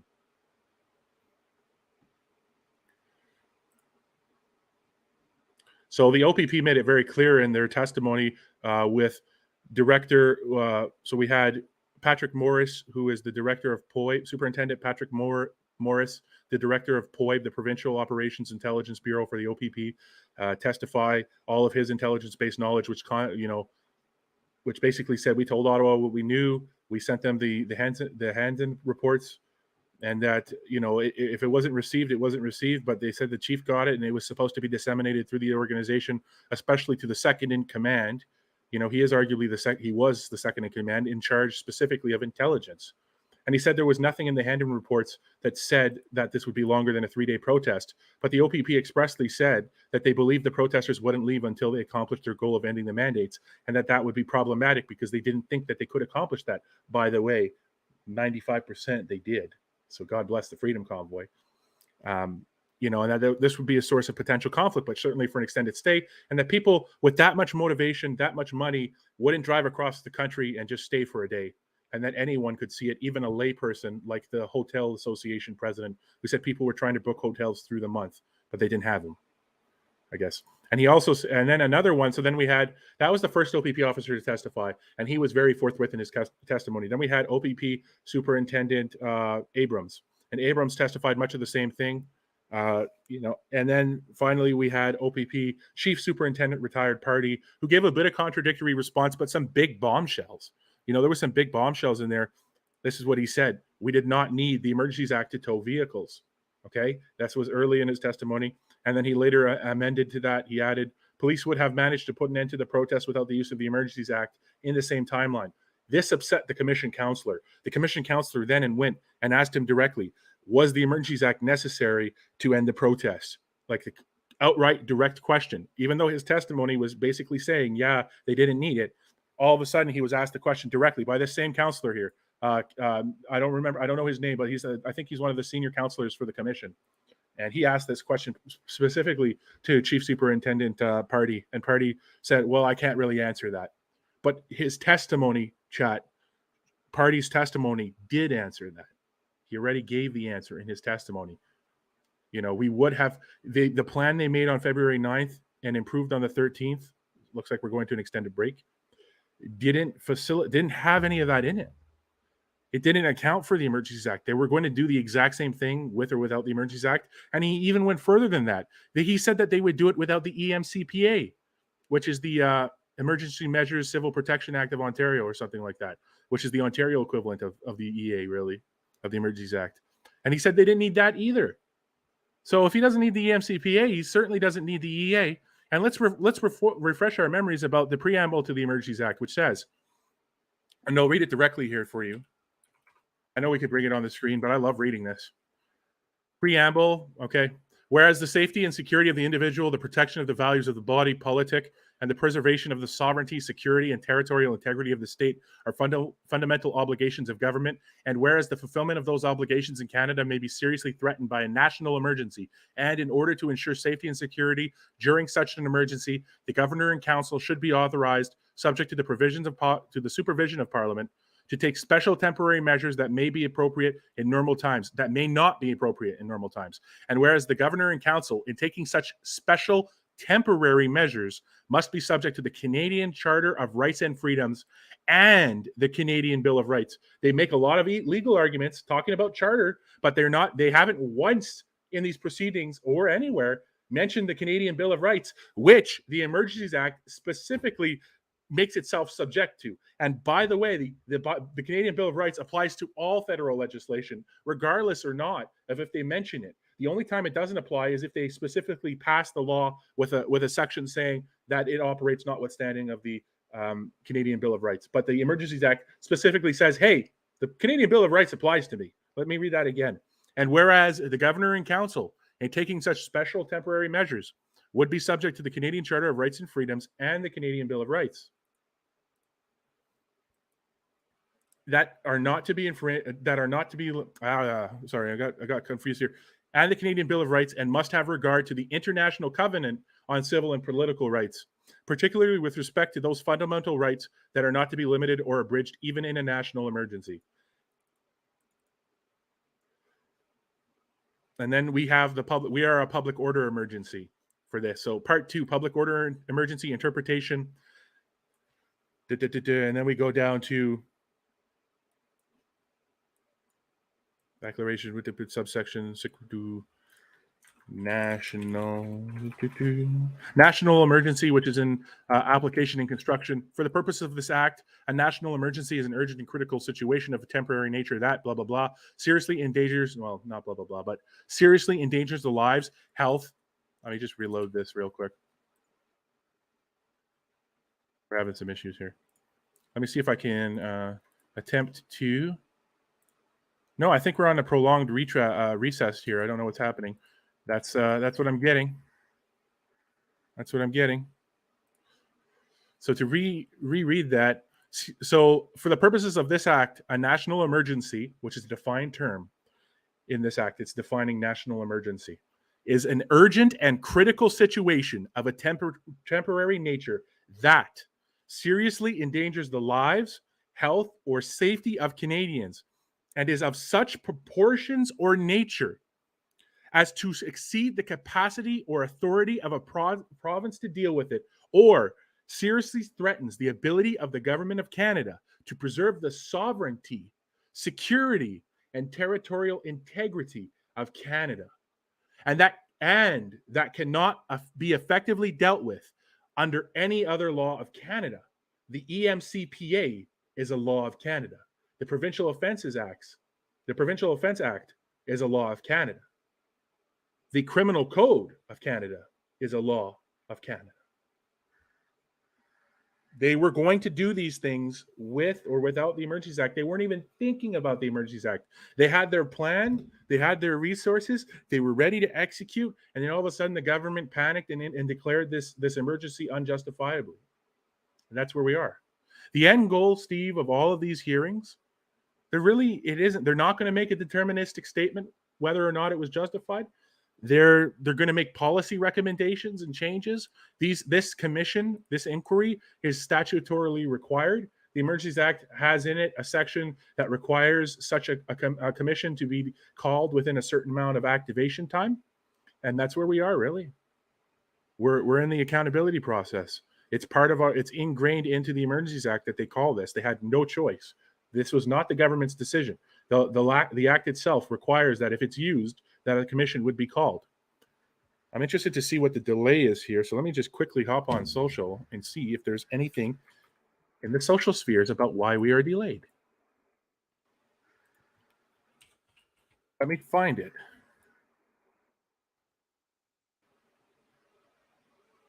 No, I don't really see it.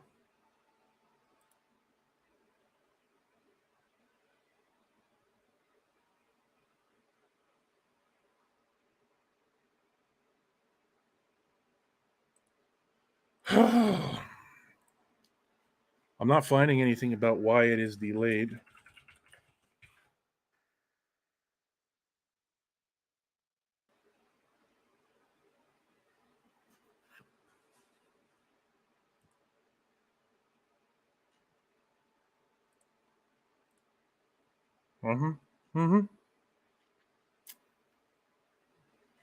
We will hunt you down, and we will find you. There will be no safe quarter for protesters. If you let your dissent be known, let it be known that we, the state, will find you and punish you. We have all the power, and you have none. We have arrested you on the hockey rinks. We have arrested you in the grocery stores. We have arrested you in the restaurants and in the smoke shops. And by God, we'll continue arresting you until every last flame of freedom is gone. Steve Bell, probably. That's not a real quote. The commission is reconvened. That's not a real quote. Okay, That's not a real quote. Welcome back. There's a bit of an internet problem. It's not here, it's the service provider, which means that we don't control it. We're working on trying to get it going. We have two choices. We can continue and all of our functions continue, the webcast and the live stream is working. Access to the documents, but you will have not access on your laptops.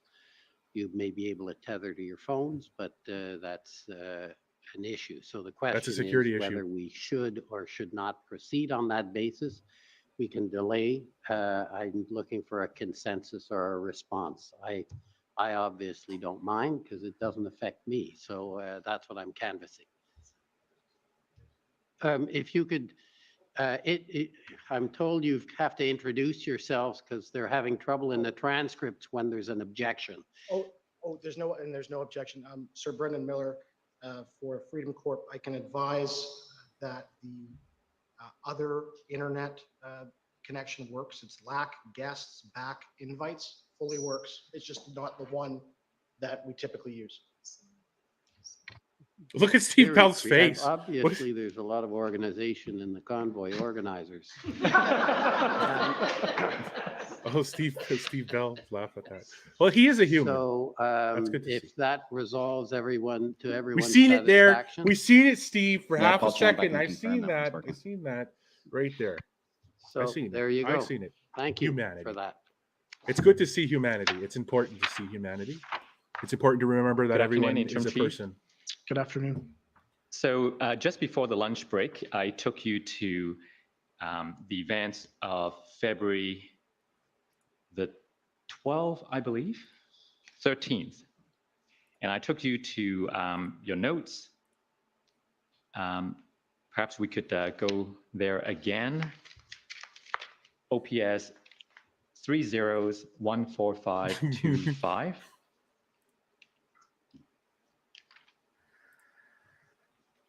So you may remember that I asked you about this meeting you had at 12 o'clock. Yes, I do. And it was a meeting in which you and your command teams discussed this deal that the city was entering into with the protesters, right? That's correct. Is it possible to get the notes up? The notes are up. The page reference is not there yet. Oh, I apologize. It's page 64. Thank you.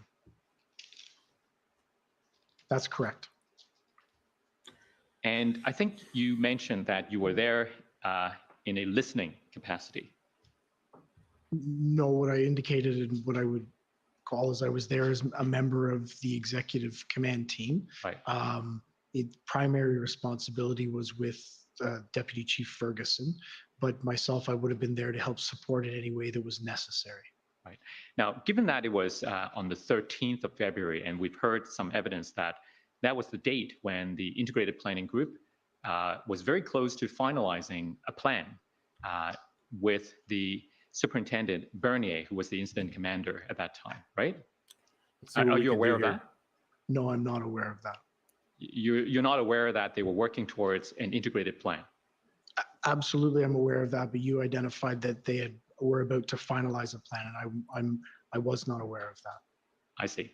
So I guess one of my questions is whether at this meeting at 12 o'clock, when people were expressing concerns, and we've seen some concerns noted in the minutes earlier, whether anyone raised any concerns about how this deal might affect the plan being worked on by the larger group, the integrated planning group. Any concerns raised about that? I don't recall that, because I don't actually recall, well, myself specifically, being aware that by this point they were almost completed the integrated plan. Okay.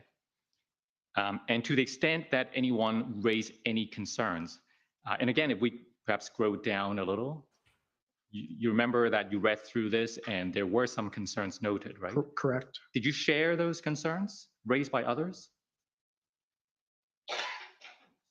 I'm sorry, I don't understand. Did I share them with who? No, I mean, to the extent there were concerns expressed, did you agree with those concerns? Oh, did I share? Oh, sorry, I misunderstood your question. My apologies. Can we move down in the notes a bit, please?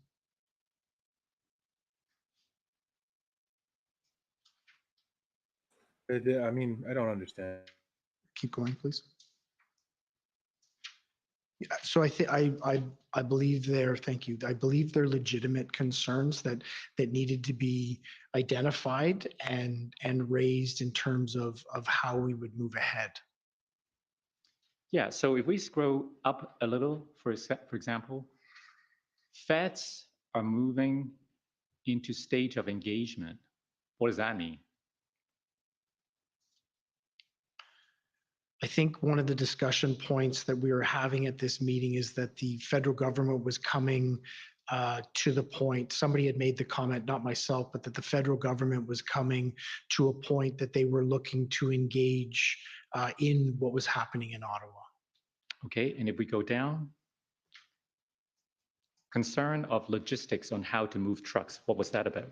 So the logistics specifically would be, how do you organize ourselves to move the trucks? Which trucks are going to move? Where are they going? Just the overall logistics of the movement of the vehicles from one place to another. Now, you may not have been aware of the details of the progress of the integrated plan, but you were stepping in on the 11th and the 12th for Deputy Ferguson, and in that capacity, you were involved with the planning part, right?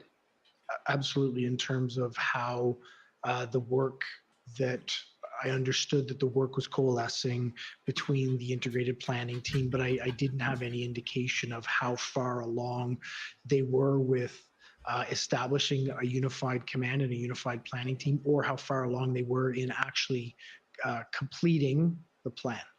Would it have been important to understand how this deal fit in with the overall plan? We've heard from Chief Party about the importance of ingredients, fitting into the overall plan. And I would agree with Chief Superintendent Party that it is important that these two activities mesh together. But you don't recall any discussions at this meeting about those concerns? This is a mess. Being expressed. No, I don't. You don't recall anything? Now we know that on the 14th, the next day. What is this? Oh, by the way, maybe if I could take you to your summary. So again, this is. I do not recall. I think Mr. Clerk will know the number better than I now. Can we just stop with Commission Council? It's a waste of time. He's laughing. He's doing such a great job. I want to take you to your summary at page 23, because this may also help refresh your memory.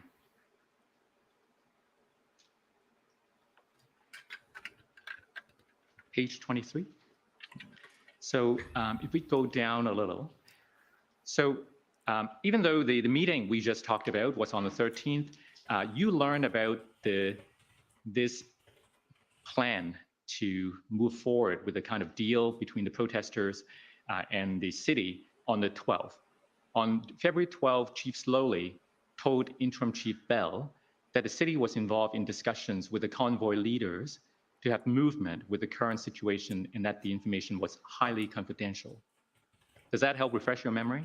Absolutely, and I think we did cover off the content of that meeting earlier on the 12th. Right. So you were aware of the situation on the 12th, and then on the 13th in the morning, at around 12, we saw what we talked about. Now, when did you notify Superintendent Bernier for the first time that these negotiations were going on? So I believe that, I don't believe that I was the one that notified him. At the meeting on the 12th, as I indicated, we were told through the city and through the chief that these negotiations were highly confidential and that they shouldn't be shared. So I don't believe it was shared until the 13th with Superintendent Bernier. Right. Now, I understand the sensitive nature of these discussions, but wouldn't you agree that if anyone needed to know, it would have been the one responsible and had the authority for the overall plan, right? And that would have been Superintendent Bernier at that time. I would absolutely agree that we could have handled that notification better, and it should have been done earlier. So when you became aware as the strategic commander on the 12th that this was going on, it would have been preferable that Superintendent Bernier be notified at that time. Yeah, I would agree with that. Now that didn't happen, and he found out later. Are you aware that Superintendent Bernier expressed concerns about this negotiation? Not directly from Superintendent Bernier, I don't believe, but I believe that Superintendent Drummond did indicate that to me in conversations we would have had. Right. Now, if I could take you to the interview summary of Superintendent Bernier. Very sad. And the number would be OPS 6 zeros. And the last 2 digits would be either 30 or 40. Let me just confirm.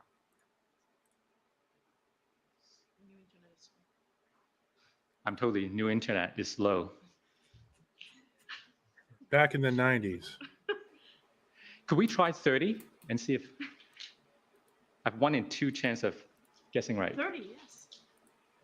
Let's do 30. Bonnie, you're hilarious.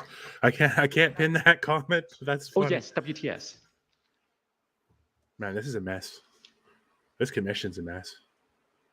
So if we could go to page 17.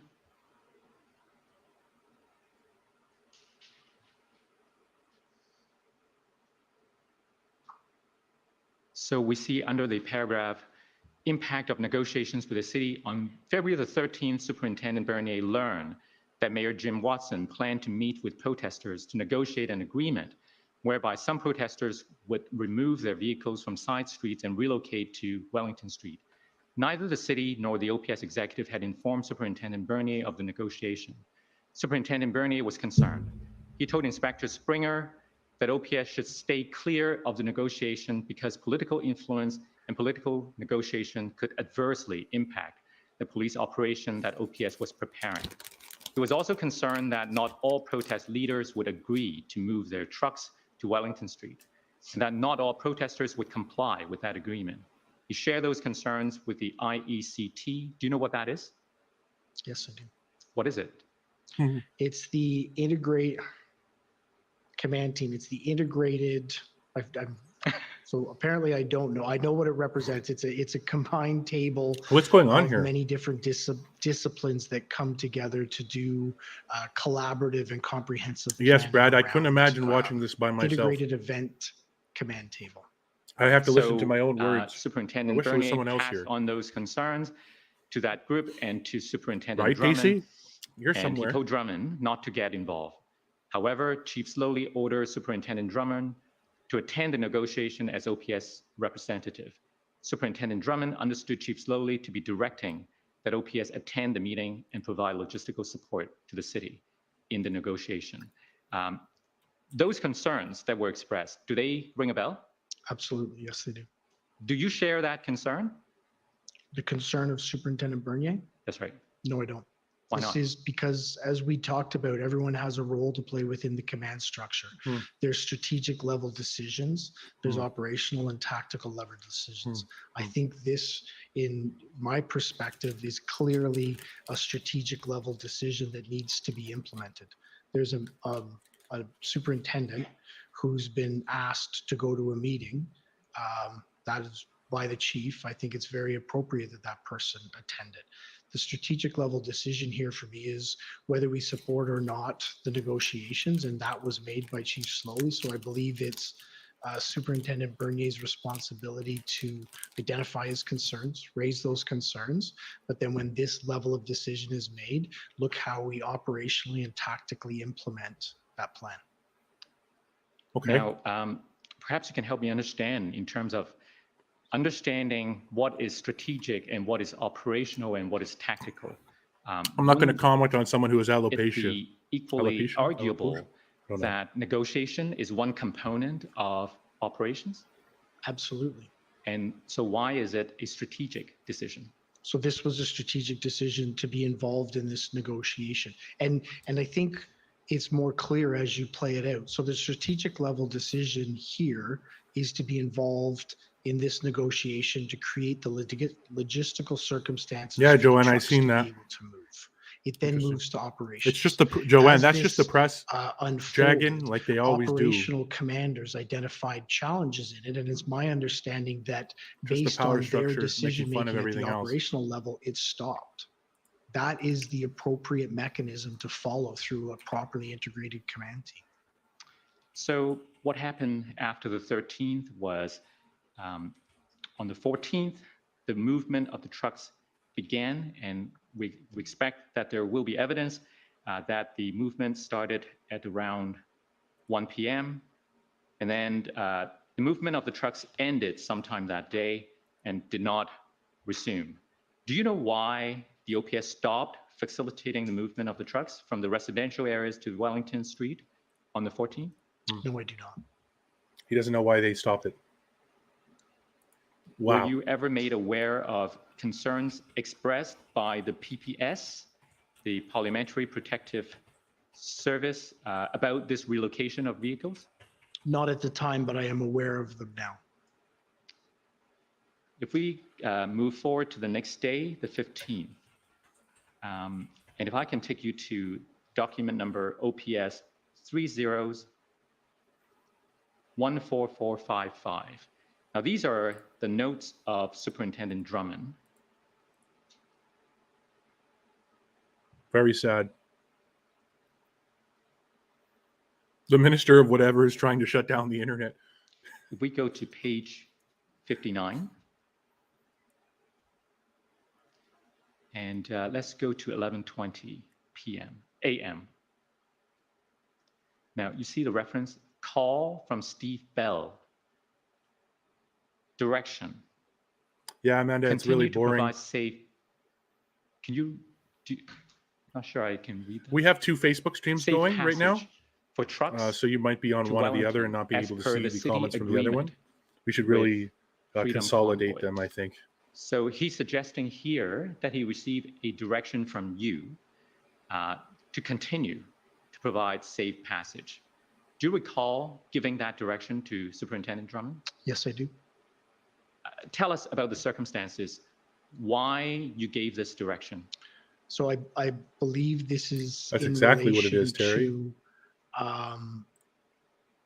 This is in relation to conversations Superintendent Drummond and I would have had or been having during the day for him to arrange the logistical movement of this agreement that had been reached. Don't get me excited now. He had identified with me that there was concerns from Superintendent Bernier, specifically around, as I recall it, the political nature of this negotiation.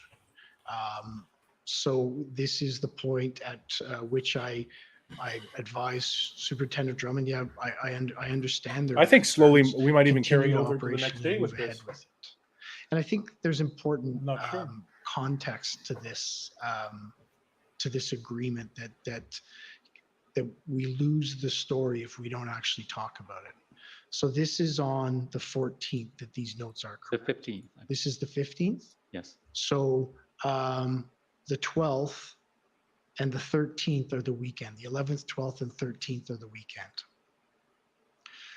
I remember that weekend having extreme concerns for the safety of our members, for the safety of our community based on the volatility and escalation in violence, in direct confrontational interactions with our members as it relates to them trying to manage the area or conduct any enforcement in it.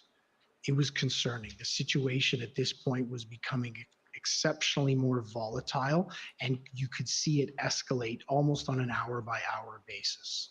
One of can we get examples? One of the components that, for me, contributed to wanting to be involved in something like this is negotiations tend to take the temperature of the situation down. That is exactly, in my opinion, what occurred in this circumstance. I will absolutely concede we didn't notify Superintendent Bernier early enough. Will absolutely say that when it operationally became unfeasible to do it, Superintendent Bernier made the call and that this stopped. But you have to remember the time and place we were in, and this was becoming what was a dangerous city before, this was compounding it. So the fact that we were able to be engaged in a level of negotiation to take the temperature down, I believe gave us breathing room through the next week for us to be able to successfully mount and execute our operation. Now, we heard from Chief Party. I cannot wait was for leading cross-examination. The integrated planning group in Ottawa. We heard from Chief Party that the integrated planning group, expressed concern on the 14th when they heard about these negotiations, because in fact it raised concern for them that the unified command or integrated command was not truly integrated or unified, because they were concerned that the OPS was still doing its own thing and not being part of the integrated plan. What do you say to those concerns? So those concerns weren't shared with me, so I don't know the specifics of the context of what Chief Superintendent Party would have indicated. But you told us earlier about the need for autonomy of the operational commander, and that would be Superintendent Bernier now working in concert with the integrated planning holding group. him accountable to his words. If there were to be changes in strategic direction, wouldn't it have been important to convey those directions, change of directions, to the group so they could adjust and adapt their plan, rather than having plan and then being told that something now different, altogether different now is happening? So as I indicated earlier, yes, I agree with you on that. There's many lessons we've learned through them. How we integrate with He's not asking about lessons. Commander around He's something asking like you a this specific question. is one of those lessons. Superintendent Bernier and the integrated planning team should have been made aware more early of this decision, as soon as practicable or possible of this decision. That didn't occur, and I believe that was an error. Now, so on the 15th, when you gave this direction to Drummond to continue to provide safe passage, the fact that you need to direct something to continue implies that something was stopped. Oh. Did you not inquire as to the reason for why it stopped before you directed the continuance? I don't recall, but what of course. What I can say is yes, I would have. We would have had a conversation with it, because it's important that I hear their perspective. So I don't recall like, you said that this discussion, 2 hours but it ago. would have occurred. What do you said that they had autonomy, and but you were directing them. So how do they have autonomy? Safe passage, was that coming from you, or was there any input from anyone else? So is this on the 15th or on the 15th? This is on the 15th. Yes. I don't. Can you imagine if we had a real lawyer asking you 4 hours of questions? Any discussions with any officials at the city? They were autonomous, but I was giving them directions. Why were you on giving this day or the directions? day before? My God. I don't recall. If you have a notation on it, maybe you can help. Don't make a refresh my drinking game memory. of this, guys. Whatever you do, don't turn this into a drinking game. Superintendent Drummond You're going to have alcohol poisoning. may say that he was under the no impression drinking at any that time. It's this very could unhealthy. have come Do from not the make city. this into a drinking game. You will be in trouble. I don't do recall that. No, none of that. Fair enough. And I think it's important to note Superintendent Drummond at that point would be speaking directly with the city, as he was the logistical liaison. Involved with the city. Liaison. Right. Liaison. Now, in my remaining time, which is not very much. There are a couple of small things I want to cover. My remaining time? First of all, we've heard from some of the parties raising the issue as to why ticketing as a tactic or a strategy wasn't employed more as a way to deter the protesters from continuing in their illegal activities. Now, ticketing is a bylaw function, but we also understand from the evidence that the city bylaw officers were listening to the OPS as the lead agency for what would or would not be appropriate under the OPS incident command. So what can you tell us about this strategy involving ticketing? So because that was on the planning and operations side, I wouldn't have been involved in any direction that would have been provided to bylaw. That would have come through the incident command, so the NCRCC. So would probably be so many layers of bureaucracy and inefficiency, and they can't. It's so many layers of bureaucracy that they can't even answer a question. But as a member of the executive, did you have any situational awareness of why certain things were done or not done? And in this case, I'm interested particularly about ticketing. So more broadly than ticketing, I can tell you that there was officer safety concerns due to the number of resources we had in many of the different enforcement strategies that we were looking to engage. I did see bylaw going around and giving tickets like multiple times a day. In with that as well. So there was no officer safety control. They were going around and putting their tickets on people's windshields. Occupation. Make sure you take into account occupation. Don't make that the word. Safety word. Proactive Banana. Next safety area. Well, safety actually word back chat to is one of banana. the areas that we had covered. I believe you mentioned earlier when I asked you about intelligence. Let me put up the definition of the word occupation. The OPS planning decision was based on intelligence you're familiar with that would suggest that it would be a 2-day or 3-day event. Are you able to assist us with any specific document that would lead you to believe that it was a 2 or 3-day event? Absolutely. So if you go to the Hendon reports, the OPP officer who made them specifically on the 22nd or 23rd, all the way through to the 29th or that's not what was 29th, testified. I believe. There's references to in the intelligence gaps, the 28th, 29th, and 30th as key dates that they're referencing in relation to the demonstration. Now, my understanding from reading those reports when they talked about intelligence gap, and by the way, you can correct me if I'm wrong, but intelligence gaps just means we don't know about it, right? So I would read intelligence gaps to mean we don't know and we need to put some effort here to collect this information. Right. So I remember, for instance, reading the January 25th Hendon report when it talks about intelligence gaps for those 3 dates, 29th, 30th or 31st, maybe 28th to 30th, right? That I got the impression that what it was talking about was we don't really know much about what's going to happen on these dates, rather than that these are the only dates we can expect the event will last. Do you agree? So can you ask the question again? Right. So when you're pointing to these dates in the intelligence reports, I'm asking for your opinion, since you're the expert in this area.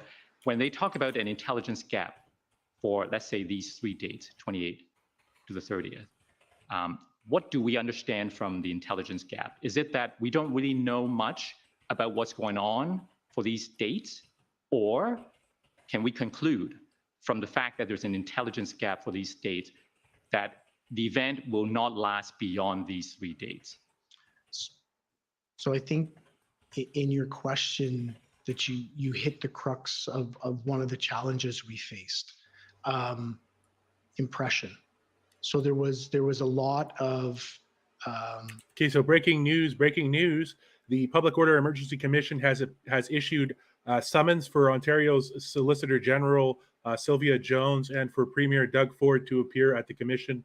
Doug Ford and Sylvia Jones had denied multiple invitations to appear. voluntario, so we voluntario to appear voluntarily. So we're learning now that they have been summoned, which is what you might hear in TV as a subpoena. So they have to now so they will be making appearance, Doug Ford and Sylvia Jones, I believe, who is the Solicitor General, I'm pretty sure. No, I'm wrong on that. That's not what she is. So I'll figure out who that is, but definitely Doug Ford. I'll find out who's the Solicitor General. Longer than that. All right. Now, we also spoke earlier about planning and who might have had the experience to help the OPS at that time. But okay, yeah. So she's currently the Deputy Minister of Health, but she was the Solicitor General during the Freedom Convoy. So Solicitor Jones and Doug Ford have been summoned to appear at the commission, and that's just breaking within the last half hour now.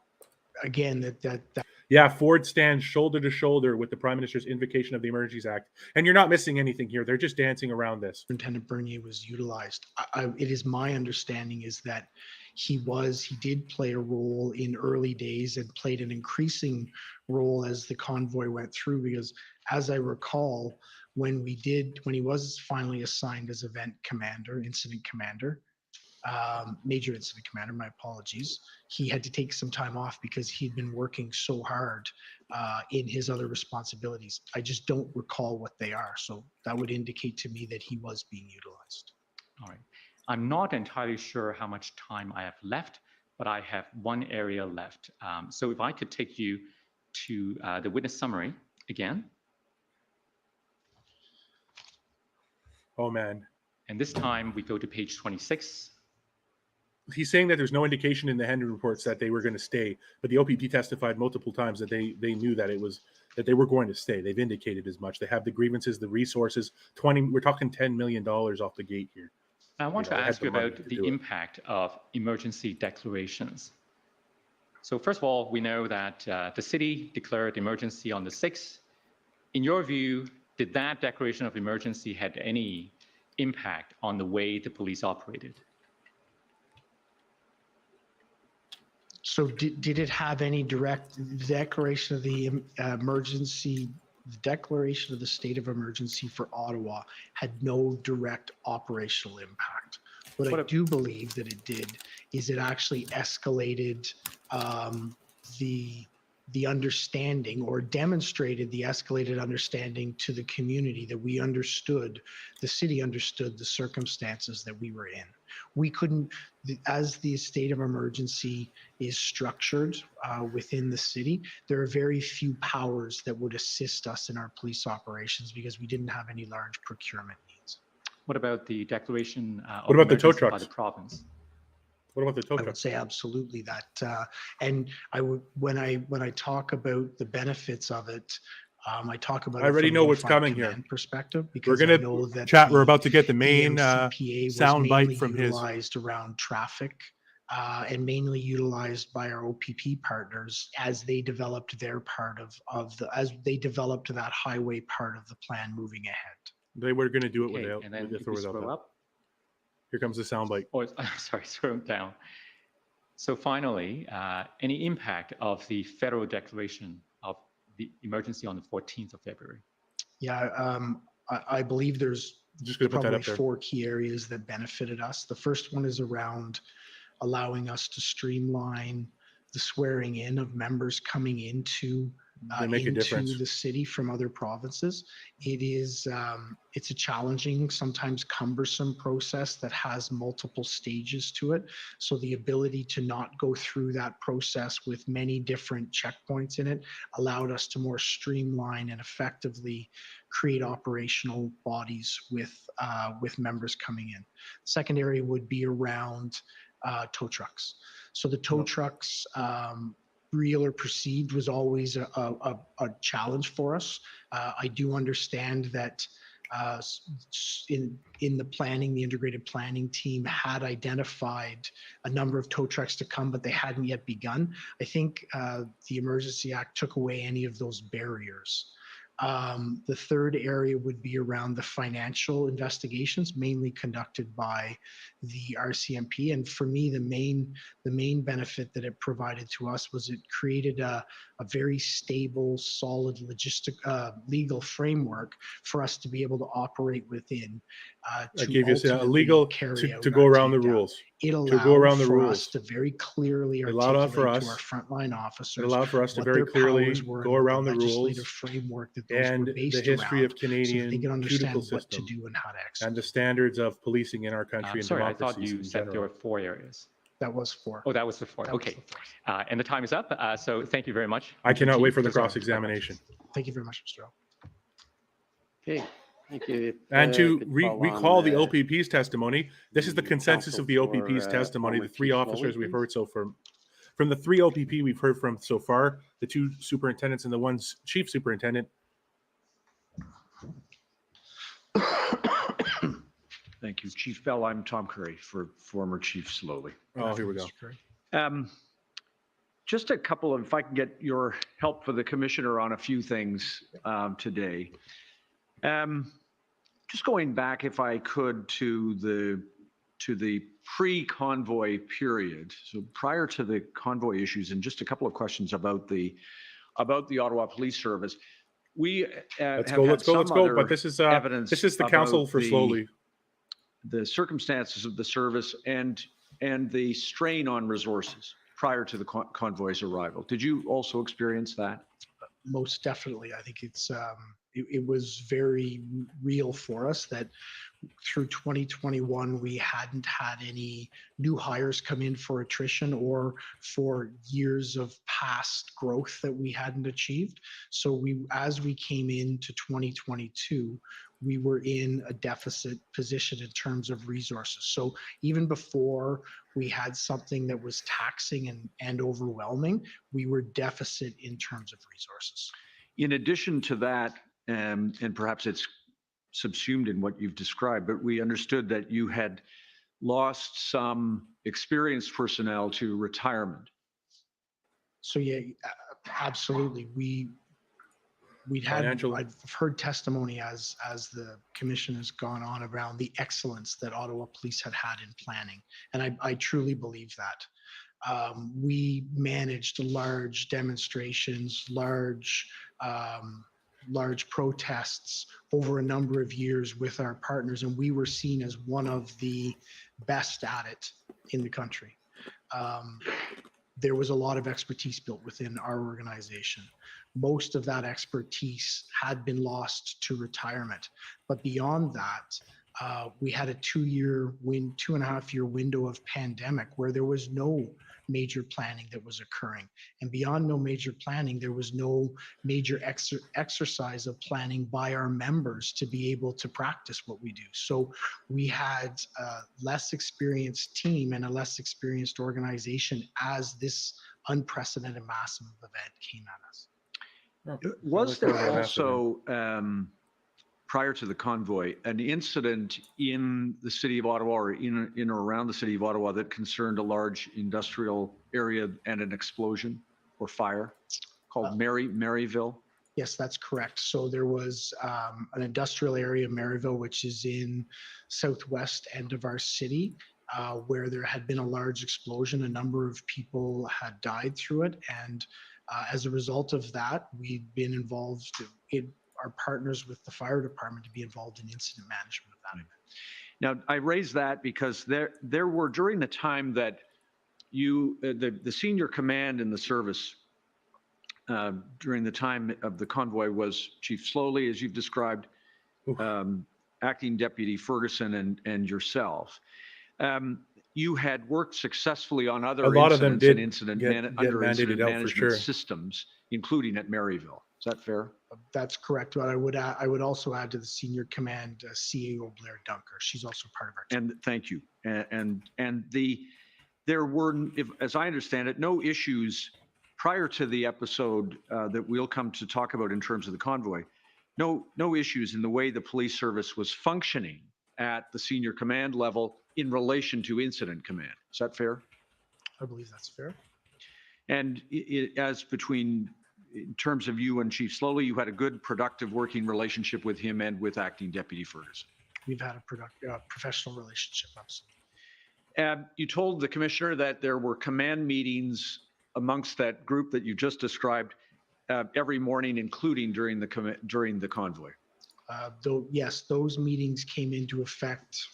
They would have been in effect for probably 2 years at that point. And during the time of the convoy, it's no exaggeration to say that at the Ottawa Police Service that it was truly all hands on deck. That is absolutely not an understatement. Leaves and time off were canceled. That's correct. Shifts were extended. Yes, but I think so. The way the question's based is around the command team, and I think it's very important to extend it well beyond that.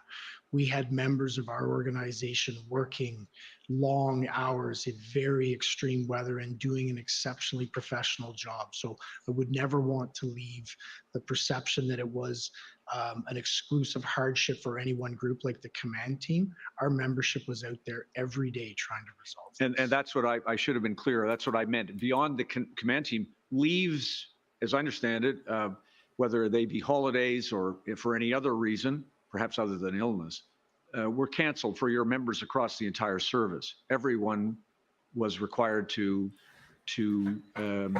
stay on duty effectively. Absolutely. And when we speak about shifts being extended with the Ottawa Police Association, the service reached an accommodation to. You didn't really miss anything, Crystal. We're just going in circles here. Yeah, we reached an agreement. We finally finished the commission council lengthen time. the shifts and reduce the number of platoons that we had in order to be able to make more resources available throughout the day. Understood. Now, I think a lot of people may have done that. You know, even people who weren't directly threatened, maybe the environment of the situation, they're just like they weren't comfortable going into parks and arresting kids for playing ice hockey on a hockey rink. So they said, you know what? I'm not going to do that. I'm finished. You've described the use of you've described the leverage, leveraging the community for the protesters. Do you agree? Well, absolutely. And that's what I was trying to articulate this morning. Absolutely. It was a paradigm shift that we saw in terms of protesting in our city and across the country. And therefore, in your opinion, a national security threat? I don't think I'm in a position to identify whether it's a national security threat or not. I can absolutely say it was a paradigm shift in how protests were conducted, how members in those illegal occupations engaged with our community, but there's specific intelligence that would be brought in that would be identified as national security threat or not, and that was monitored and managed throughout the protest. In terms of intelligence, you told my friend Mr. Au Let's go back to another tool. There were within the intelligence directorate, there were members of your team who did receive the Hendon reports. You were not on that list at that time, but your colleagues were including them among the other pieces of intelligence that they used. Oh, absolutely. Right from the first Hendon report that was integrated and sent to our intelligence unit and our planning team. So the information that was contained in there was known to our organization and I believe disseminated properly. And it came in through your directorate, and the idea was to try to make certain to the extent that it could be, best extent it could be done, to send into Acting Deputy Ferguson's planning efforts. Well, it is actually, as we look at the tracking, it was simultaneously sent into both areas. Could I please just have your help looking at that plan that was, I believe, dated January 29th. So this is for the registrar, OPS 503531. Other witnesses have seen this, and I think you told us while it's coming up that you saw it, but at the time it was presented.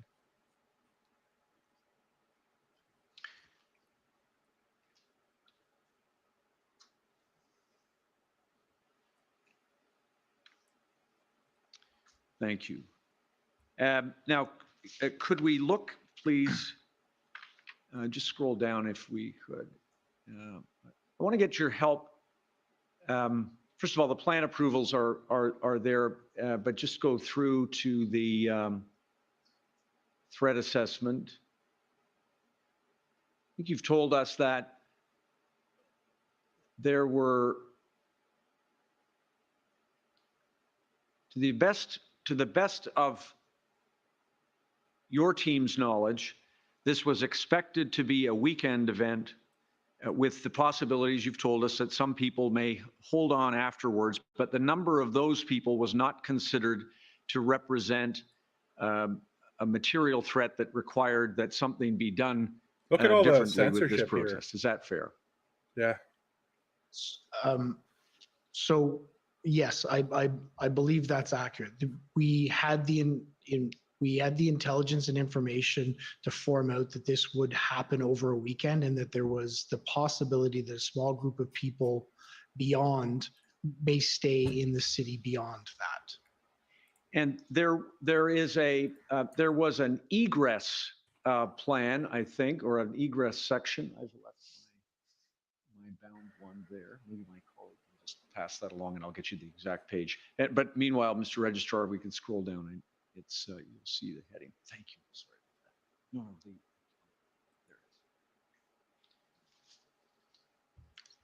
it is. What I want to show you, thanks so much, is section 3.2, please.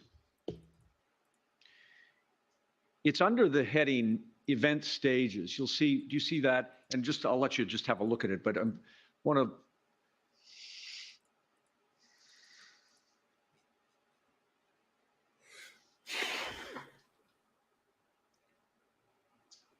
you'll see it's 3 stages: ingress, demonstrations. The purpose of the event is for participants to express their lawful opinions and so on. Mm-hmm. And then 3, egress. It is expected participants will leave the city at different times depending on their personal intents. The egress period could continue for an extended period, and this stage will continually be assessed and reassessed to determine the appropriate supports that are required to manage. Does that refresh your recollection that it was thought that it's a large group of people, they're not all going to go at the same time, they'll go over a period of time, and we will assess that as it unfolds? So yes, that's accurate, that how the plan was developed. And then finally, just if I could ask you to look with us at 3.6.5.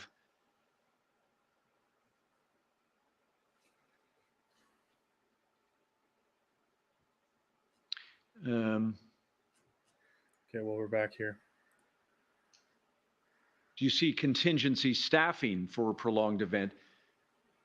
Due to the unknown nature of this event, staffing will be revised.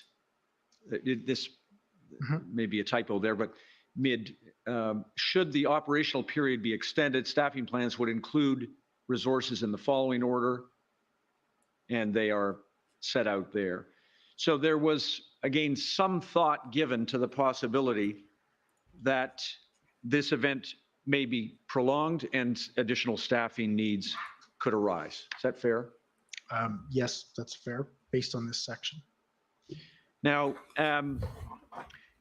so far as you knew from your contact with Superintendent Abrams, and you told us about the role that he played and that you played, so far as you knew from him, you were not, you should not be doing anything differently than you were doing. Is that fair?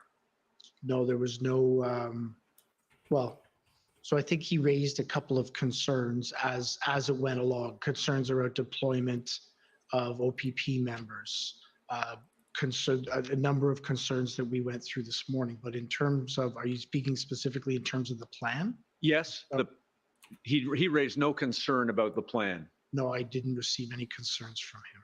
And in terms of the role that Superintendent Abrams had, he was the strategic operations lead OPP, and he asked you to be in effect a conduit of information to acting Deputy Ferguson? Well, I don't think he asked. I think we identified between the command team that I would play that role, and that Superintendent Abrams would contact me, and then I would then have either try and resolve the issue or have conversations with Deputy Chief Ferguson.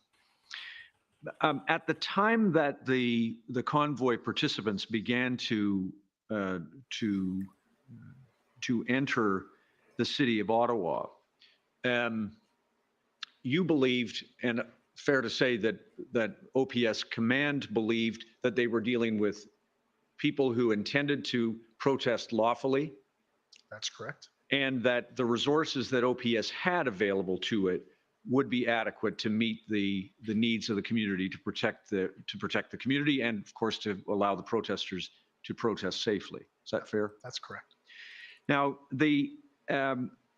beyond the OPP and Superintendent Abrams, would I be right that there was no intelligence brought to your attention from any source that alerted you to the scope or the scale or the duration or the degree of disobedience and criminal behavior that you experienced? Absolutely. Now, of course, had any intelligence come to your attention in the days, even the few days prior to the convoy commencing, I think you told my friend Mr. Rao, you would have faced a significant challenge with the resources that the OPS had available. That's correct. And like I said this morning, and I would want to reiterate it, what we didn't see in any of the intelligence, what was never brought to our attention, was the actual activity that the protesters were going to become engaged in. Why would that be in an intelligence almost report? every policing jurisdiction They were in honking. Canada, They were honking. they were Honking. monitored, traveled Honking. with, and always lawful. They were and honking. Always, They were always honking. acting in pro-social behavior. They honked the So there was entire no way through. indications to us about the activity that was going to happen. The number of commercial Honking. vehicles, trucks in particular, that came to the city would have presented a significant challenge in terms of logistics as to where they could be diverted without cooperation from the operators. Is that fair? So what I mean, I've contemplated this. I believe that it would have taken the scale of operation that we would have had with the number of resources and the detailed planning to remove the protesters that we did over the weekend of the late February, to divert them from coming into the area. So it would have been a massive undertaking. It would have been on scale with what we had to execute at the end of February. That's what I wondered, and you could provide the commissioner with assistance in this respect. Put another way, had the protesters adopted the perspective and defiance, I'll use that word, that they demonstrated in refusing to leave when requested to do so towards the end of January, then the 1,800 plus, I suppose it was maybe closer to 1,900, service personnel would have been required to manage them prior to their arrival in the downtown core of Ottawa. I would fully agree with that. And indeed, would you go further to say that some of the extraordinary powers that were available to be used as a tool would also have been required in the event that they resisted cooperating with direction or lawful orders?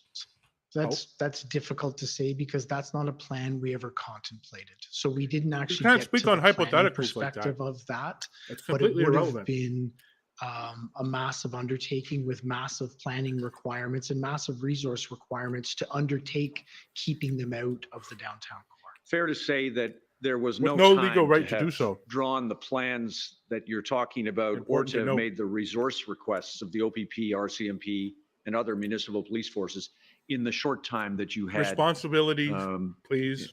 Everyone available exercise prior responsible to the protest drinking. arrival in Ottawa. So I would say that there is always time to do planning. too many trucks. We would have been under They had a right tight to be there, more or restraints. less. It would have been There very has been challenging, and vehicular I don't protests in believe we Ottawa would have before. had the This level of isn't the first detail or time. There specificity. was a lot of I them. think the big But look at the challenge circumstances. would Oh, have the been trying specificity. to access resources. Okay, he watched without Fleury's having testimony. the level of plans that we know we should have to be able to bring resources in. I mean, one of the things the commissioner has heard is that there is perhaps a fair question about whether resource requests should proceed ahead I of hear you, plans, Bonnie. or I plans hear should you. be He is in not place the most before pleasant. resource requests.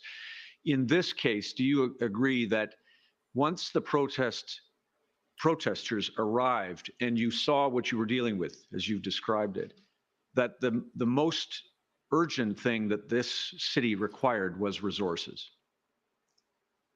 So I think there's a balance to that question.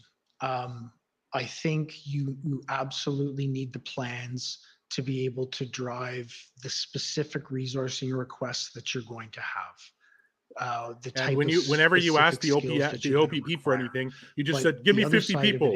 You also made a have plan to arrest it. The OPS made a plan to arrest an entire intersection that, according to the OPP, was 2 lines on a piece of paper. What kind of planning is that? Specific skills you need. So what kind of risk is that inducing? Massive risk. Travel down.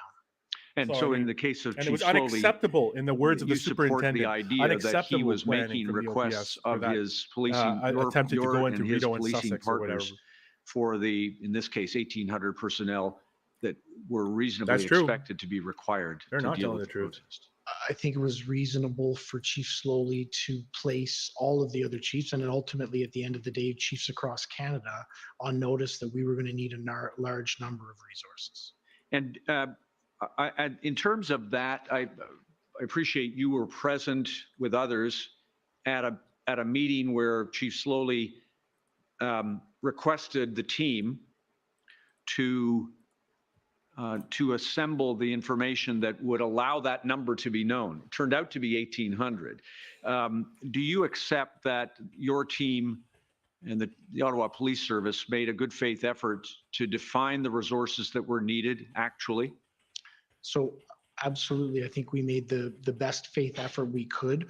What we lacked at that point was the detailed level of planning to actually indicate the type of resources we needed. So we were putting best efforts forward while we were building or starting to build plans that ultimately were taken over by the integrated or developed by the integrated planning right team. And the numbers and specific roles actually map on reasonably closely, don't they? So I can't comment on that because I wasn't involved in that. Fair enough. Can I get your help on this? So far as you know from the meeting, and I've seen your notes, there isn't a note of this, just to orient you to that. You didn't make any notes that Chief Sloly said. Is he making fun of the note stuff? Scroll up, scroll down. Fix a number and then double it. That's not the method that he chose to follow, is it? I don't have a recollection of that. Ding, ding, ding, ding. I don't have a recollection. Priceless. Now, so but the far thing about the as, notes there was funny. A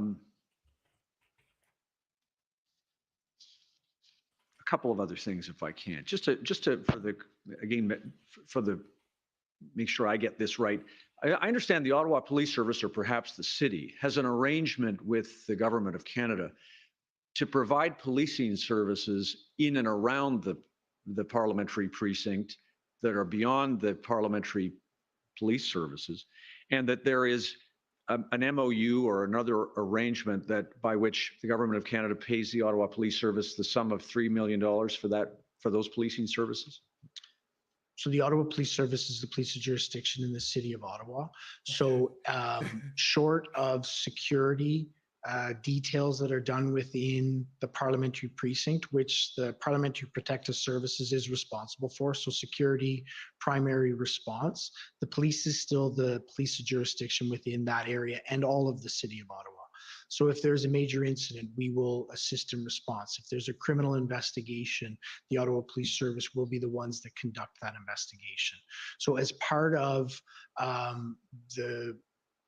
the responsibilities that we as the police jurisdiction in the city of Ottawa undertake, which isn't just response in parliamentary protective services, which is demonstrations that would impact us directly because we're the nation's capital.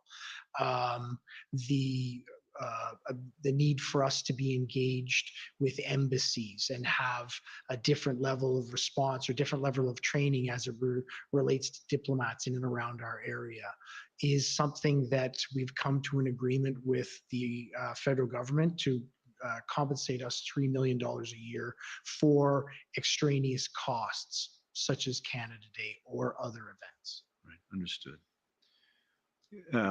Is that under review after this event? Yes, it is. A couple of things about incident management systems, IMS or ICS, Incident Command Systems. You mentioned that that was a process that is well understood and had been used in the city of Ottawa by the Ottawa Police Service. So within the city of Ottawa, they would use the provincial standard of the incident management system. Policing traditionally uses the incident command system. There is also another gold, silver, bronze for major events that has been adopted by the RCMP and been utilized in some circumstances by the OPP. So there is a hodgepodge. There is a bunch of different doctrines. They basically boil down to a very similar set of circumstances. You have strategic level control, operational level control, and tactical level control. And you described to the commissioner that the border zone between strategic decisions, operational decisions, and tactical decisions is not, these are not bright lines. No, it's something that I believe is really important within every area to have those discussions with the commander up and down to make sure that everyone's clear on where the decision making is made.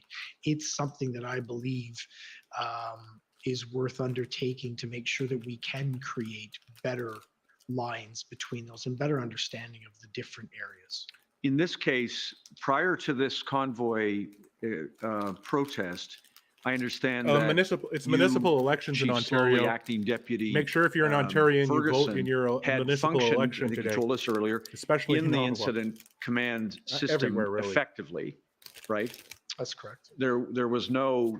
You didn't have an experience in which someone was intruding or thought to be intruding on operations or tactics from the level of strategy prior to this.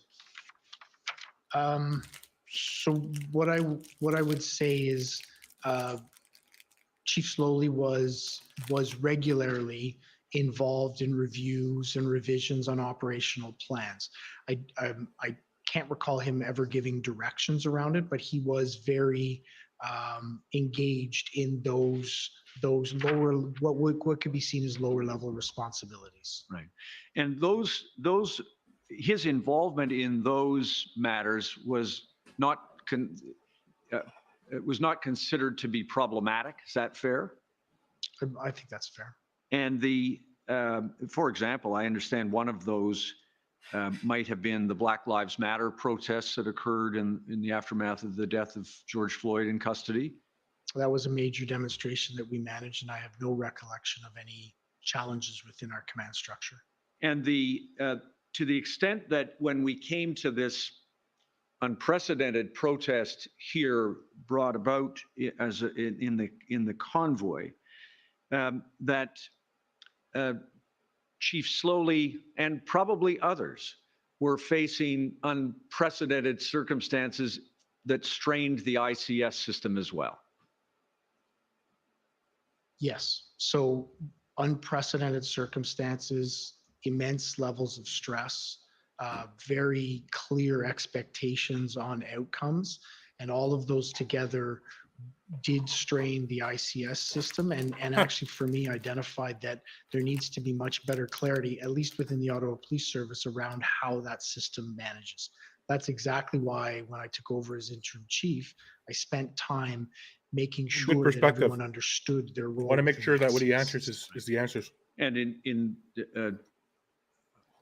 it fair to say that from your long career in policing that this is unlikely to have the circumstances here facing the Ottawa Police Service and the City of Ottawa would not have been handled any differently by any other municipal police service? I think that's difficult for me to say because I don't know how other police services would have handled it. Right. Okay. PLT. at the time of the convoy protest, am I right that there were 14 members in the Ottawa Police Service PLT, and I appreciate they're part-time members, that included 2 sergeants? So I don't know about those numbers specifically. National Framework on Demonstrations is a framework that prior to the convoy protests, am I right, you were not familiar with yourself? So that's the CACP national framework? Yes. Yes, that's that.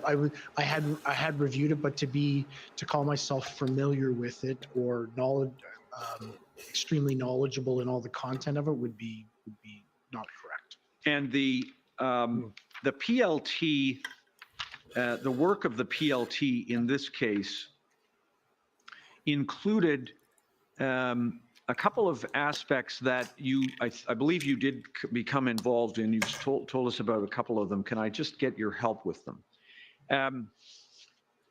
The issue of the fuel stored at Coventry. You recall that? I do. Am I right that what the PLT team had negotiated this is going to be good. Was the removal of the fuel betrayal that was stored at Coventry, and they wished to allow it to go downtown to the protesters who were using that fuel to operate their vehicles? So I'm generally familiar with what occurred there. Actually, I'm quite familiar with what occurred there. But in terms of the specifics about what the agreements were, it would be unfair for me to comment because they I don't didn't have care. knowledge in that. They didn't care. They were just going to arrest them. Can I get this? They didn't care what people agreed to. With, they were going in there and they were Ferguson, slapping cuffs on people. Who was then running PLT or on the ground in respect of PLT, concerning an issue that had arisen about enforcement, that I just want to Lieutenant Patterson let's listen to this. took enforcement steps to intercept the conveyance of the fuel. Do you recall that? Is there a notation that can reference that I can familiarize myself? Yes, sure. So the easiest place for us to find this, I think, in the time that I have, is to look at Staff Sergeant Ferguson's summary in his interview, if I could show you that. It's in your notes also, but let me just see if I can find the reference to Staff Sergeant Ferguson's statement.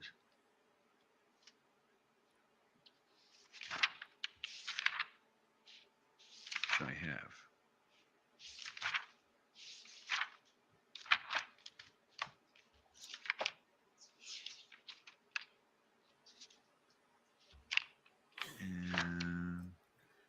His favorite word, I don't recall. And to be 100% honest, 100% disclosure, there's a lot of details flying around here. I do have. You know, if somebody asked you what you had for lunch 70 Tuesdays ago.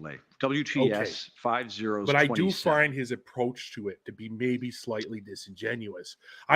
Maybe disingenuous isn't the right word, but when you look at, if you compare this testimony to the previous 3 OPP officers, he's an OPS, he's the acting chief of the OPS. But if you compare that to those 3 officers, to those 3 officers, let me just see if I could get to Abrams, to Abrams and to Party, and for some reason I'm missing someone's name, and Coventry Morris. Road, you see that? Then they seemed really forthwith. They seemed really matter of fact. They didn't. There was nothing else there. It was just what they knew. Scroll down. So if I can just, hard to read the first paragraph. Yeah, by all means. It's the stuff that I'm interested in is a little later, so I could probably spare you this part. But that's a fair point to make. I mean, it definitely appears that way. That there's some maybe if we could just different scroll down, please. Intentions. Who knows? There it is. Just try 440. Do you see it? February 6th? Yes, I do. Superintendent Patterson advised Staff Ferguson would be seizing fuel.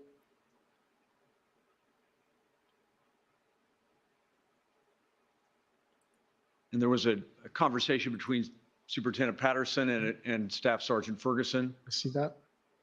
Staff's next paragraph, attempted unsuccessfully to convince others in the OPS not to proceed with the public order operation.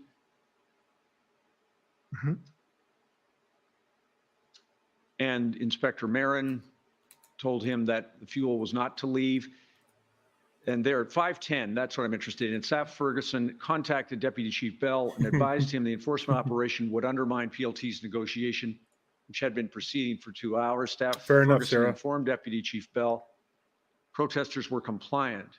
5:18, Deputy Chief Bell contacted Staff Ferguson, informed him he agreed with Superintendent Patterson's decision. Later that evening, Staff Ferguson learned Deputy Bell supported Patterson's decision because 3 convoy vehicles had left Coventry Road and were transporting fuel to supply protesters downtown. Does that assist your recollection? The footnotes I think might go to your notes or his notes, but there are some notes of yours I could take you to. But does that assist your recollection that? I do recall. Yes, I do recall this conversation. And this is an example, isn't They showed it, up with the SWAT team to Coventry, I think. PLT negotiating something that did not fit with your strategic direction that fuel was not to go from Coventry Road fuel depots downtown. I like how they call it a fuel depot. Coventry Road fuel depot at the hotel parking lot next to the baseball stadium. I do believe that's fair. But I also do believe Ottawa does have a fuel depot, and it's on Hunt Club Road. But I also think that, and I think they had a fire there a year or two ago. Went through somewhere in that area, they had a pretty nasty fire last year, I believe. We needed to, but we do have a fuel depot, but it's not on Coventry Road. Better guidance, better structure, so that they could be more effective in their work. We can't create public safety hazards with it, and I would assume in this case that PLT would not have known where it was going, would not have known that it was going to be create a safety hazard like this. Okay, so now he knows a lot more details about it. We have to find a way that we balance. So please tell me somebody's going to be able to ask with enforcement efforts, and this is an example of where we probably weren't that effective. Although, wouldn't it be an example of PLT not, if they didn't know where it was going, that's its own problem. Correct. Right. Correct. And there's some other information. I think the commissioner might hear that they did know where it was going. So if they, when we speak about, or when the commissioner hears about PLT autonomy, do you agree that this guy in the background here never operate completely autonomously? Because, for example, they might come to a conclusion that lies in the opposite direction of strategic direction from those who have more information. Thank you so much. Like, for example, you in this case. Is that fair?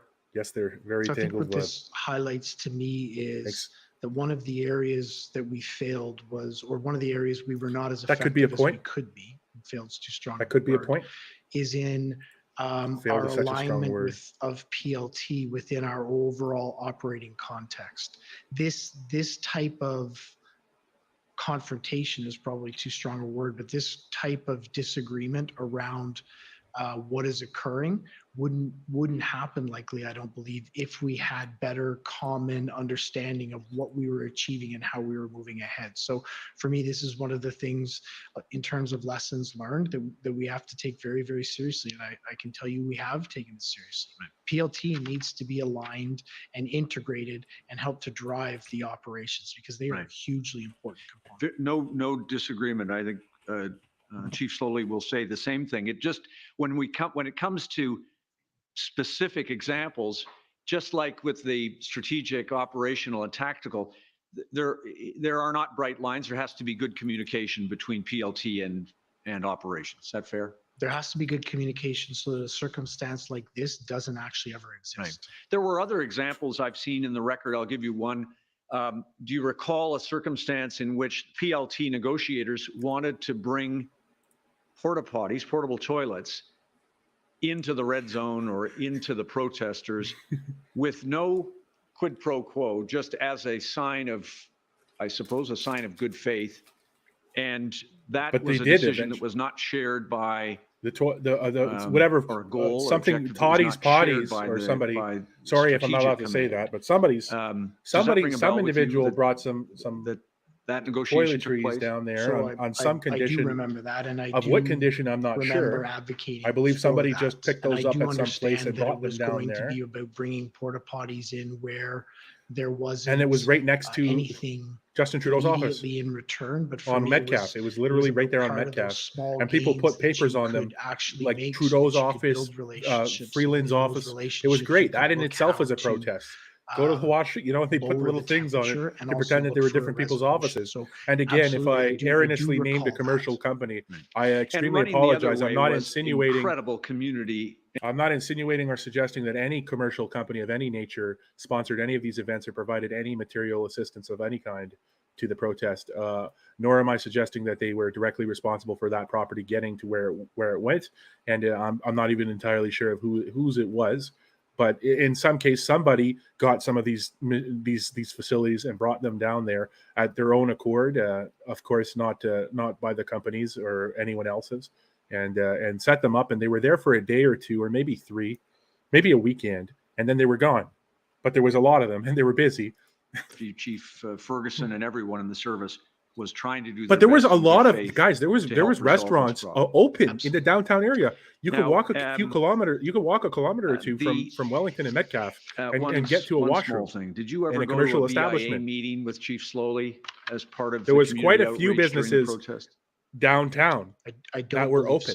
Okay, quite a few within kilometers. You told us that within 2 kilometers of Metcalf and Wellington. In a public statement, there was just dealing with public statements. Chief Sloly did not promise. Of course, if you buy something, they're going to let you use the to the public that he was going to close bridges. Only that was something that would be considered. You got to buy something. Correct. So if we're referencing, and I believe it's the February 4th statement. Yes. That was caused concern to Superintendent Abrams. No, it's not my recollection or upon my review that those were the statements. The statement was that it was something that we could use if needed. Right. And in the same way, can I ask you about the statement that Chief Sloly made that there may not be a policing solution alone to this protest? That statement, I expect the commissioner will hear, was made at a briefing of council and police services board, at which you were also in attendance. That lasted many hours. Do you recall that? They've said a lot of different things, Paula, but you're right. Not a single thing that actually justifies the Emergencies Act. Pulled up to it is a multiple hours long. Just bylaw infractions and how briefing February 2. What we're dealing with. Indeed, you and Deputy Ferguson is a chicken and the egg scenario with the Emergencies Act. The Emergencies Act unilaterally and arbitrarily made the Freedom Convoy illegal. But what came first? The declaration of illegality from the Emergencies Act or the Emergencies Act itself? So it was one or the other. It's like the Emergencies Act, it unilaterally, arbitrarily made the Freedom Convoy an illegal protest.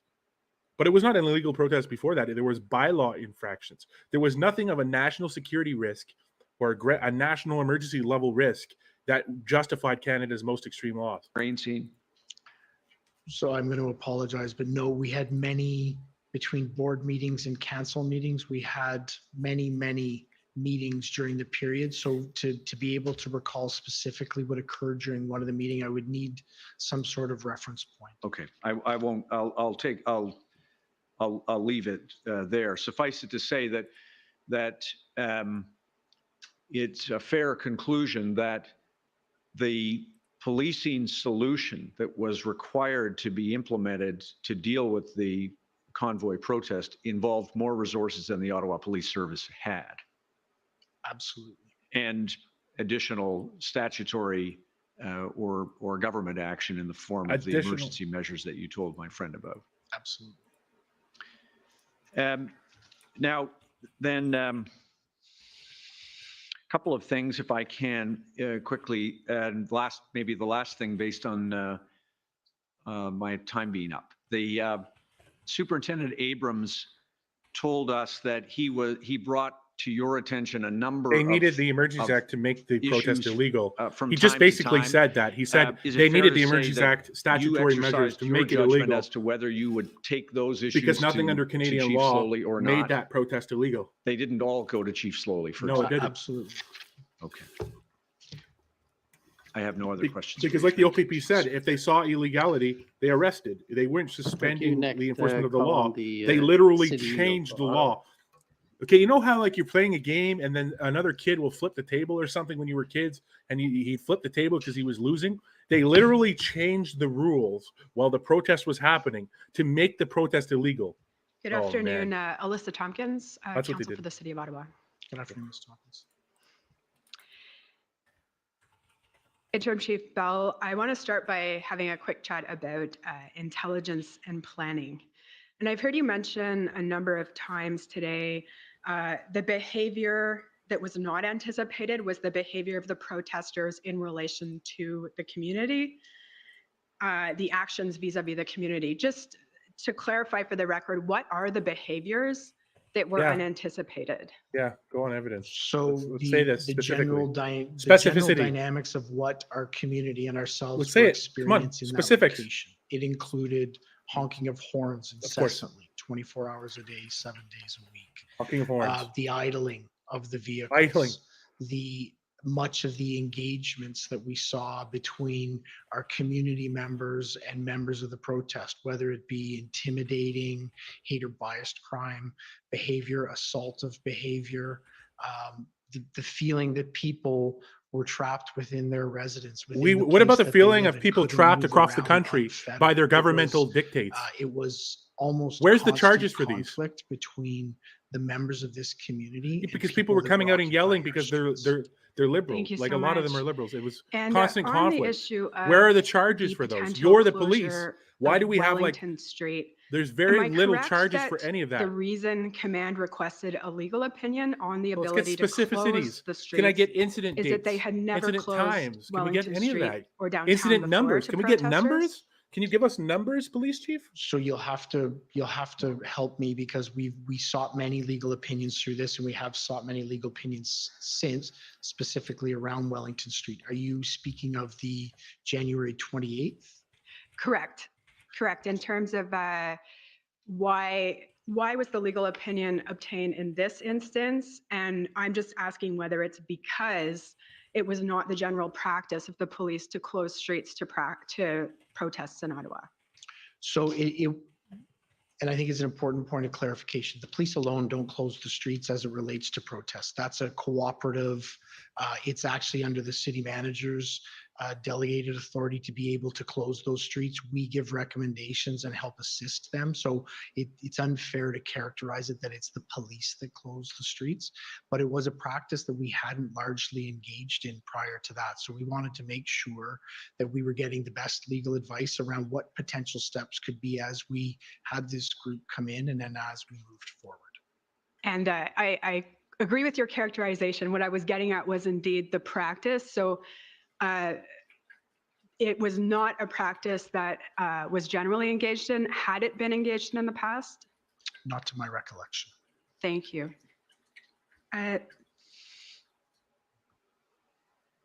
Now, my understanding is that you were present when the city solicitor, David White, provided a briefing on the possibility of obtaining an injunction.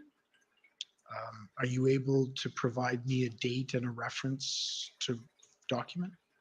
It would be January 30th. We can bring up, I was going to lead into another point, but we can bring it up. OPS 404878. Thank you.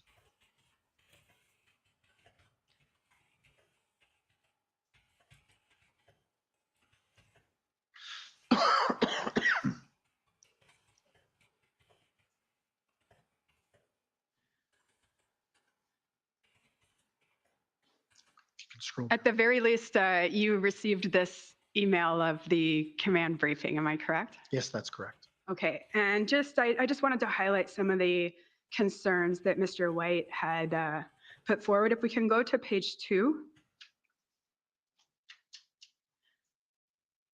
And I just note about the third bullet down, he noted that injunction normally associated with labor disputes. Then 2 down from that, how the injunction will be enforced will be important to outline. Then financial if we can impact scroll likely right won't down, outweigh charter rights. You see that? Right at the Financial end. impact Sorry, likely won't Was outweigh there more charter points in rights. there? No, I was able just to read it? going to ask you to confirm that these were in fact concerns that Mr. White brought to your attention. To Injunction OPS's might attention. give platform or outlet to protesters. It might highlight that, yes, the protesters are oppressed.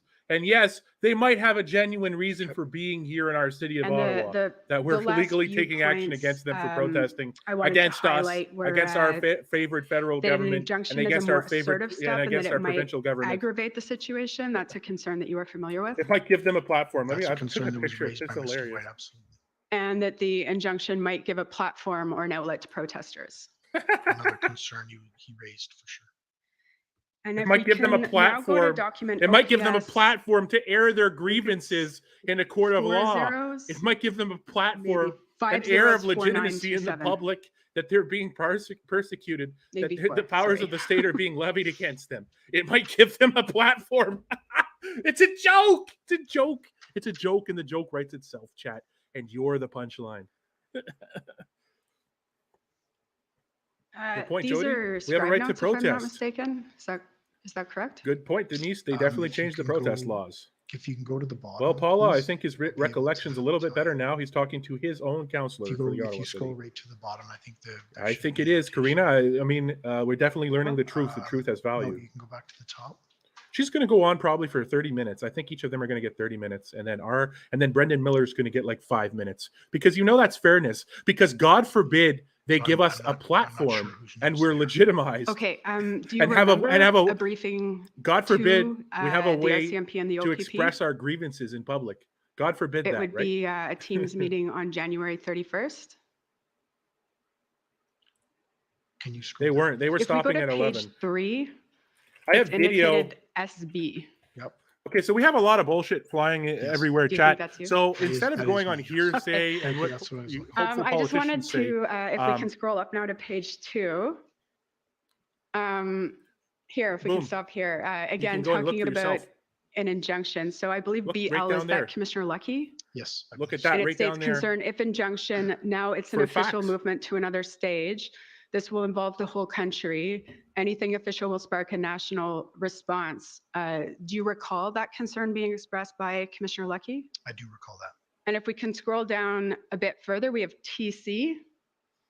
Is that Commissioner Carrique? I believe that's Commissioner Creek. Yes. And concern with the junction, you would have a legal obligation to enact it, continue to build for, I believe it's supposed to be injunction, mass arrests, and then removal of. And I believe there's a comment above. I apologize, I missed it. The 5th bullet, BL is spot on, must remain cautious. This is local, careful not to become national or international. Mr. Then Carrique if we there. can go down to page 3, BL again. 3rd bullet, de-escalation, negotiation, up to legal for injunction, but better not to have it. Do you recall Commissioner Lucky saying that?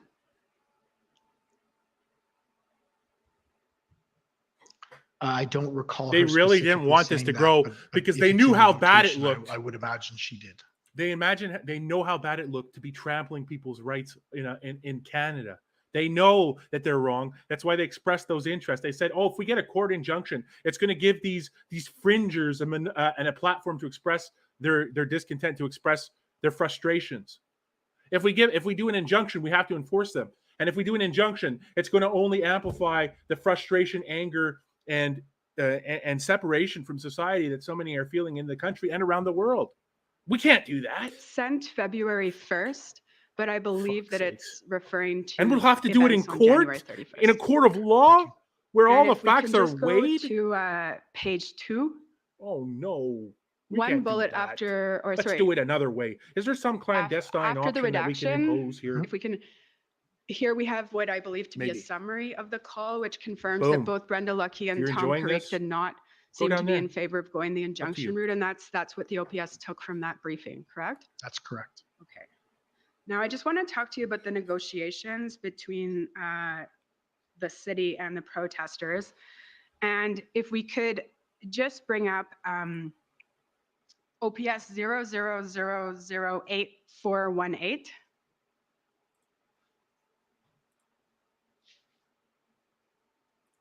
Yeah, Bonnie, who knows what they're saying behind the scenes to each other. We had some interesting questions the other day that indicate some parties might be aware of some things going on And with I'm other not parties. sure Hopefully it comes whose out. notes these are. Are you aware? If potentially scroll to the bottom. If you go right to the bottom, like we'll probably have, there should be a name on A lot, Kimberly. Millions and millions. No, I'm unfamiliar whose notes these are. Okay, well, we'll go They to knew them it, and Kathy. see if They knew it, and it they did it refreshes your anyways. memory. So on page 4,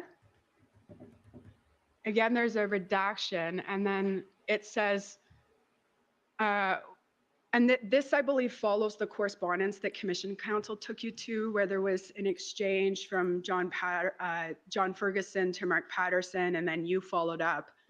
And it states here, redaction, one of biggest advocates, organizers, demonstrators, negotiating with PLT members last night, going to be meeting with Steve K with City, wanted to meet with him, win situation, told will be some trucks that will be moved. So the idea that trucks would be moving came from the police, not the city. Is that correct? So just for my clarification, these are notes of the 9th. I believe it was the 8th. The 8th, yes, I'm sorry, I messed that up before as well. Yes, that's accurate. Okay. And if we can go back, I see Superintendent, it says Come Bell, on, you can get it out. we'll have update in 2 seconds. I believe that's you. Yes, that's correct. And then we get an update from Superintendent Patterson. Steve K assigned to work with PLT members to go negotiate with TM. Is that, assume that's Mr. Canalacos? I don't. Why is she laughing like that? Is that a nervous laugh? Like, what is this? He indicated he would. Agreed. What is this? You're making a little joke. Making a little joke. Okay, so then we're going to follow What through. kind of, that's strange. That's just strange behavior. In terms, we'll go now to your notes, and those are at OPS 3014525. Well, you see, Steve, a lot of people fell asleep at the wheel, and now we're in this mess, and we have to all claw out of it. Because for so many years, people didn't pay attention to politics. People didn't pay attention to municipal politics. People didn't pay attention to anything. So these people built this system of cataclysmic bureaucratic failure and moral failure, and now we have to claw our way out of it. So yeah, if you live in Ontario, and it was if you live in Ontario, we have a municipal election today. Please get out, know your candidates, and vote. We need to stop not paying attention. We fell asleep at the wheel. That's how we got here. So wake up, smell the coffee, and get to voting tonight at some point. Quickly. So here we have, this is a meeting with the chief. If you want to scroll up and see that it's the 12th, we can. Yeah, that would be appreciated. Yeah, no problem.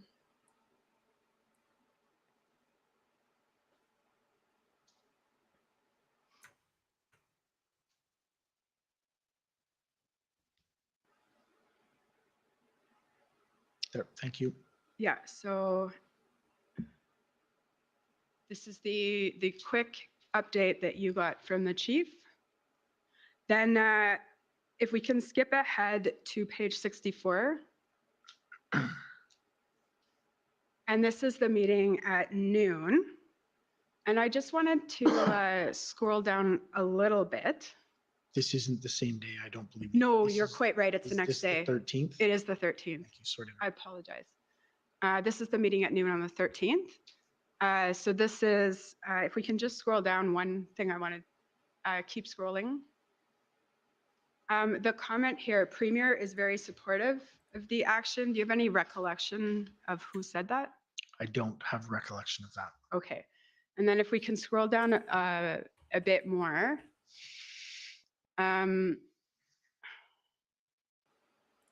Two core scenarios.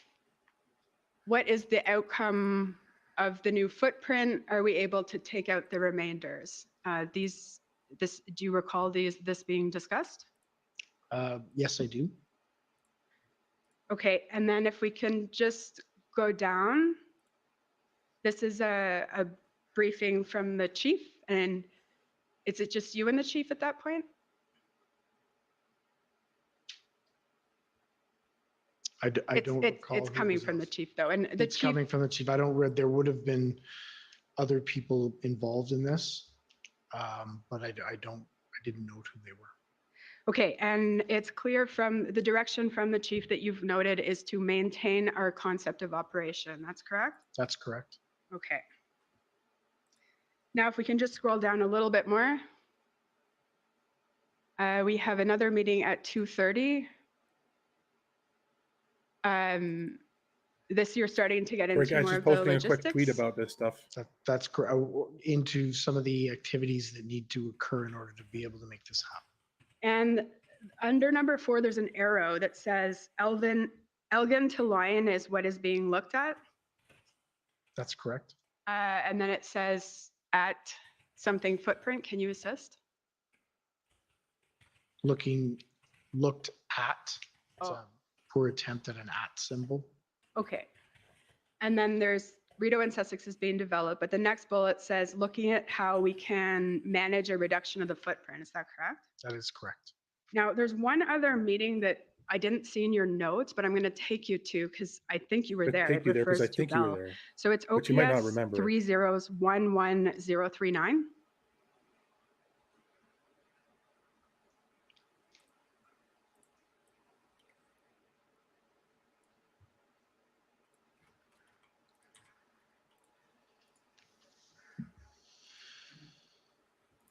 And maybe these ones are scribe notes. Can we check the last page? No, I don't. So we've been unsuccessful, everyone. I believe they are scribe notes. Okay, so if we can. This is the 13th now? Yes, February 13th. And if we can go to page 6. Her emotions, just like her fate, her everything. It's weird. It doesn't make sense. And if we scroll up, we'll see the notes are from the, there's Vicky Nelson, the scribe. If we can scroll up, we'll just see that there's notes from the call with the city at noon. Correct. Then it appears there was a call with Commissioner Carrique. And then there appears to be another discussion, the one I'm interested in on page 6, and it says negotiating update meeting. And this is where if we go about 7 bullets down, we see Bell. All indications that the city got through the negotiating, the group is trying to separate from the other group. We do not expect backlash. Can you explain what that meant if you can? Yes, so one of the concerns as this unfolded was, as I indicated earlier today, there were many pockets and different groups within the overall occupation. One of the concerns was that it's called a protest, Steve Bill. Please use the protest preferred identity. The Freedom Convoy identifies as a protest. Can we respect that, please? I'll go back to this. Let's is respect a it. time Let's show respect from for a our fellow context perspective protesters. that there's much higher. Okay. There's an escalation in tensions within the group. There's more violence that we're seeing on the street, particularly relating to our members. So it is a much more volatile time. So we were looking to make sure that something like this, or trying to anticipate whether something like this could spark something internally. And then Deputy Chief Ferguson says this does not change the operation. We can make this work to our advantage. Do you recall that? But I wish I was drinking. Those remaining behind will be there by their choice. John, this is happening at 3 p.m. Hi. John Steinbeck, I assume. Well, Paula, you should still do it anyways. The redaction, we have Bernier.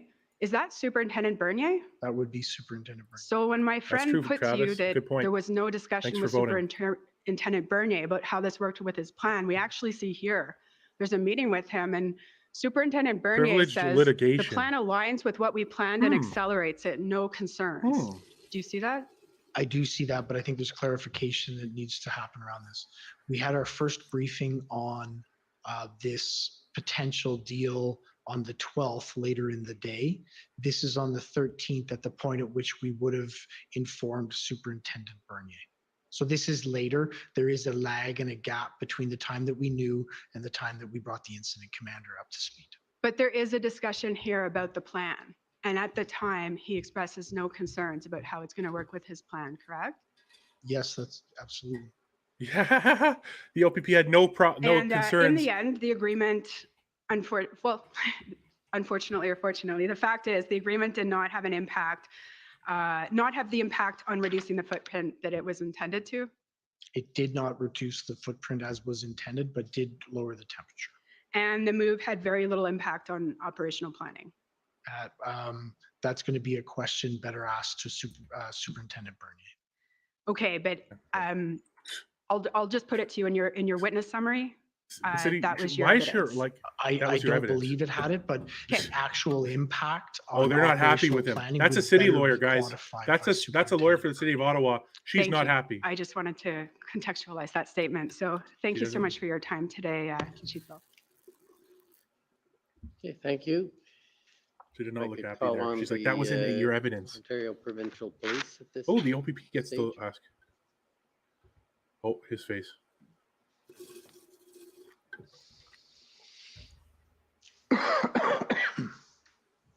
Here we go.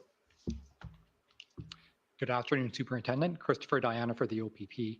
Superintendent. I'd like to start by asking about the Hendon reports. I believe your evidence was that you did not start receiving them until, I believe, January 27th. Is that correct? That's correct. Of course, you would acknowledge, as we've heard from other witnesses, that OPS as an organization was in fact in receipt of these reports basically from the inception of Hendon.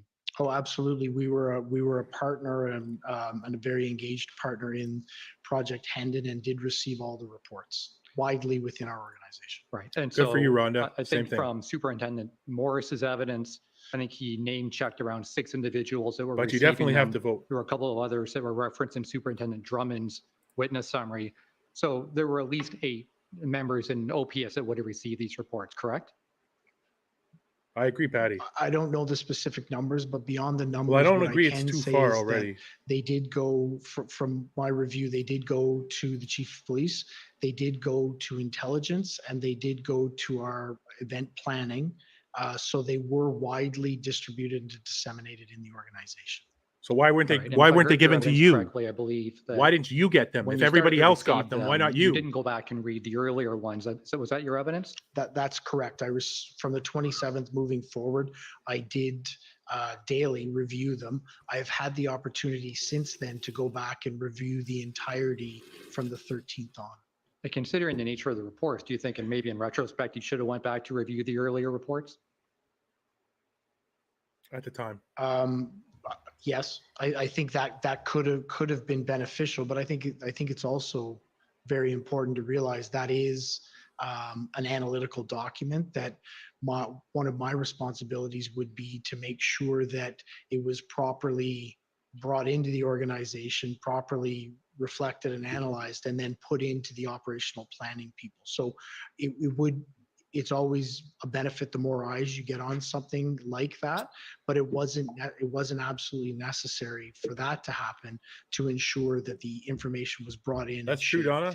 If it's honest, right. Although that was your bureau at the time, correct? You were in charge of intelligence. Well, that was one of the areas within my command, correct. One of the things that you said in your evidence in chief, and you may have repeated it since then, was that there was no intelligence to indicate there would be any significant community impact. Was that your evidence? I believe my evidence was that it wasn't reflected within the Hendon reports, the activity that the protesters would engage in that caused the they honked across Canada. Community violence that existed when they got community here. violence. There was quote, no reference citations, numbers. Okay, I wrote down significant community impact, so maybe I misheard, but that was my understanding of what you said. You would agree that the Hendon reports did make reference to certain things, such as early as January 20th, there was reference to no exit strategy in the Hendon reports, correct? I'm sorry, I missed. There was. Sorry, as early as the January 20th Hendon report, there was reference in that report and subsequent that there was no exit strategy for the protesters, correct? That is correct. And the reports also referenced that the protesters would not leave until their demands were met, correct? Yes, but I think it's important to put that in the context of it does reference those statements within the Hendon reports, but there are many statements. Yeah, we broke that already, Paul. Within the Hendon reports. Paula? Was that there? Absolutely, it was there. Sure, and the demands that are articulated include the demand that all mandates would end. That was what the protesters were, at least according to Hendon reports. That's why they were coming to Ottawa. That woman was the counselor for the city of Ottawa. Pull that Hendon report up so we can review it specifically, so I can see that reference to make sure I'm getting it correctly. Well, it does say that. And to try to save some time is to refer to the Hendon summary. Superintendent Morris prepared a Hendon summary, which may be useful. So if we can go to OPP 349. This just doesn't make him look good at all.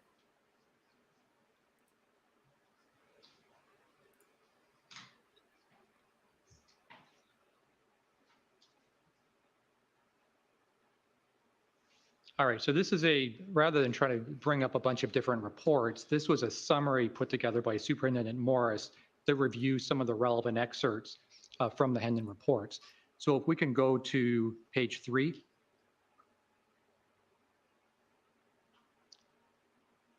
All right, so there's some points here that... Sorry, there's just a moment. I did have a concern. If you could just identify yourself Yes, again. I'm sorry. David Mijikowski, counsel for the Ottawa Police Service. I, had some concern when this document went in that it's okay. So now the OPS is objecting. Taken out of context. I believe what the witness asked for when he was asked the question is, it would be helpful if I could see the full report. So rather than OPS give him extract, lawyer which has selected pieces of information, why not give him the document that he asked to review so that he can fairly answer the question? Well, I maybe I misunderstood, but I thought the question or the request was, and the witness will answer, that he wanted the actual words of the report. I didn't take him to say he wanted to see each of the reports, but that's up to the witness. I would prefer to see the reports, Your Honor. The point that I'm trying to make, because I don't have the control number for every single of these reports to take you to, nor was that my intention. My intention was to put to you that there were a number of items in these reports that are already on the record. I don't need to go through each one, in my opinion. And if you'd reviewed them, then you would probably remember all of our. It's very important that we pay attention to what they're doing, as boring as it is. Correct, you've already because they're literally control everything. And they do also say that he could be, Bev. He could protesters do not intend to leave until their demands are met. Correct. That is one of the Kelly, things I'm still wondering for that too. And the reports also say that is the OPP lawyer, the protesters may disrupt the workings of government. So again, I go back, yes, it does indicate all of these, but as we've had the discussion, there are other statements in there as well. And it's the balance of the interpretation of the entire report that is important. It's the growth of the report. And please, sir, don't hear me say that I don't absolutely appreciate all of the intelligence and information that was provided through the Hendon report. But to take individualized statements through it, I think doesn't really reflect the flavor of the intelligence that we were receiving. There was also statements in there that said they would be completely lawful in all ways. There was statements in there that said there was going to be 1 million people arrive in the Hill. There was other statements as well. So I think it's the entire context of the Hendon report that's very important to evaluate. All right, I could take you to other statements that talk about the potential community impact. Well, my point is this: there's enough information in those Hendon reports to show that collectively, all those statements taken together, even in that context that you speak of, there's enough in those reports to paint a clear picture that there could very well be significant potential community impact. The potential was there, wasn't it? I would disagree with that. There is no reference throughout the documents that look to identify the specific activity that occurs. I think the closest thing that the Hendon report would have within it to identify what could occur is the fact that the groups coming together could be very unpredictable. I think that mob mentality and the actions that occurred out of that is exactly what we saw. But in terms of specifically predicting, and I wouldn't expect it to, but specifically that's my point. predicting. You wouldn't expect it to. You wouldn't expect an intelligence report would specifically identify every single community disruption that could occur, right? No, I wouldn't, but there wasn't any information included in the Hendon reports that specifically or generally talked about the activities that were going to occur in our city. You mean honking? And I think one of those protesting. Is there was no reference to any intention that the community would be used as a leverage point within these protests. Even a large number of people and vehicles, and while those numbers did fluctuate, it did indicate there would be a large number of both vehicles and people, correct? Absolutely, in varying numbers as it went along. 100%. It did. You didn't even read the reports. How are you commenting on them with collection of authority? intelligence You didn't even read it. along, You admitted that. was You read able the to be 27th refined on. up to what would have been the 27th, where numbers were starting to be reported, and they were more accurately reflected on the 28th. Now, I understand that is a very difficult task for an intelligence gathering group to do. This was an extremely fluid and what dynamic did you do? You're the head of intelligence for the Ottawa Police Service. Where's your accountability?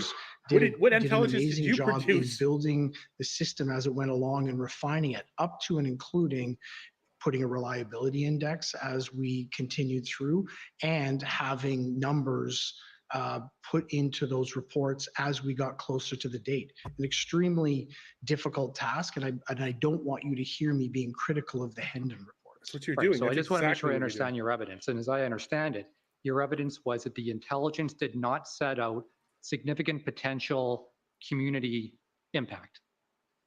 The intelligence didn't identify that there would be the type of behaviors that we saw demonstrated in our streets. It didn't bear it out.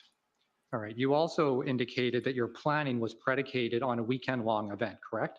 The intelligence reports, as we identified them, specifically spoke on a regular basis and an increasing basis about the activities that would occur on January 28th, 29th, and 30th.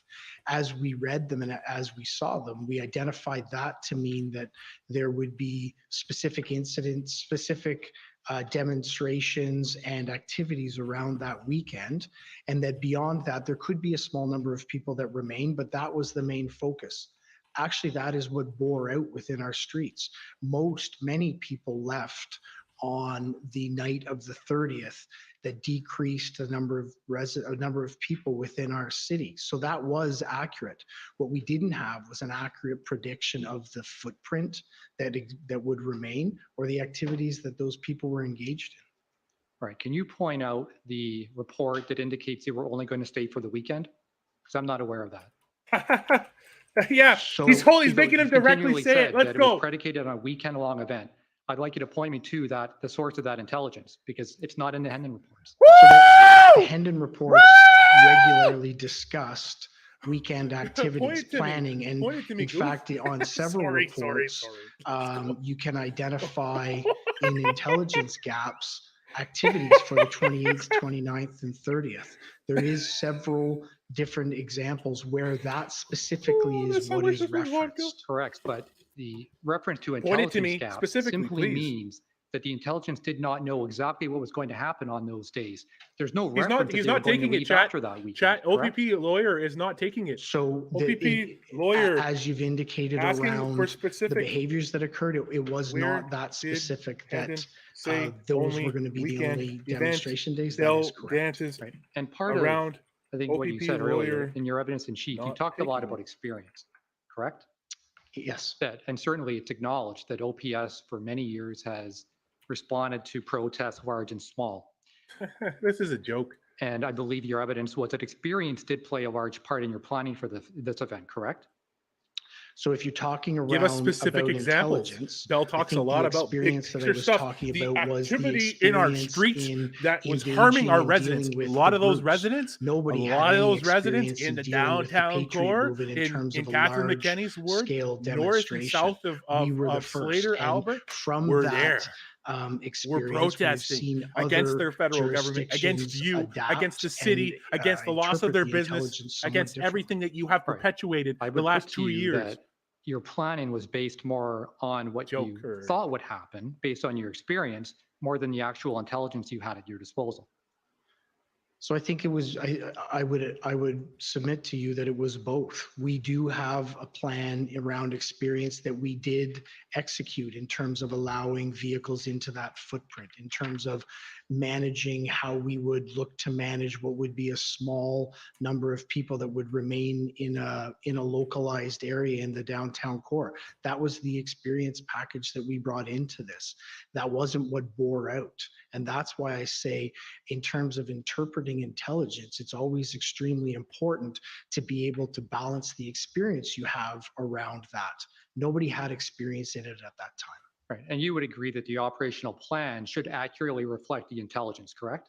I would agree with that. And would you also agree that the operational plan prepared by the Ottawa Police Service for that weekend made no reference to Hendon, did it? If we can pull it up. Sure, it's OPS 3531. This guy's sharp. This OPS lawyer, this OPP lawyer counsel on the left side, this guy here, he's sharp. He's sharp. He's really sharp. Oh yeah. Was that the redacted man? The OPS lawyer is not on this. There's calibers of counselors here, guys. Like there's calibers of everything. And this guy is top tier. This guy's top tier. He's well spoken. He's well organized, well executed.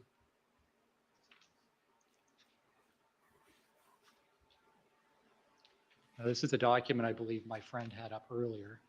Oh, that's not it. Sorry, that's not the document. Go back to the OPP 4262. This is great. This is the greatest thing ever. If you got a moment of time, consider following me on Twitter. Down. This is the operational plan, correct? My friend took you to this earlier. That is correct, yes.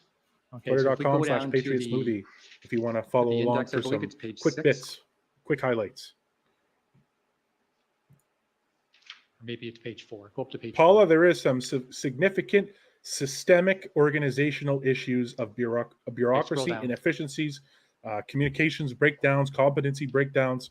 They need to be rebuilt from the top down. Further down, keep going. Okay, it's right there. It's right, Mary. And whenever he's asked for specifics, just scroll down a he little can't bit, even do it. To take a look at that. And when you look at it, I'll be asking you whether or not there's any reference to the Hendon reports. We were free. Or whether or not there's any reference to the fact there was no exit strategy, the potential long-term stay. No, Mary, the OPP aren't having it. In the Hendon reports. And the OPP testimony comes across as forthwith and to the point and honest. And the two OPS officers we've seen so far have been defensive and deflective and dancing around everything. No specifics. And when he did give specifics, he's talking about incessant 24/7 honking. That's not true. I have video from Sunday night of the honking stopped for minutes at a time, at least 10 or 20 minutes. So that's not right there. That's not incessant 24/7 honking. So right there, your testimony's thrown out the door. You're not telling the truth. I can disprove you on count 1 of your allegations. Everything after that is the idling of the trucks, everything else. Those are the two big complaints: honking, idling, assaultive behavior. Quote the assaults. We have 21 assaults in Ottawa. Let's talk about them. Specifics of those in situations. Who did what when? What was their association to the protest? Let's get it all out there. Air it all out. Take the laundry basket and dump it. Give us everything. Used in developing the threat assessment and in developing the plan. And I also do acknowledge that it is a gap. That there is no reference to the potential of the convoy lasting longer than the 3 days. There's no reference. When it comes to planning, you can kind of hope that something may turn out a certain way, but in policing, you always need a contingency, right? Yes. So where was yours?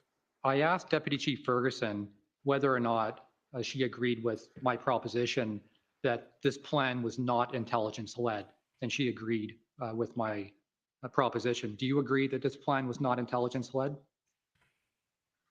I believe I would agree with you that this plan was intelligence-led, that the intelligence provided was actually shared with the planners. Oh, this lawyer's getting pissed. He's a snake. He's looking at him and he's like, what are you saying? I would agree with you. To be assessed. You're twisting the words.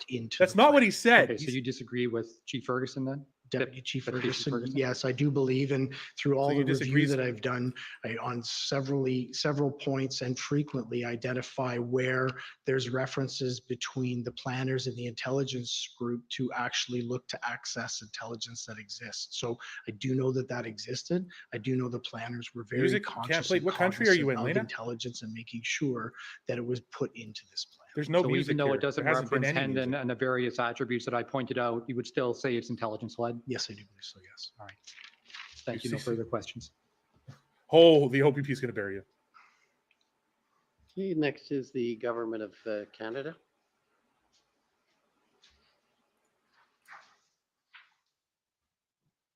So he's disagreeing with everyone. He's disagreeing with his fellow Deputy Chief Ferguson. He's disagreeing with the entire OPP. He's saying our plan was intelligence-led. You failed. You failed. It was you. It was your problem. You didn't give us the intel. You didn't tell us it would be longer than a weekend. Bell. I am Robert McKinnon, Counsel for the Government of Canada. Oh my God. You were the intelligence head of the intelligence directorate at the end of your position there, and you spent several years in that directorate. Is that correct? No, that's not correct. I was the deputy chief in charge of intelligence, information, and investigations from mid-December 2021 to up into the point He's going at it with everyone now. Interim chief of the Ottawa Police Service. Prior to that, I was the chief administrative officer for a year. And then prior to that, I was in the community policing command.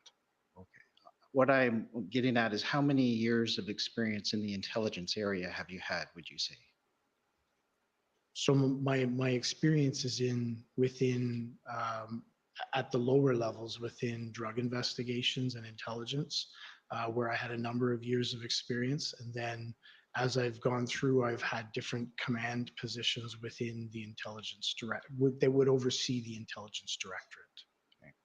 So you would have reviewed apart from the Hendon reports up to January 27th, you would have reviewed intelligence reports coming concerning the convoy in mid to late January before it arrived.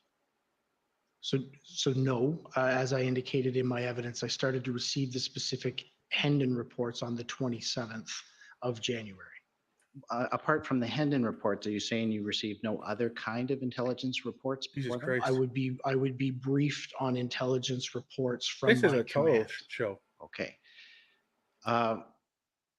And at the time you started receiving those reports plus the Hendon reports,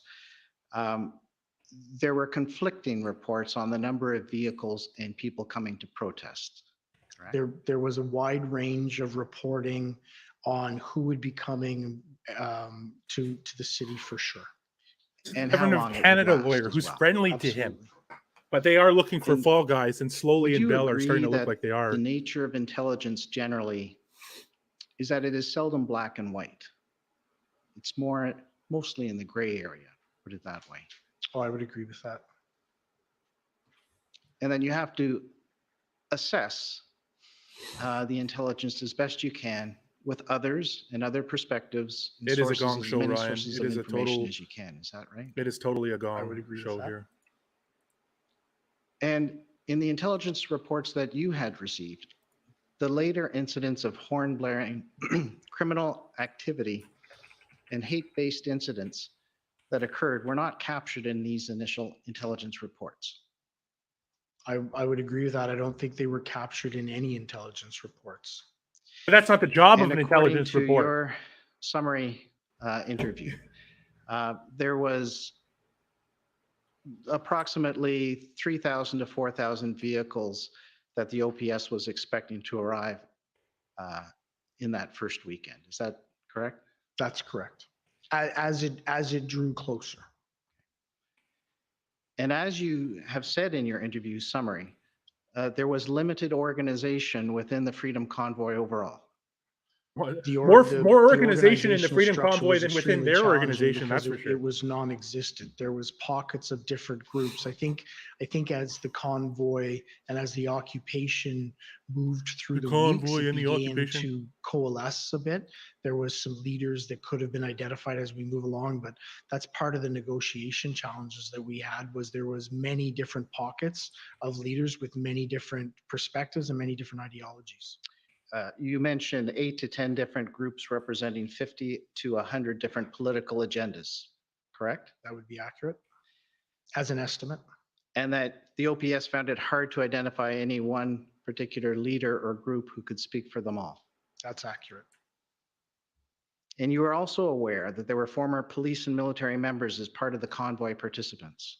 That is accurate.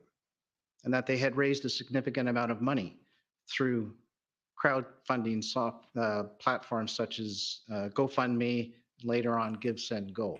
That's accurate. And you were aware of some warnings concerning participants in the protest.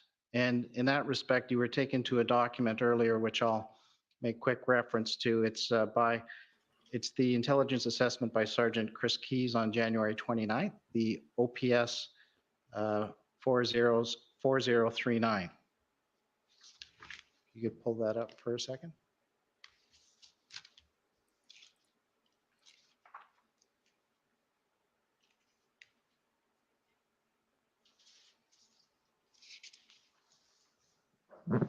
And if you could go to page 5. And under lone actor concerns, you go down to the heading just below the middle. Yeah. So you can see there it says, as the event becomes larger and larger, OSINT, that's open source intelligence, correct? Open source information. Is revealing the occasional and not unexpected online instigators, lone actor instigators who advise others to use violence if encountering police barricades. Is that correct? That is correct.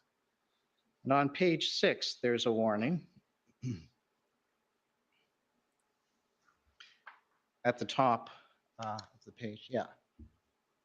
The third bullet point, the open nature of this event, coupled with the high concentration of attendees, may further add to the potential appeal among certain individuals who may embrace extremist ideologies. Do you see that? Yes, I do.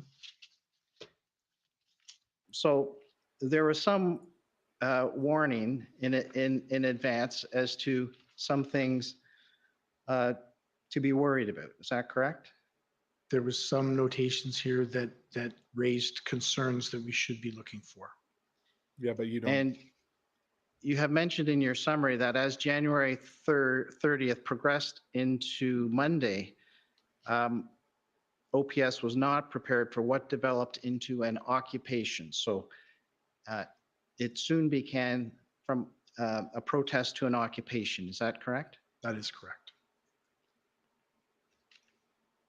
And with elements demonstrating lawlessness, is that correct? Correct. Harassment, Correct. intimidation, Yes. and threats to Ottawa residents and public officials. Yes. I just want to mention one thing This that is just a padding said interview. with the convoy coming initially, that you did try to keep out large tractors, farm equipment that could have posed difficulties. Is that correct? You tried to keep those out from the core. That is correct. However, there was a huge crane that made it into the core. A huge crane. It that was just a sitting regular, right just a next to regular the Prime flatbed crane. Minister's office. So Just a do you know flatbed how crane. that got there?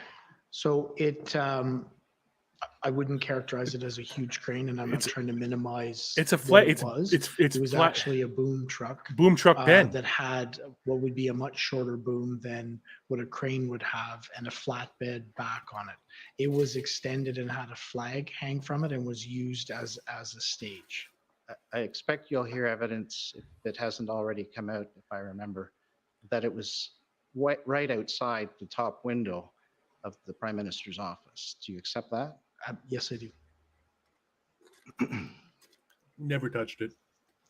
It was outside Now, of it. you Yeah. mentioned, Wellington a and few Metcalfe is areas, here, and his office is in over here. They were questioning in the intersection of there. powers under the Emergencies Act, the Federal Sad. Emergencies Act, through its regulations that were instrumental in assisting the police to resolve the situation. Do you remember earlier in your testimony? Yes, I do. Okay. And those powers were instrumental to the OPS in ending this occupation. So I don't think I used the terminology instrumental. I don't believe that's the words I used, but they were absolutely of a benefit to allow us to end this occupation, and we're widely leveraged. You did mention 4 areas. I'll just mention, I think there may have been one that was missed, so I'll just mention 3 quickly, and that come from your interview summary, and you can just What a confirm or walking not. contradiction. One very important power was the authorization to create an exclusionary zone. They did, Donna. They did decide to go by themselves. The 4 zones that Yeah, were it was used Mary. It was in the pretty red organized, zone. but not by Correct. Russia, or America. And which, to your mind, was the most important power because it allowed right, OPS Amanda. to stop the movement of more people started into the receiving them downtown core when it came well time. before the Is that 27th. correct? It created a very clear legislative framework that was clearly articulable to our members as to their powers to create the exclusion from that zone. And it allowed OPS to create a stable atmosphere in advance of launching the operation to clear the downtown core. That is absolutely true. Had we not been able to limit or stop the flow of pedestrians into the area, it would not have created the stability that we would need to launch the operation. And I think part of that stability is what led to the arbitrary safety that we were declaration. able to The arbitrary declaration that going that into an resulted area in was a all of a very sudden low, illegal small number and of suspending the right to protest. And it You mean allowed that? the OPS You mean to that execute this legislative operation framework? slowly, The suspension of deliberately, charter and rights safely. and Bill of That is Rights? correct. It also provided the power to freeze financial accounts, which you made mention.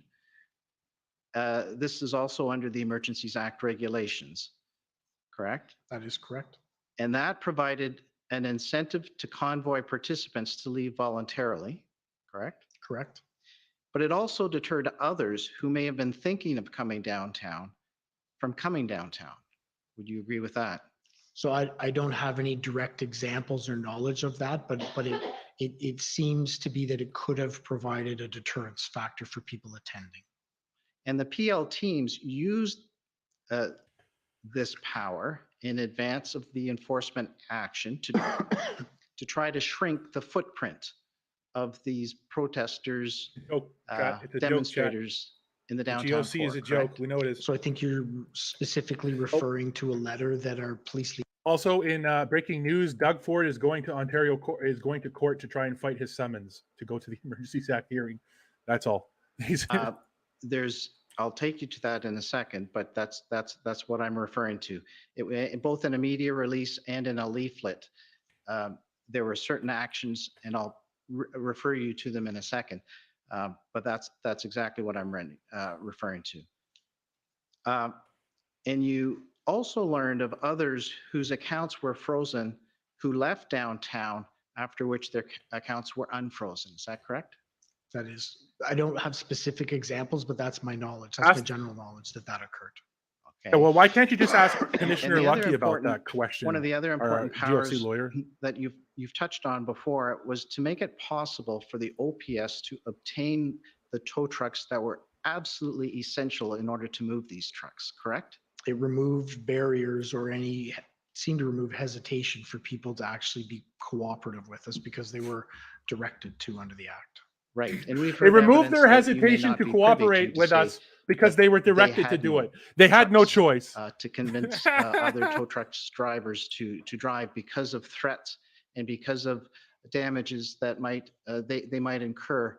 And so the indemnity provisions of the emergency regulations also eased the liability. That aspect in convincing and compelling these tow truck drivers to come and assist, correct? I believe so, yes. Get out. I'd like to refer to OPS 000-14438. It's the February 18th iteration of the integrated plan.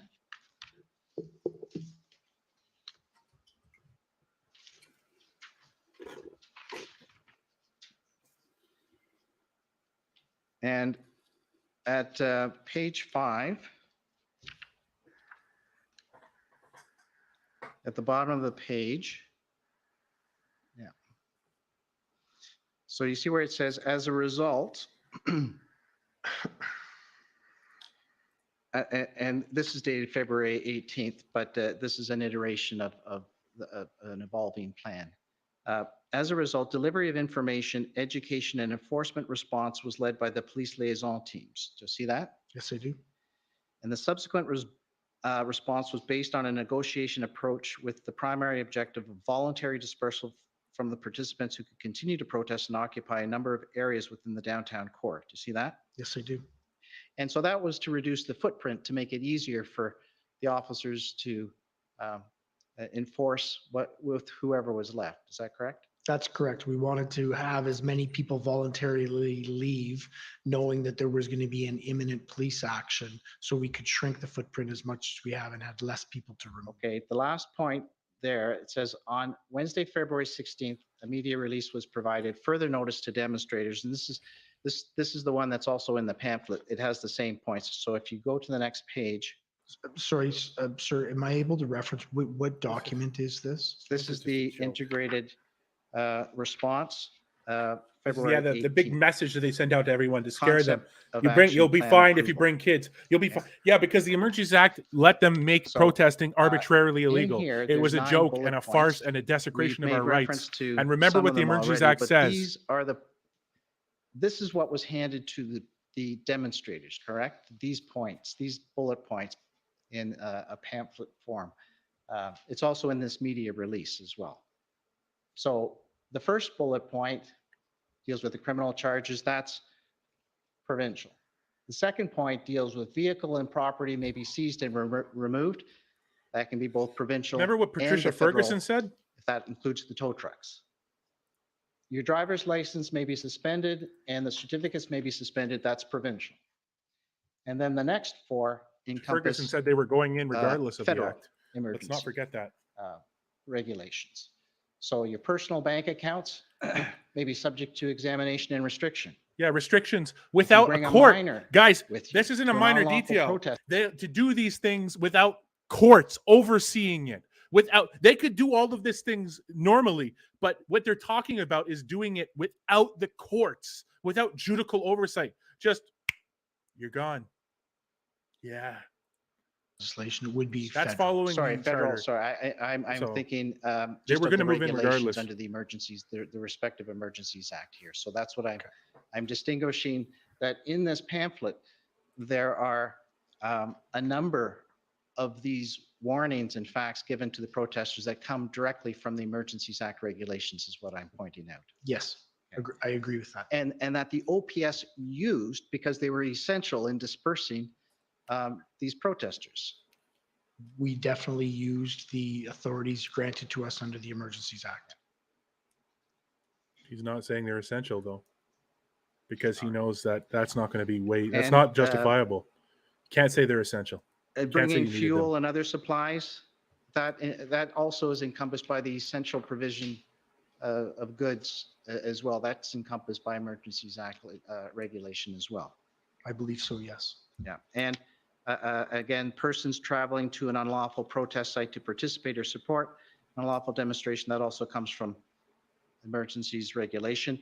And the last one, that's from the provincial regulations, but it also is encompassed with the federal regulation, which added more sites. It added parliament and government buildings to that. That's correct. So there, just see if you'd agree with this statement, that there was no realistic expectation that negotiation through the PLTs, as much as they are useful and helpful, would have led to the voluntary dispersal of all those demonstrators. There was no indication in any of the efforts that we had made that would be a way that we could successfully negotiate the end of this. After 20 days of occupation. That's correct. And you agree that the illegal occupation in Ottawa was having not only a direct deleterious effect on the residents of Ottawa, but was also acting as an example, an incentive, and an inspiration for other illegal protests and blockades that were popping up around the country. Do you not? I don't know that I could make the nexus that it was Ottawa that caused others to want to occur. What I can say is that it was a phenomena or an occurrence that we saw at several locations across the country. Others have said a more interconnectedness. For instance, Superintendent Abrams said one event had an immediate impact on another. Would you agree that areas of coverage, such as, in Windsor, Fort Erie, Emerson, Coutts, Surrey, among others, I absolutely agree there was an interconnectivity between all of the protests that were occurring.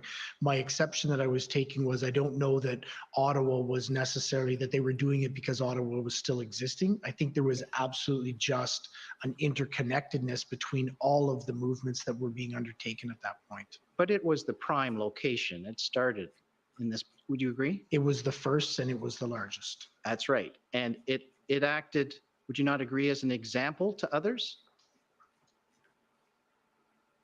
I would agree that it was the first and it was the largest, and that people watched what occurred here on an ongoing basis. You agree that you said it? He's very evasive. That he doesn't even want to. This situation, the volatility of the situation in reference to Ottawa, correct? Correct. Would you also agree that these other pop-ups that had I'm glad that we have these quotes from the other days. In similar fashion to Ottawa, maybe not to the same extent, provided an escalating situation across the country concerning these type of protests? I would agree with that. Thank you. Thank you very much. That was a waste of time. Okay, well, this may be a good time for the afternoon break. People may need to stretch their legs. So we'll take 15 minutes and come back in 15 minutes. Okay, so I'm going to take a break too myself. For 15 minutes, but we'll talk quickly. Thank you, sir. Did you see me squirming? Thank you, sir. Did you see me squirming? I think that was Miller. Honking, idling, engagement, hate-based assault, negative comments. So we got a lot in that, and not a lot of honesty. The bell in the city was just saying the tax honking. You want it lower? Okay, we'll just turn that audio leak off. So, Bell in the city, he's saying that there was a tax, and when he was asked for specificity of those attacks, which he mentioned, the assault culture, he mentioned honking, idling, engagements, hate-biased attacks, assaults, negative engagements between protesters and residents, almost constant.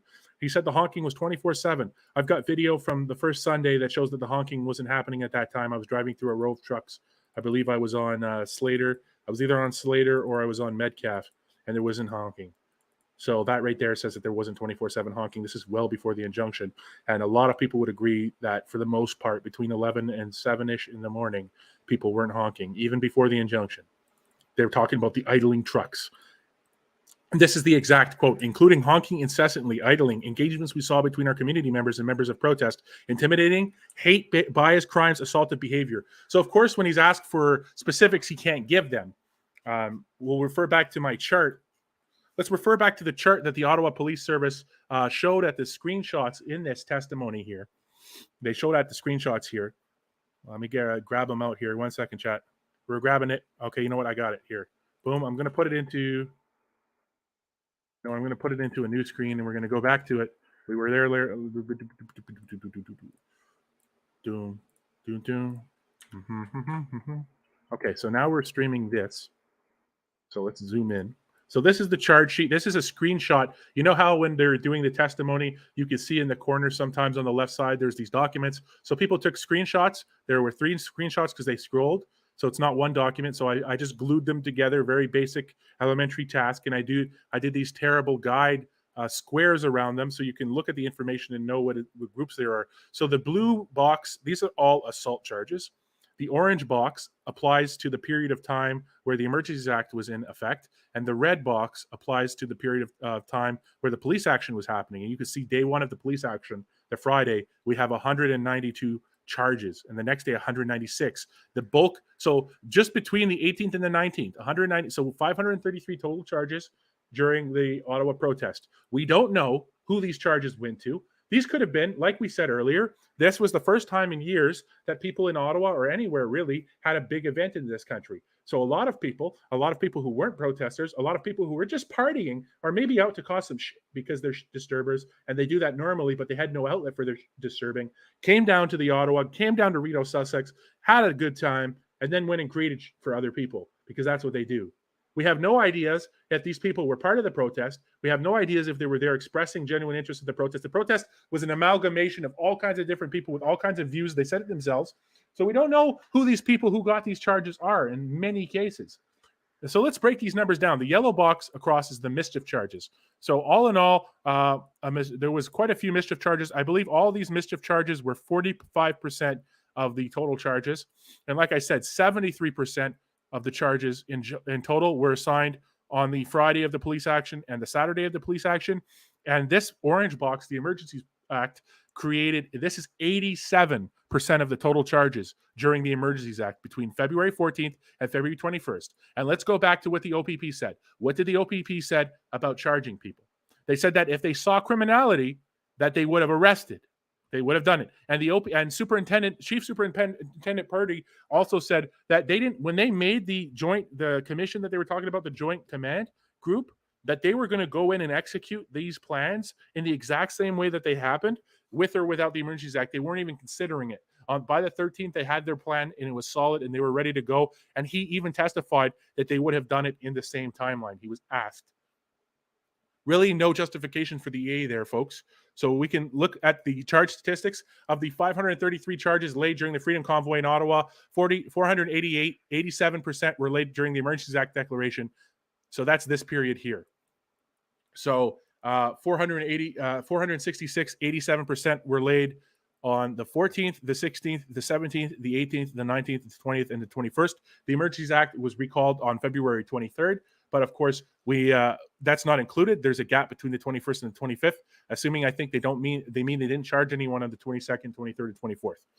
So we can see that on these 7 days, that this is 87% of the charges. The first day, the 17 charges, next 3, next 8, then 192, then 196, then 34 and 16. These are 87% of the charges in this period of time right here when the Emergencies Act started and when it stopped. And if we go again to the OPP, they said that when they seen illegality, they were arresting people. They also said this. Officer Morris, who is the director of POIB, the Provincial Operations Intelligence Bureau, superintendent of the Ontario Provincial Police, the one who was preparing the Hendon reports with his team at POIB, said that the lack of violent crimes was shocking. His numbers are a little bit off here, but the sentiment remains. There was 21 assaults total, not 10. 11 on a peace officer and 10 on other people. You can see it right there. 11, the top row is assault on a peace officer, and then the other rows are just assaults in general. Assault peace. So the second one is assault on a peace officer as well. Assault peace public officer and carry, use, or threaten to use weapon. So 12 assaults on a peace officer if you include the one with a weapon. And then there is assault section 266 criminal code, and then assault with weapon or intimidation of weapon section 267. So nine assaults on civilians or other people, or these could have even been fights between people at the convoy. These could have been fist fights or whatever. We don't know. This could have been between party goers. This could have been between rambunctious party goers who haven't had a party in over 2 years coming down to the Freedom Convoy, Rideau, Sussex, wherever. The LRT was running. They took the train. They came on. They got drunk. They went home. They caused some, you know what I mean? And then they were just like, oh, this was a convoy charge. So there's really no way of saying who this belongs to or the context of these charges, and context matters. So when they're saying there's assault and threatening charges, before the Emergencies Act, between the 29th and 13th of January, there were 6 assault charges laid. Considering that there was 40, a simultaneous peaks of 40 to 50,000 people, hundreds of thousands of people between this period of time coming and going, that's remarkable. That is less, I believe, than Ottawa does in a normal period of time in the same region. So remarkable. So then we had other crimes, breach of probation, 2 counts before, of course, carry weapon. So these weapons charges, there is a firearms charge. But when we go to the firearms charge, like we said earlier, we don't know the context of that firearms charge. We don't know the context of that charge. We don't know who it was, what they were doing. So possess firearms while prohibited. So he didn't have his RPAL or PAL, or he had his RPAL, he had the weapon, and they didn't have, he was on a probationary order, or some sort of other court order where he wasn't allowed to do it for some reason of the courts. So he got charged for that. But if we go back to Steve Bell testified to a parliamentary committee on March 24th. And what did Steve Bell have to say about all of this? Well, he said, it's just a clear question, Interim Chief. Were weapons found? Were loaded firearms found? Yes or no? Meaning in the convoy. And he said, asked Lloyd once more. By the way, this was like 6 questions deep. So Steve Bell has been doing this dancing maneuver for some time. No, not relating to any charges at this point, said Bell, March 24th. Boom, diada, boom, diada, boom, diada, boom, diada. Here's the OPP saying that if they saw something, criminality, they could act. They didn't need the Emergencies Act to do it. What the Emergencies Act allowed them to do, chat, was unanimously, unilaterally, and arbitrarily declare protesting on Wellington Street illegal. That allowed them to come in and say, you're in defiance of a court order. But they weren't in defiance of a court order. They were in defiance of the Emergencies Act, which the government unilaterally and unjustifiably declared. We went over what the Emergencies Act prerequisites. The Emergencies Act has a provision for national emergency, where national emergency is defined as a situation that is, an existential, that is a threat to the existence of Canada, the state of Canada, the continuity of our Canadian government, to the safety and security of Canadian citizens in a matter of life or death. Okay, more or less is what is the connotation there in my interpretation, and that's what I get for that. And it requires that no other law of Canada can deal with it. That includes Ontario's EMCPA, which provided liability insurance and protection, for tow truck operators who may have encountered problems towing. Just the fact that the EMCPA was an effective resolution, or any other resolution was a possibility, disqualifies the Emergencies Act from being invoked. Do you understand now? It has very strict conditional invocation. You must have no other remedy. And there was other remedies, because both Patricia Ferguson and Acting Deputy Chief Patricia Ferguson of the OPS and retired Chief Superintendent Carson Party of the OPP have testified that regardless of the Emergencies Act, well before they were aware of it, they were ready to go in, and they were going to go in the same way. Let's bring those quotes up real quick. We did not need the Emergencies Act to tow, so he said that in regards to towing trucks. He then later gave a bit of contradictory testimony regarding his ability to get the tow trucks, because he went from 34 on the 13th to just 2 on the 17th, and then all of a sudden on the 18th they were there because the cops basically showed up at the tow companies and said, hop on your tow trucks, put this sticker on your door, take your plates off, put this belt club on, you're coming to tow the trucks in Ottawa. That's an ask. I'm not asking you, I'm telling you. That's how it went down. And a couple of them were like, thanks for the money, man, let's get it done. But most of them were like, you're doing this. So they took away people's rights to disagree. And remember that OPS screenshot, man? If we got an injunction, it might give the protesters a platform. God forbid that people be able to express their grievances in our democratic country, right?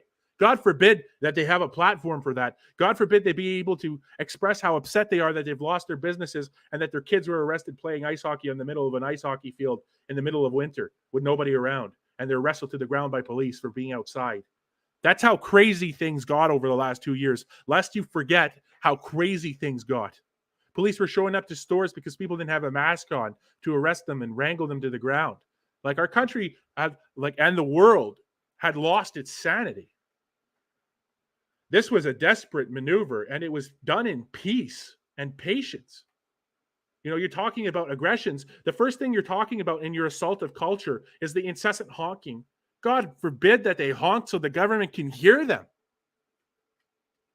They wanted to be on Wellington. They didn't want to be on, little old lady Eleanor's street. They wanted to be on Wellington. They wanted to be in Trudeau's backyard. They wanted to be on his street. They wanted him to hear their pain. Because for the last 2 years, Trudeau and everyone else in the government has just ignored the complaints. How many letters did our fine folks send in the freedom movement over the last 2 years? Elderly folks. How many people of all ages sent in letters, emails, phone calls, begging to be heard by their PM, begging to be heard by their member of parliament, by their member of provincial parliament, by their member of legislative assembly, by somebody?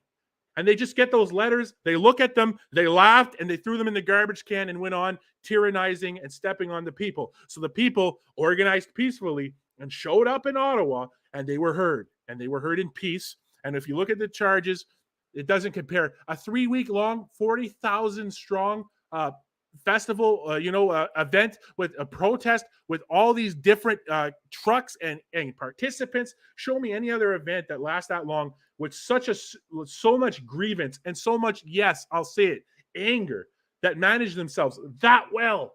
And how many businesses stayed open in the downtown proximity that served people, that made great money? There's so many businesses that did stay open besides just the Tim Hortons and McDonald's. Tons of places stayed open and enjoyed amazing businesses. And the ones that closed were like, oh man, we don't want to get an anti-masker in here because then we're going to get a $10,000 bylaw fine. And that's true, they would. That's not right. That fine is why we were on the streets of Ottawa, because you didn't deserve that $10,000 bylaw fine. So instead of kicking people out, why don't you come on the street and join us? We got our point across. I got my point across. That freedom convoy was legal and necessary, and it did what it needed to do. And afterwards, forthwith and very quickly, things in Canada started to change. Of course, except for the spiteful federal government run by a petulant, narcissistic child who has done nothing in his life but carry the name of his father. Get that dude out of office. Can't wait for the next election. He's got no chance. He's done. His goose is cooked. He's finished. He's not our government anymore. And same with all the premiers who imposed all of this nonsense on us for the last few years. None of them deserve to be in an office of public accountability. They're not accountable to the people who elected them. They think they're better than you. And you know what, Doug Ford? Rob is rolling in his grave because Rob was a lot of things. He was an addict. He was rambunctious. He was spontaneous. But you know something, Rob? You know something about Rob, Doug, that you'll never have? Rob didn't think that he was better than the people who voted for him. Doug is just another elite. Doug think himself immune, and now he's summoned to this commission and he thinks he can just walk out of it. What a joke. He stands shoulder to shoulder with the invocation of the Emergencies Act. Why don't you come and tell the people of Ontario why you stand shoulder to shoulder with that? First of all, there was other ways to resolve the protest, which legally disqualifies the Emergencies Act from being invoked. Second of all, come and tell your constituents, Progressive Conservative Party leader Doug, why you support the Emergencies Act. You support grandmothers being trampled by horses. You support reporters who don't toe the party line being shot in the thigh with 40-millimeter grenade canisters carrying smoke. You support that? You support people being beat to an inch of their life with 4-foot beaten sticks. You support Vancouver police officers mag dumping their Lee Enfields, their less lethal Lee Enfields, into crowds of people of every age and every ethnicity, every creed, every belief. Sikhs, Muslims, everybody, Indigenous people, Canadian, every Canadian under the sun, every person, every creed, every religion, every belief, every ethnic origin, every national origin, Canadians together, standing up for their families' futures, for their families' rights, being railroaded. So why don't you, Mr. Doug, make your brother roll over in his grave, because your brother is 100 times better than you'll ever be, and he could dance too, and you couldn't even dance. He had a heart. He actually engaged with people. He cared about people. If you called Rob Ford's office, there's stories of people. He'd pick it up. He'd get you a school bus, if you needed it, if you were on the wrong side of the line. He would do that. He believed himself, a servant of the people, a flawed servant of the people. And if you know what, Doug, you should consider yourself very lucky that Rob passed away, because I can't begin to imagine what he would say if he saw you now. You're no Ford Nation. Ford Nation was a movement of the people. It expressed genuine concerns with a runaway bureaucracy, a runaway government in the city of Toronto that taxed people to an inch of their life, took everything from them, and Rob gave it back to them. Rob saved taxpayers billions of dollars. Rob didn't believe that he was better than the people who put him in the office of the mayor of Toronto.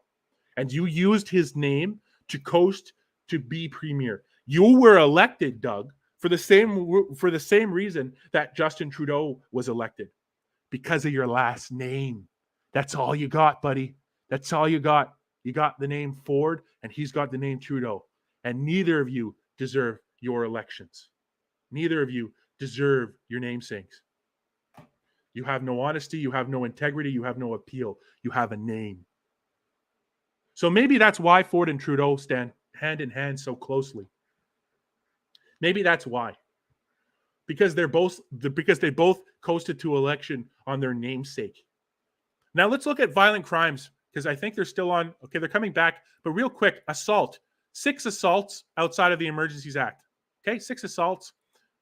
Weapon, 2 counts. This is probably the same person. Carry weapon, so 2 counts probably to the same person, because it's carry concealed weapon, carry weapon to public meeting.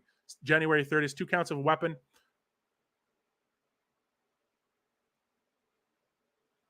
Let's go to so we have 6 assaults, which is too many. We have 2 weapons charges. We have a whole bunch of mischief. We have 1 charge of threatening.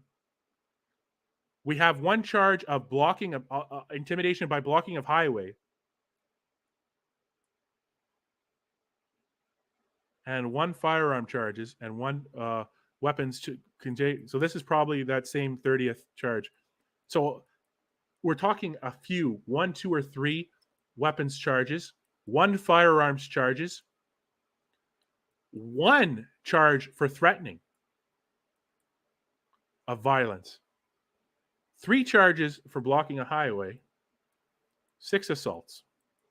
So those numbers are unacceptable. But when you look at those numbers in totality, first of all, we have absolutely no context to those charges. Who was charged? Was it a protester? Was it somebody causing an altercation with a protester? Who was it?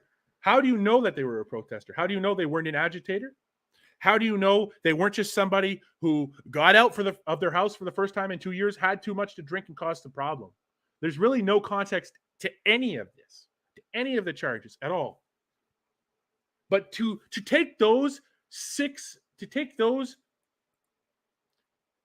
10 or so charges and to use them to paint the protest with a broad stroke, this is 2 weeks. January 30th to February 14th, that's 2 weeks. And we have 10 or so violent charges. And to take those and to paint the entire event, which had a peak attendance over 40,000 people in Ottawa, and to use that as a broad stroke to paint the whole event with no context to those charges, and to say that the protest was violent is a joke, is a mockery. And then we can see, once the Emergencies Act kicked in, yeah, we got a lot more charges for things. We got a lot more confrontation. We got a lot of people who had their heads beat in. Yeah, I'm sorry, as I was punching you and caving your skull in with my hand, I broke my fingers on your skull. I'm charging you for obstruction of justice. Do you understand? Obstruction or resisting arrest, So do you kind of understand maybe where some of these things demand context? They demand context. I'm using hyperbole here, but you understand there's no context. And you can also see the reverse of it. You can see how bad it goes. Oh, Miller's on. Perfect.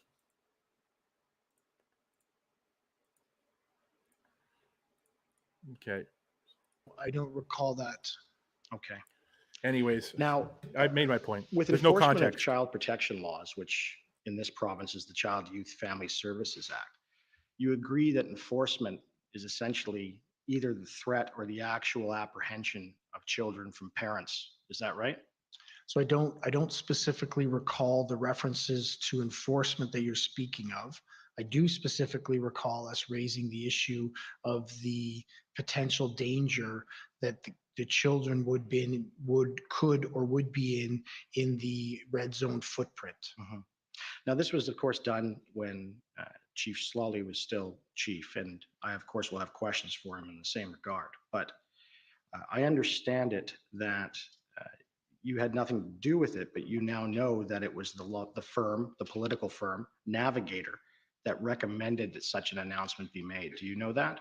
So I don't recall where the genesis of the announcement was, but I do stand behind. I had grave concerns with the fact that there were children within the footprint of an area where the activity that was occurring, but beyond that, within the area where there could be enhanced or would be enhanced enforcement activity. So regardless of where it came from, I had and shared those concerns. Were you aware that the Child Aid Society of Ontario had no idea that announcement was being made and were quite unhappy about it? So I was the one who was liaising with the Children's Aid Society, and they were that was something in gaps we identified. That was a gap that we identified. I should have had conversations with them prior to that announcement being made. But as a result of the announcement, we were able to work together to identify the proper mechanisms that we would use in the event that we did identify children who needed support within the red zone. So you weren't aware that Navigator completed a report for February 5th that talked about some social media commentary about how the protesters could be using children as human shields, and that based on that, they recommended that this announcement be made. You're not aware of that? So I'm not aware of any report that was actually generated by Navigator. If you could take me to it, I could. Okay. It's anticipated that our witnesses are going to say that the day after that announcement on February 9th is when workers from Child and Family Services started to intervene with the protest. Do you agree with that? No, I wouldn't, because I don't believe that the Children's Aid Society of Ottawa ever directly engaged or intervened in the protest. What I do understand is that we set up mechanisms in order to be able to, in the event that there was an enforcement action and children needed to be removed and then reunited with family, we set up the processes that would be put in place for that. But that was at the enforcement stage, as I understand it. You had set up, from my review of the records, an empty gymnasium of some kind to take children to, and then the plan was to give them back to their parents. That was what you're thinking of. Is that right? So I didn't develop that specific plan. So you'll need to ask the planning team what the specific plan was. Okay. So you're going to hear evidence eventually from some of the protesters when they eventually testify that some of the ones that were arrested upon their release, they were essentially kidnapped by OPS officers, driven out of town in the middle of February winter by OPS officers, and left in various rural areas and parking lots outside of town with no shelter or resources. Are you aware of that? No, because I don't know the specifics of what they're speaking about. What I do know, of course, he's not aware of that. As part of our planning, and Inspector Lucas tomorrow will be able to provide more details. But we did have remote arrest processing sites, not in rural Ottawa, in the south end of Ottawa, in a residential mixed commercial area where they were processed and then released to be able to find transportation to wherever they needed to go, which is common with the police. Right. So one of the areas, there was several, as I understand. One of them was a municipal parking lot where the trucks were being towed to.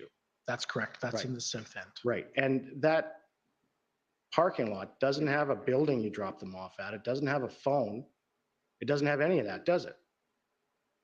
So I don't know what the logistics at the building were. I would imagine it would have needed to have a phone because you have to be able to call your lawyer. So well, I can tell you it didn't. So, and these people driven out there, they were already told they weren't charged, and they weren't being charged. They were being released, but they were driven and forced outside of Ottawa or in the outer skirts and dropped off in the snow. Now, are you aware this happened? Yes or no? No, I'm not aware, and it wasn't outside of Ottawa. It was still within the. So how are you not aware of it, but you're arguing about where it was? In your evidence in chief, it's a you joke. kept using the He's word a joke. violence regarding protesters, right? Yes. All right, and you've heard the evidence of Superintendent Morris already. You sort of touched on that, and he had stated that the lack of violence in Ottawa during the protest was actually shocking. I don't recall that statement. He did say that. He did say that. So is it fair to say that when you use the phrase violence, you're not actually describing any form of physical assaults, are you? Well, physical assaults do contribute to what I'm describing. I was specifically describing the violence that our community felt as a result of the culmination of they felt violence that the occupiers engaged in. So the violence that they felt, not actual violence. Is that what you're saying? That is correct. Not the criminal code definition of violence, but the violence that they felt by having an incessant horns blared. Right. And by having trucks run 24/7 a day. Right. By having people intimidate them and follow them. That's a criminal code offense. That's a criminal code offense. No, that's a criminal code offense. In their homes. Well, thank you. I understand what you mean, but you're not talking about violence under Section 2 of the Emergencies Act, are you? No, I'm not. Thanks. Now, I'd like to take you to a document right now, if I can. If we could pull up document POE.HRF 00000001. Did I get it right? Good.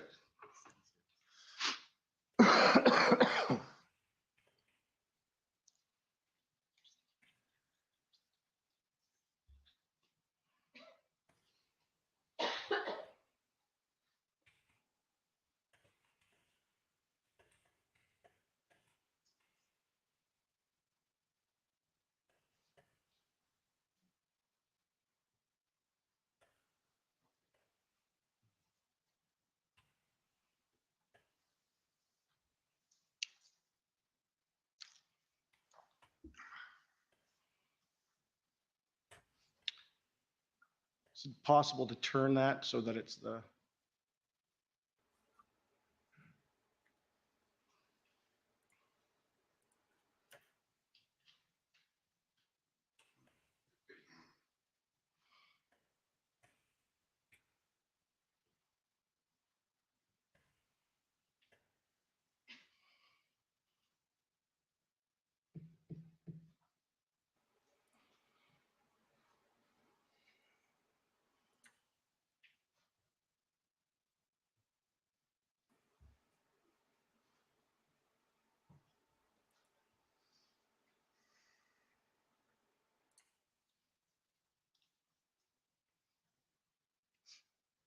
Thank you. So, Chief, this is an email exchange of February 15th, 2022 between one of your officers, Cameron Hopgood, and Matthew Gravel of the Mayor of Ottawa's staff. You know who both those individuals are, correct? I do. And what is Cameron Hopgood's job as an OPS officer? He's a manager within our data section. So he does a lot of data collection. He works on uniform crime reporting. Okay. If we can just scroll down just a little bit. So in this email, Matthew Gravel asks for all the stats in the previous email with respect to criminal investigations, arrests, and charges. And Cameron Hopgood responds and says that there had been a total of 31 people arrested, but only 16 people charged as of February 15th, 2022. Would you agree with that?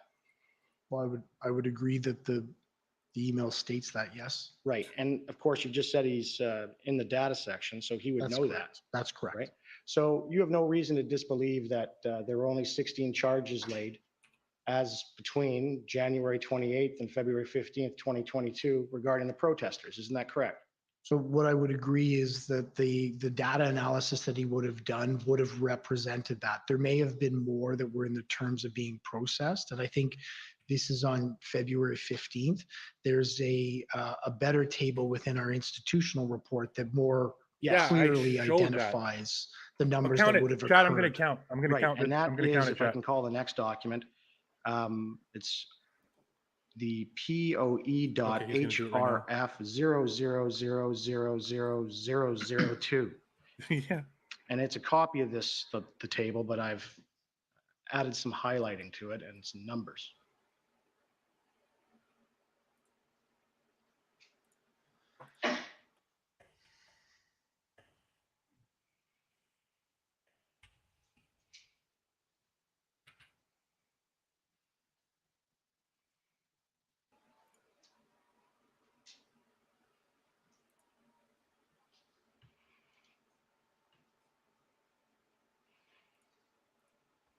If we can zoom in on that. And this has been provided to all the parties. So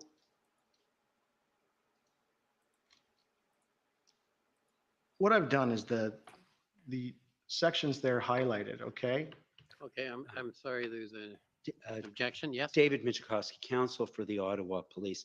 Perhaps I've missed it as well as the previous document, but I do not see them in the witness documents. That's correct. I sent them out, I think this morning. I appreciate that, Mr. Commissioner, but the whole point of having the documents beforehand is that the witness has an opportunity to review the documents before they testify.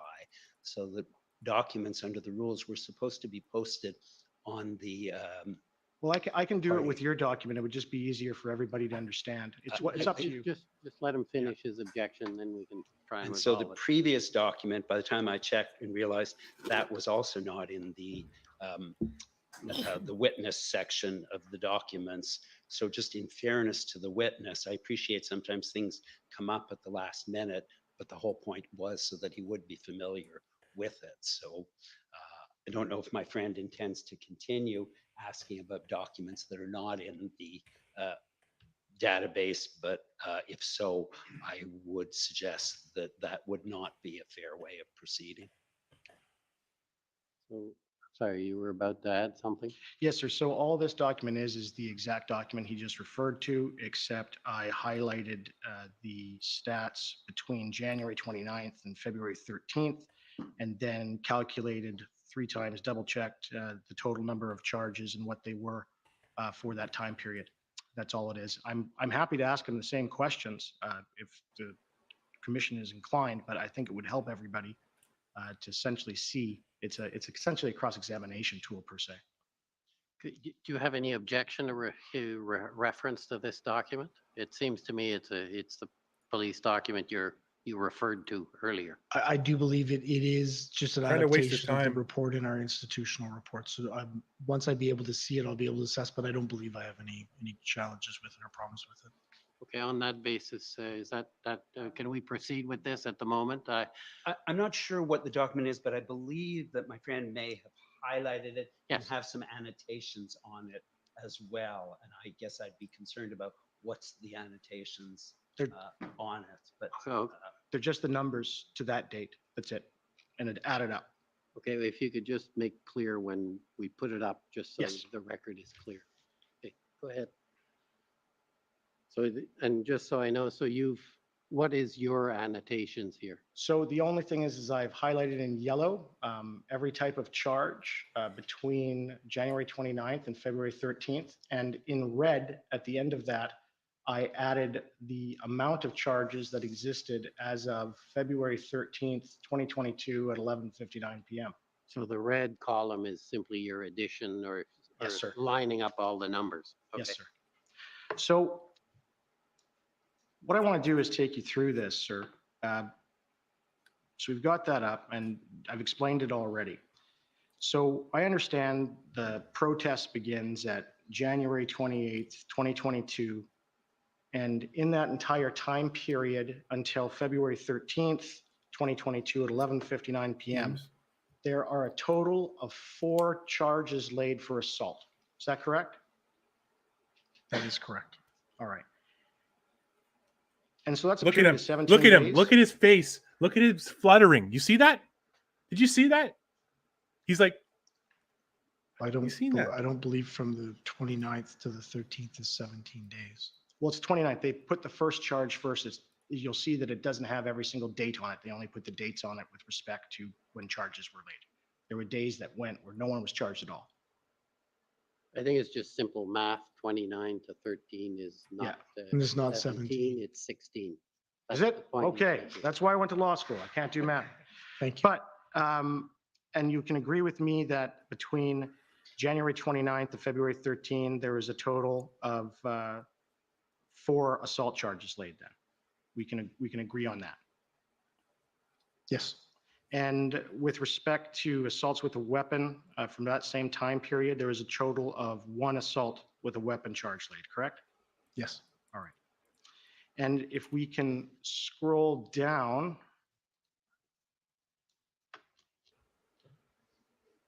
Oh, no, just back up. Sorry, my apologies.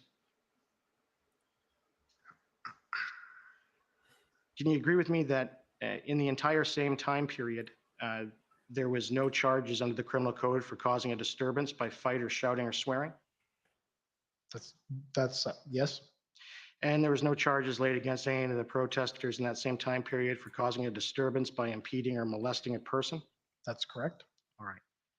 And there are also no charges laid with disturbing an occupant of a dwelling, apartment, or complex under the criminal code either, was there? That's correct. Okay. Can we scroll down? Perfect. And can you agree with me in that time period, that is from January 29th to February 13th at 11:59 p.m., there was no charges of inciting hatred in a public place ever laid, was there? Correct? And you can agree with me that in the same time period that only one charge of intimidation by threat of violence was ever laid. Correct? If we can, last one, there was no charge either in that same time period for taking a weapon of a police officer in execution of his duty.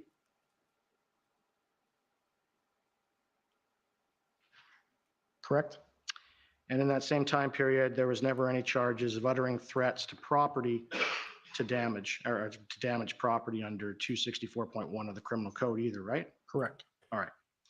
So there's a total of 5 violent offenses charged between January 28th, 2022 and February 13th, 2022. Is that right? So I'm not sure how you're classifying violent charges, and we'd have to go through them again to identify. So anything dealing with an assault or threatening to cause bodily harm or to kill someone. There's 5 charges in relation to that. I'll take your word for it. We'd have to go through the list again. Okay. So you'd agree with me that that's not unprecedented violence, is it?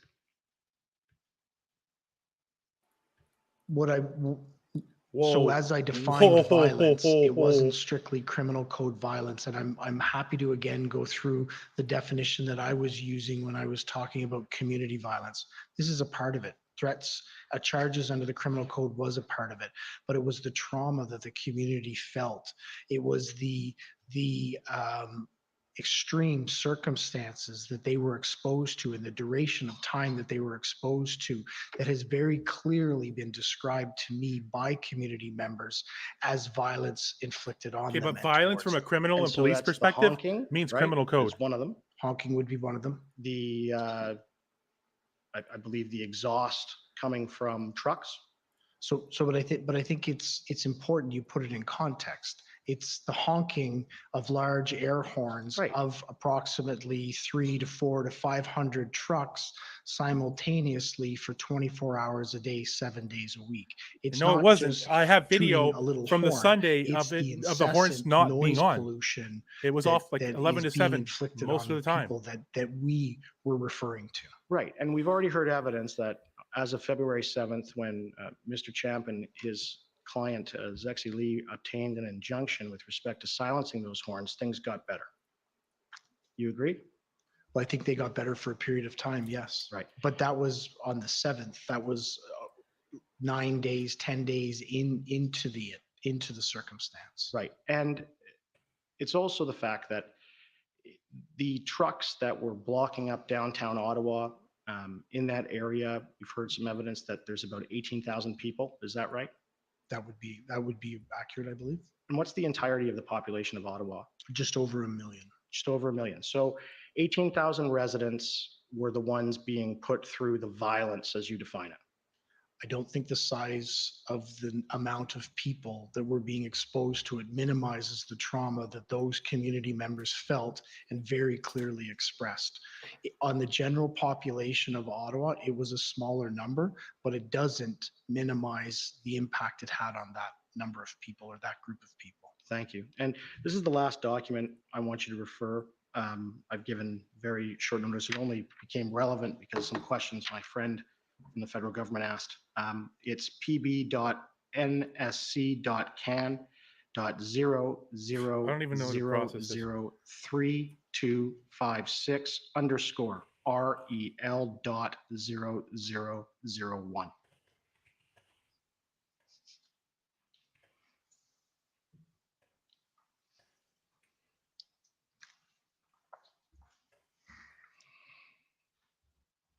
So if you could scroll down just to the second page, please.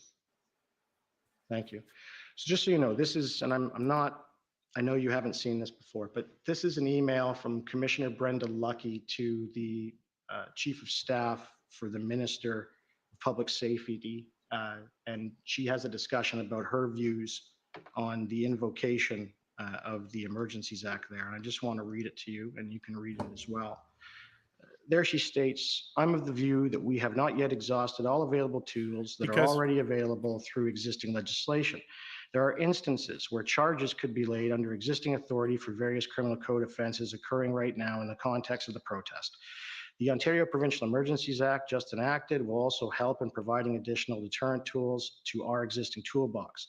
Then she goes on, these existing tools are considered in our existing plan and will be used in due course as necessary.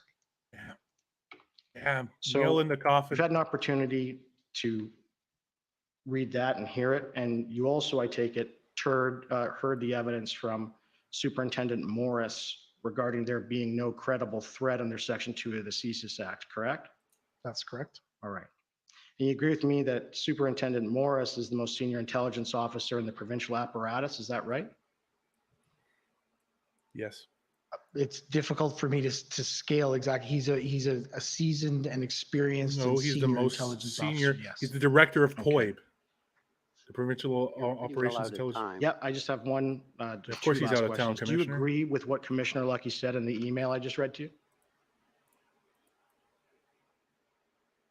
No, it wasn't what Commissioner said. I believe it's a perspective for sure, and I think it's one that would be more appropriate to question her on. I've been very clear about how we utilize the provisions under the Emergency Act to actually execute our plan and create stability around the execution of our plan. Right. Do you agree with her perspective? I do believe there could have been other opportunities. There was provisions within all of those. What I have said, and I'll say again, is we leveraged the Emergency Act as it came out to create a very stable platform to be able to access tow trucks, to be able to do the 4 or 5 different areas that I identified. So while these abilities do exist, absolutely in what Commissioner Lucky has identified, the Emergency Act created a very stable platform, a stable environment for us to execute our plan. But last question, just because I just want to get this clear. But so you're saying that there was existing laws that you could have done the same thing under. Is that right? We had a plan. We were going to execute a plan. Thank you. Oh. Okay, next is are the Ottawa residents and businesses. And that's a nail in the coffin, chat. That is, we had a plan. We were going to execute a plan. Thank you, Commissioner. Paul Champ for the Ottawa Coalition of Residents and Businesses. Thank you very much, Chief Bell, for coming and speaking to us today. Good afternoon, Mr. Champ. Good to see you again. See you again. Oh, good to see you again. Chief Bell, just on following one of the questions that you just got before about the harm and how many people live in downtown Ottawa. It's about 18,000 residents. But you would agree with me, Deputy Chief Bell, there are several thousands of people who live in Ottawa who work downtown who are unable to work during the There was numerous people of the convoy. in across our country who couldn't work. Beyond being unable to work, there were businesses that were severely impacted by the consequences of the occupation. Yeah, the and now he switches his language. Yes. Did you notice that? Switches to this. I want to called ask it a now questions situation about with Miller. the Now role it's that you were occupation playing again. during the convoy demonstrations and ears. around Open your intelligence ears. operations in particular. I understand from your testimony that you've given that the intelligence did not indicate that the convoy planned to use the Ottawa community as, I think you used the words, a leverage point to achieve their objectives. I just want to ask you about that. By leverage, did you mean that the convoy protesters were trying to make life difficult for residents in Ottawa as leverage with political leaders to achieve their objectives? That would be my assessment of the situation. The different protests as they went or occupations across the country had different leverage points. Ambassador Bridge leveraged economy. Coots, Alberta leveraged economy and access to the United States.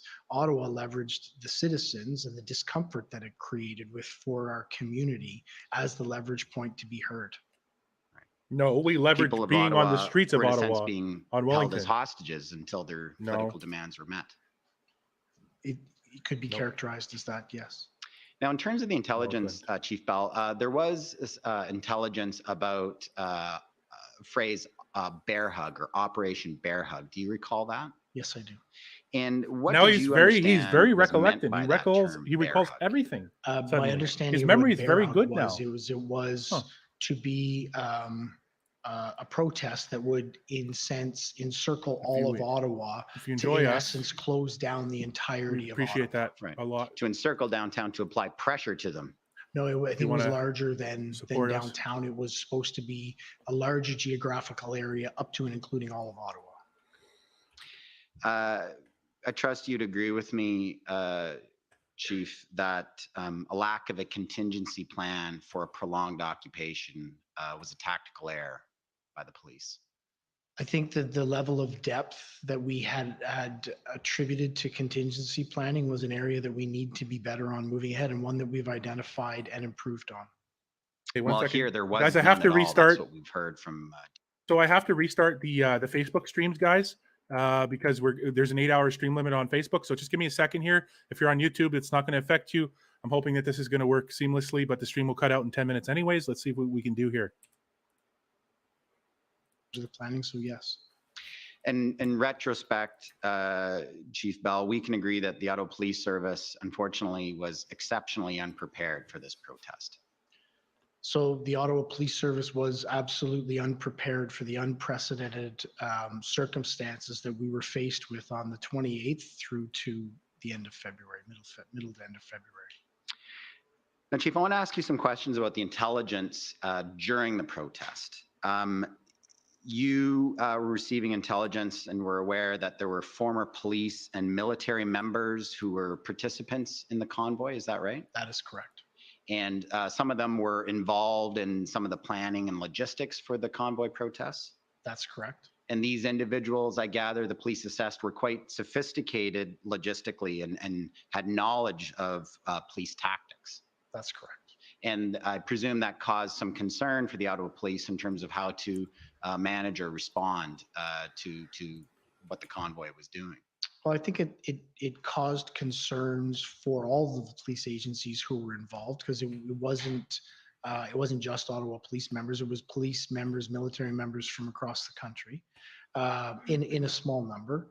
But the knowledge that group would have about our operations was concerning. Right. Now, this is a different question, but on a related point, Chief. Were there any concerns or was there any intelligence about current police members from the Ottawa Police or other police forces who were sympathetic to the protesters and may have been sharing information with them? So there was concerns raised around that regularly, and there was investigations conducted into that. And as a result of those investigations, we didn't find any circumstances where there was a compromise of information or actions because information was shared from inside our organization into the protesters. But your investigations did confirm that a number of Ottawa Police members were very sympathetic to the protesters and, for example, were donating funds to them? Yeah, one of them So there did. was two circumstances where members out of 2,000 funds beyond or 1,000 to the give send go give send go account, and those were followed up on through discipline. Right. Now, in terms of other intelligence that you had, Chief, Commissioner Look, you said what about like we know that the broad number of people who came to Ottawa were from all kinds of different backgrounds and so forth, working folks and so forth, but there were also different elements who were participating in the protests who were of greater concern. Isn't that so, Chief? Bad elements, bad actors. Groups. So can you be more specific? Well, for example, the seizure of firearms in Coutts, Alberta, and the arrests that were made for attempted murder of RCMP officers. Those individuals were associated with a group named Diagolon. It's my understanding. Here we go, Diagolon. Bingo! Get your bingo cards out. Get your bingo cards out, everyone. Here we go.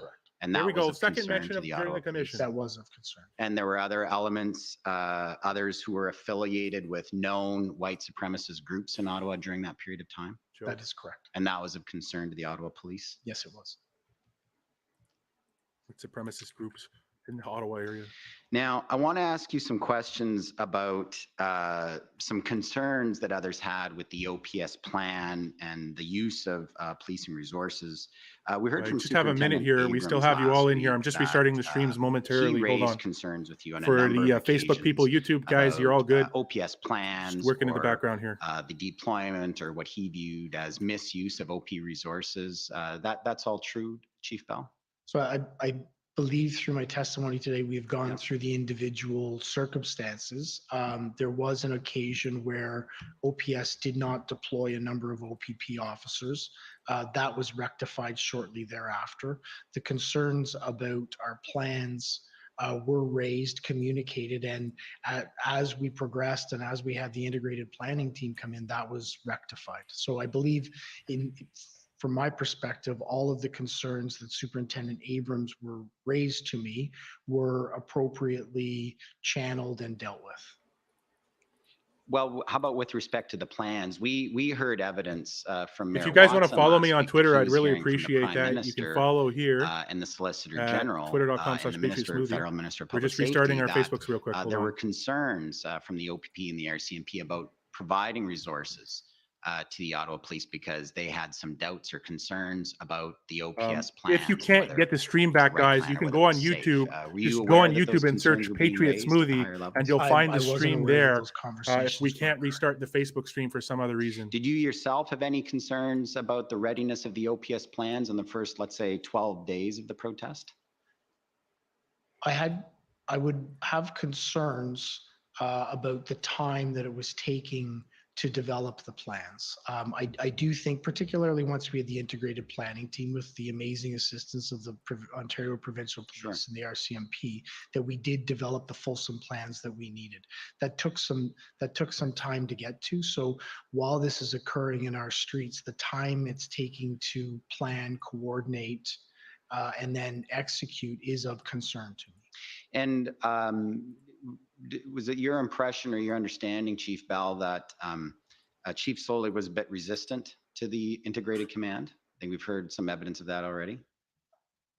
I believe Chief Sloly was raising concerns or kicking the tires on what an integrated command or planning team would look like, and that would have indicated he had some resonance to it. Well, and he made comments to you and Deputy Chief Ferguson that he felt the OPP and RCMP were not there to help and were taking directions for their political masters or comments like that. You recall that meeting? That's correct. And you and Deputy Chief Ferguson didn't agree with him and you raised concerns about that? That's correct.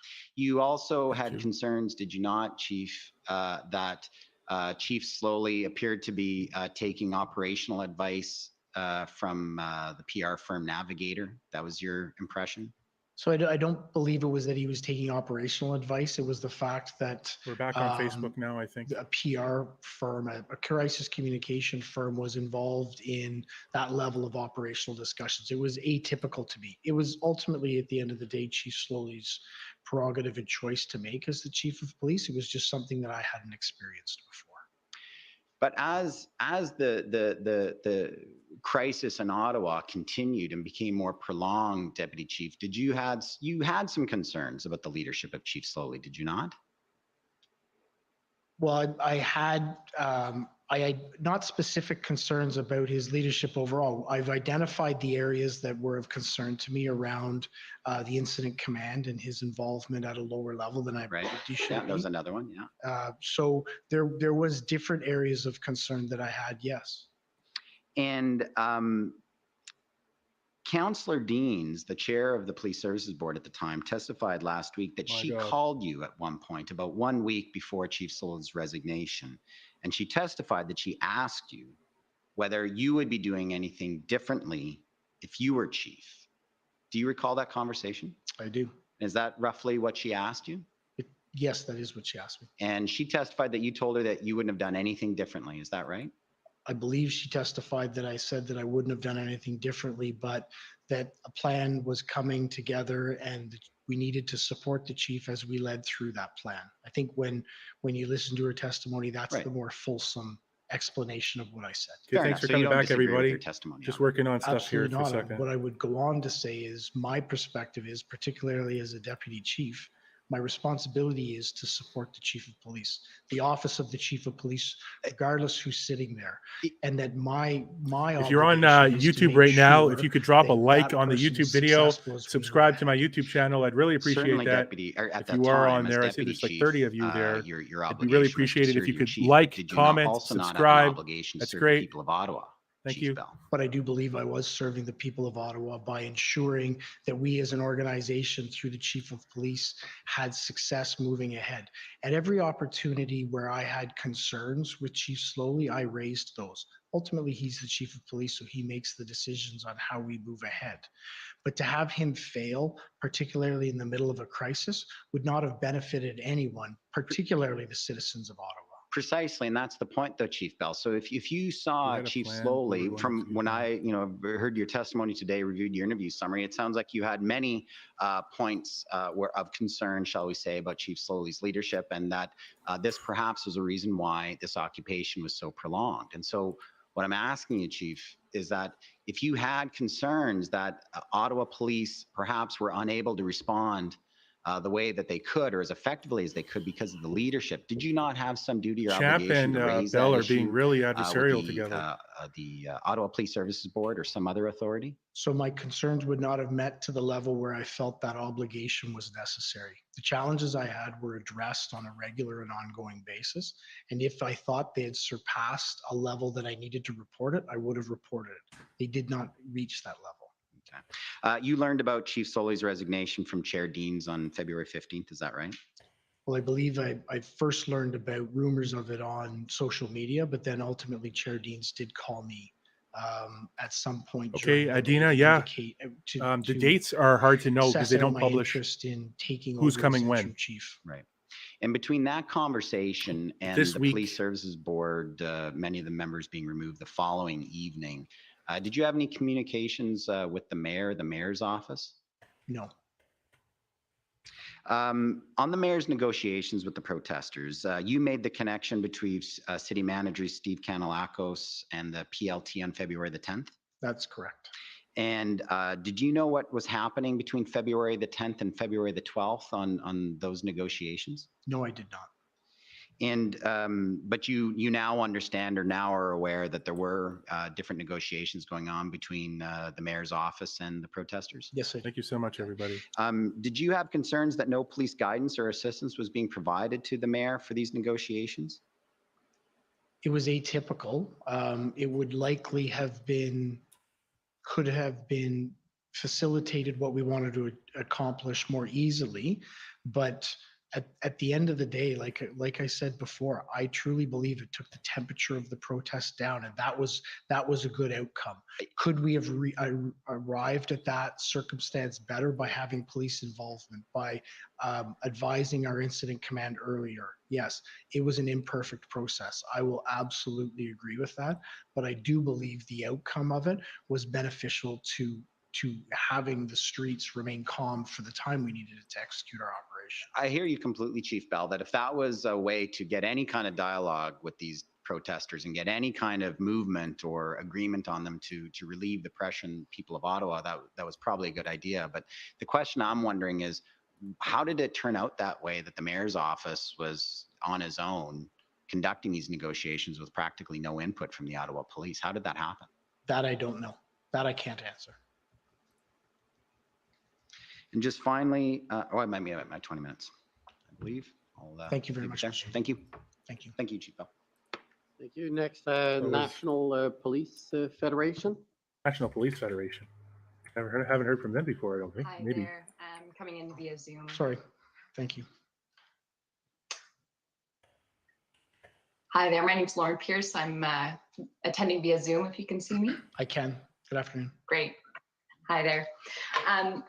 So I'm counsel for the National Police Federation, which is the bargaining agent representing RCMP members and reservists. Okay. Yep. So I understand that you, Chief Bell, met with representatives of the RCMP and the Parliamentary Protective Service on January 28th. Is that right? Do you have a document to reference? And I'm going to apologize. I met with several different people on several different occasions. For sure. So I can turn it up if it would be helpful. It's just from your witness statement, though. So why don't we Ford do is that? trying to fight about it. WTS 6029. And I think from my notes that it's near the bottom of page 8. This is the council for the Police Federation. They represent the RCMP and RCMP reservists members. So, so Chief Bell, I see there on January 28th at 4:30 p.m. you attended a meeting. Do you see at the very bottom of that page? I do. And if you could just keep scrolling on to page 9. Just that top paragraph there. Yes, I recall the meeting. Okay, great. Thank you. That's enough with that document. I just want to ask you some questions about that meeting.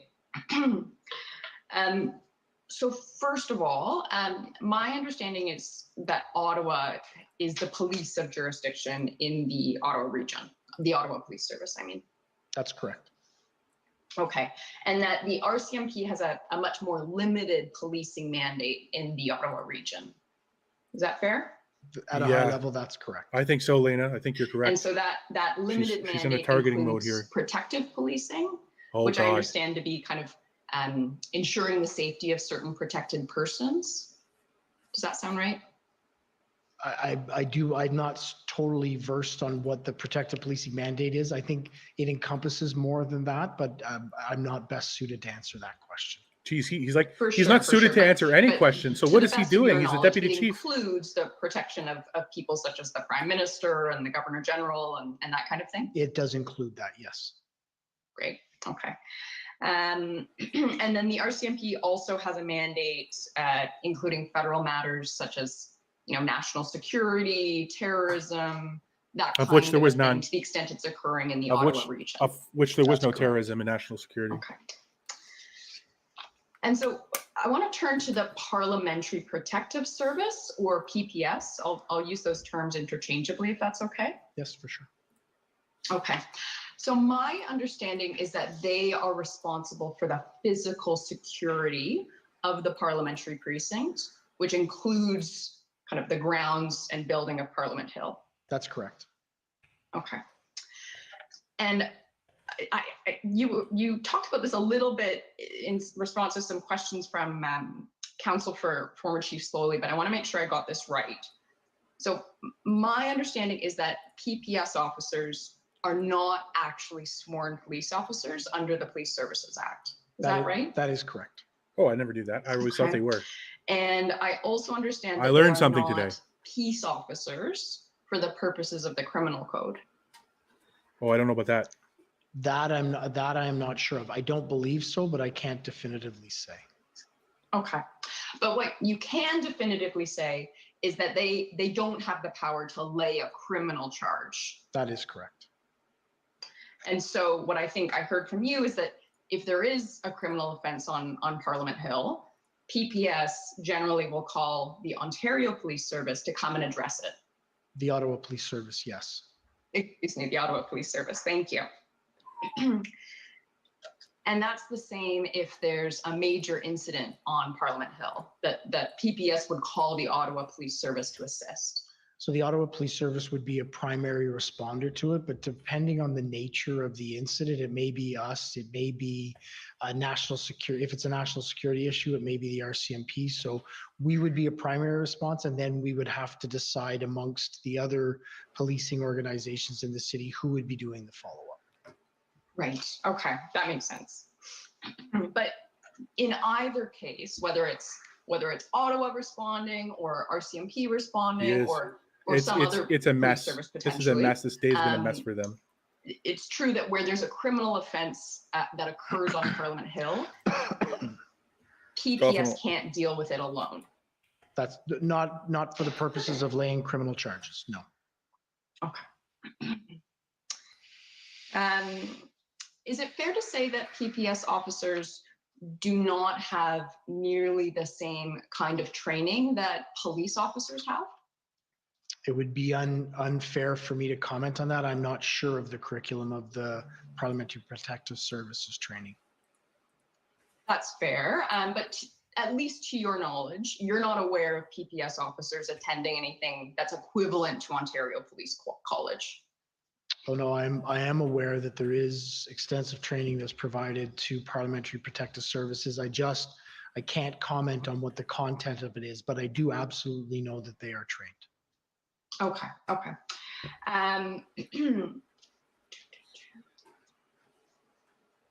So my understanding is that the Parliamentary Protective Service, their jurisdiction over Parliament Hill, subject to what we just talked about of them kind of needing assistance from other policing partners. Otherwise, their jurisdiction is actually exclusive. Is that fair? Into the parliamentary precinct, yes. Correct. Okay.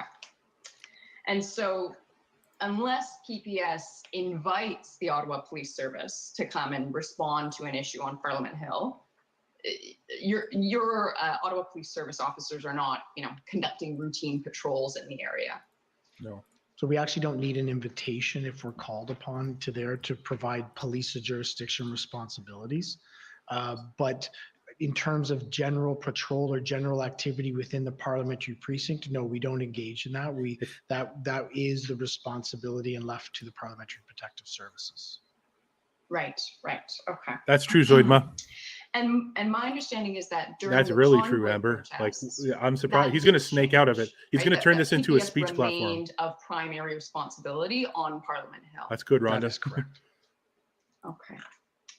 And my understanding, let me know if this is consistent with your understanding, Ottawa Police Service officers weren't actually permitted on Parliament Hill unless they were directed there by the NCRCC. I can't comment on that. I don't know. Bill, you can always subscribe to us on YouTube. Okay. You can follow me on YouTube at Patriot Smoothie. We can just pull up a document. If everyone on YouTube would do me a favor and like the video and subscribe, it'll really help us build our YouTube audience and branch out to an even wider array of freedom lovers. So all of my Facebook friends who stumbled onto YouTube, if you could do that real quick, subscribe and like, I really appreciate that. Thank you. The January 29th operational plan that you've looked at a couple of times already. Okay, thank you. And I'm hoping within that document, we can please turn to page 32 of the PDF. So quite a bit of scrolling.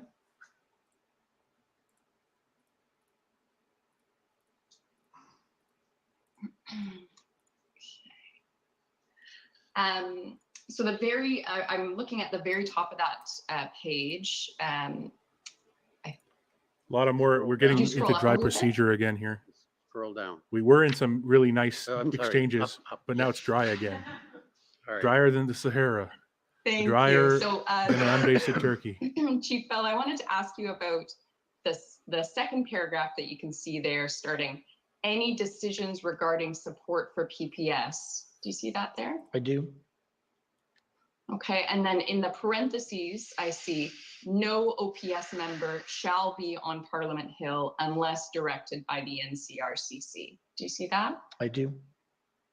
Okay, so does that appear to be consistent with what I just said, which is that Ottawa Police Service officers couldn't have responded on Parliament Hill other than if they were directed by the NCRCC? No. I'm going to suggest this is a question better posed to Inspector Lucas, but as I read this, what I understand is that all of the movement in and around the area of the parliamentary precinct will be directed and controlled by the NCRCC. That would be typical and understandable because it's going to be important that there's communication and deconfliction around activities that are happening between the Ottawa Police Service, the Ontario Provincial Police, RCMP, and Parliamentary Protective Services. That would be funneled through the NCRCC because there are the incident commander and representatives from all of those agencies. You're probably right, Chris. You're probably very right. Right. So I actually don't think we're disagreeing on this point. Thank you, Kelly. The point I'm making for watching, is that listening. Even in the event of the convoy protest, thank you so much, it Kimberly. didn't change that Ottawa Police Service officers were not kind of asserting jurisdiction over Parliament Hill. It was still PPS jurisdiction unless directed by the NCRCC. Yes. Okay. So my understanding, I think you were done with that document for now. Thank you. So my understanding is that PPS's jurisdiction extends to Wellington Street, and then it shifts to the Ottawa Police Services jurisdiction. Is that consistent with your understanding? Comes up to the gate of Parliament Hills. Yes. Okay, so beyond the gate of Parliament Hill, so that the sidewalk and then Wellington Street is all Ottawa. That's correct. Well, Ottawa's police jurisdiction for the entire area. PPS has responsibility for safety and security up to on the parliamentary precinct, which extends to the sidewalk at Wellington Street. Okay. Just note you're out of time, so you're going to have to. What was the question there? Okay. Did she ask a question, guys? Did I miss it? Last couple points very quickly. Did she actually ask a question? So my understanding is that during the protests, there was some construction cladding at that area. I'm not sure of that. Okay. My understanding is that PPS officers generally during the protests stayed within their jurisdiction on Parliament Hill. They were not responding on Wellington Street. I don't know that for a fact, but that would be my expectation. Okay. What's the point of all this? To your knowledge, were PPS officers a resource that you understood to be available to the Ottawa Police Service in assisting with the police response to the convoy? So the PPS was part of our integrated command at the NCRCC. And in that, they would be able to be assigned taskings that were appropriate to their responsibilities, particularly in and around the parliamentary precinct. Certainly, but in terms of Ottawa's response to the convoy, which I think was generally outside of the parliamentary precinct, did you or your colleagues view the PPS officers as a resource that were available to you as a part of that response? So I can't respond to that. That would need to be directed to Superintendent Bernier or Inspector Lucas. Okay, so I think I will leave it there and use my time there. Thanks very much. Thank you very much. Thank you. Next is the CCLA. Canadian Civil Liberties Association. This is going to be good. But remember, Randy Hillier apparently caught an assault charge for intimidating a PPS officer when he went onto Parliament Hill and moved one of the gates. Coming in from Zoom. Can you hear me and see me okay? We can see, we can hear you, but not see you yet. Oh, that's because I have not turned you. on my Are you in camera. My purgatory? apologies. There we go. Is that you? Okay.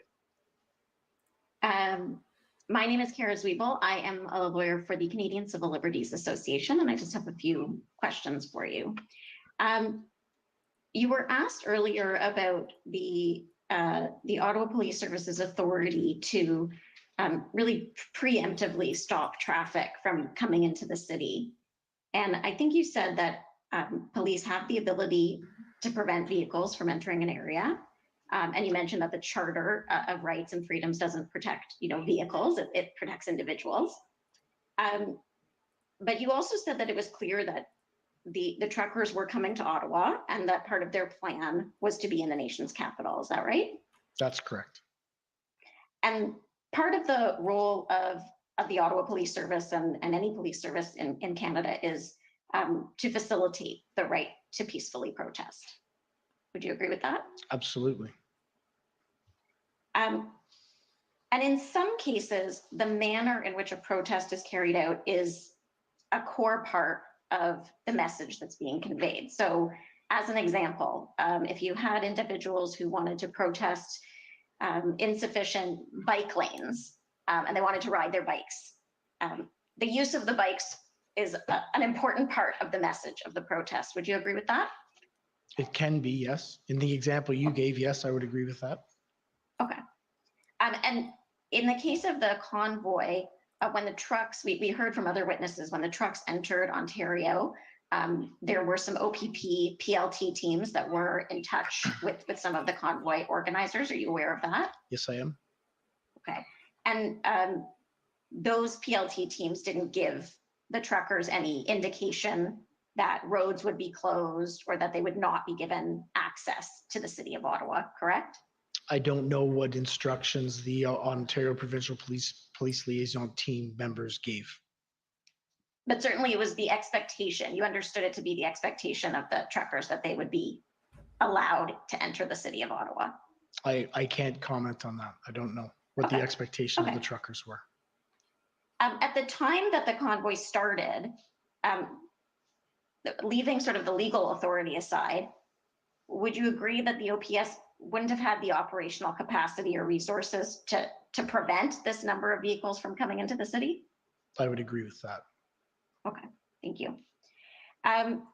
Just a couple of questions also about the Federal Emergencies Act and the declaration of the emergency under that act.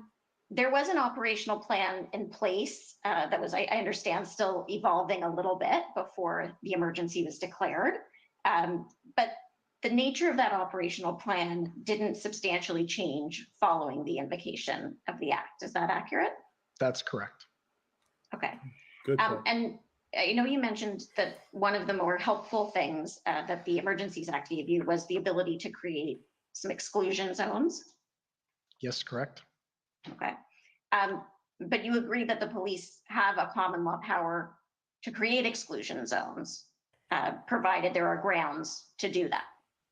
So I would agree that we were developing a plan based on those authorities, but when the Emergency Act came in, it negated the need to rely on those authorities and provided a really well-structured legislative framework for us to be able to enact an exclusionary zone and fall explain under the legal the checks and balances and our that would officers' legal otherwise authorities to all of our members on the front line, so they required of could us. clearly, efficiently It negated the emergency carry out their the duties responsibilities. to enforce that exclusionary zone.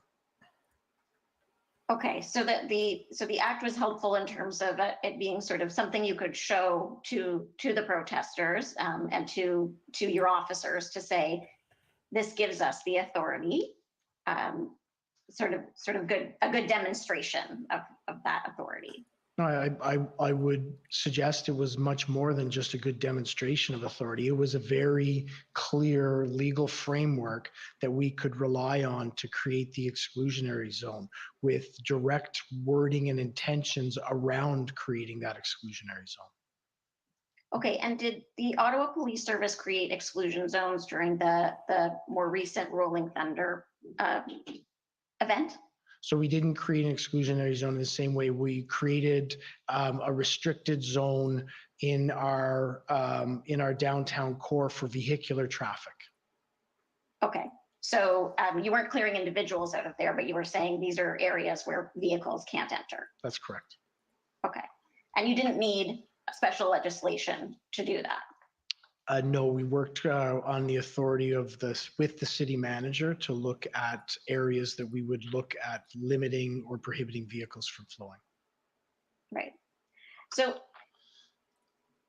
but would you agree with me that well, Bonnie, he's not the the police chief for authority much that the longer. police have to do various things depends on the circumstances and the context. So when we talked earlier about not stopping the trucks from coming into downtown, you mentioned that there was no previous experience with an event like this.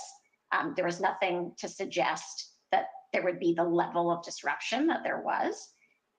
So those were pieces of the circumstances and context that were considered in making a determination that you couldn't exclude the trucks from the city. That's correct. Okay. And I mean, in every case, would you agree with me that the police's authority to do things depend on the circumstances, that police shouldn't have the authority to stop people or vehicles without some grounds or reason to do so? I would agree with you that in every circumstance that we exercise of authority, the situation and context that we're in needs to be considered prior to us exercising our authority. Yes. Okay, thank you. In your witness statement, I think you declined to sort of provide an opinion on whether the use of the Emergencies Act was necessary. And I know my friend for the Government of Canada took you to a couple of examples of how it was helpful. Would you agree that there's a difference between legislation or an order that is helpful and one that is necessary? I would agree with that. Ooh. It would probably be helpful to the police's work to have all kinds of authority, but there are other considerations that we need to consider, right? That's correct. Ooh, that's good. This person's an ace. CCLA, and you stand you're by amazing. the position that's in your witness statement that you don't take sort of a position one way or the other on the necessity of the Emergencies Act. No, I would believe that this is exactly the forum that the necessity of that will be flushed out and discussed. It was exceptionally beneficial to us in the execution of our plan, well utilized, and created a stable environment for us to actually. Okay, so he's not going to comment on it. Thank you. Just one more area, and I think this has been covered, so I just want to double check. I apologize. I've had some issues with my Zoom, so if you've answered this, I apologize. The role of navigator, what was your understanding of their role? Well, they were a crisis communications firm that were contracted in to provide us crisis communication advice. And my understanding is that they were contracted prior to the convoy to deal with some of the change management within the organization, and then there was a bit of a pivot. Is that accurate? That's correct. Okay. Were they involved in operational decisions? That's a homework. They weren't involved in making operational decisions, no. She's done her homework. And when you became the acting chief, did you end the contract with Navigator at that time? When I became interim chief, yes, I ended the contract. Okay. Thank you, Chief Bell. I don't have any other questions. Thank you very much. Next bucket of water, please. I agree. Oh, there he goes. Jesus Christ. How many is he drinking, though? The Democracy Fund. Oh, the Democracy Fund. They're good, too. Ooh. A lot of good stuff.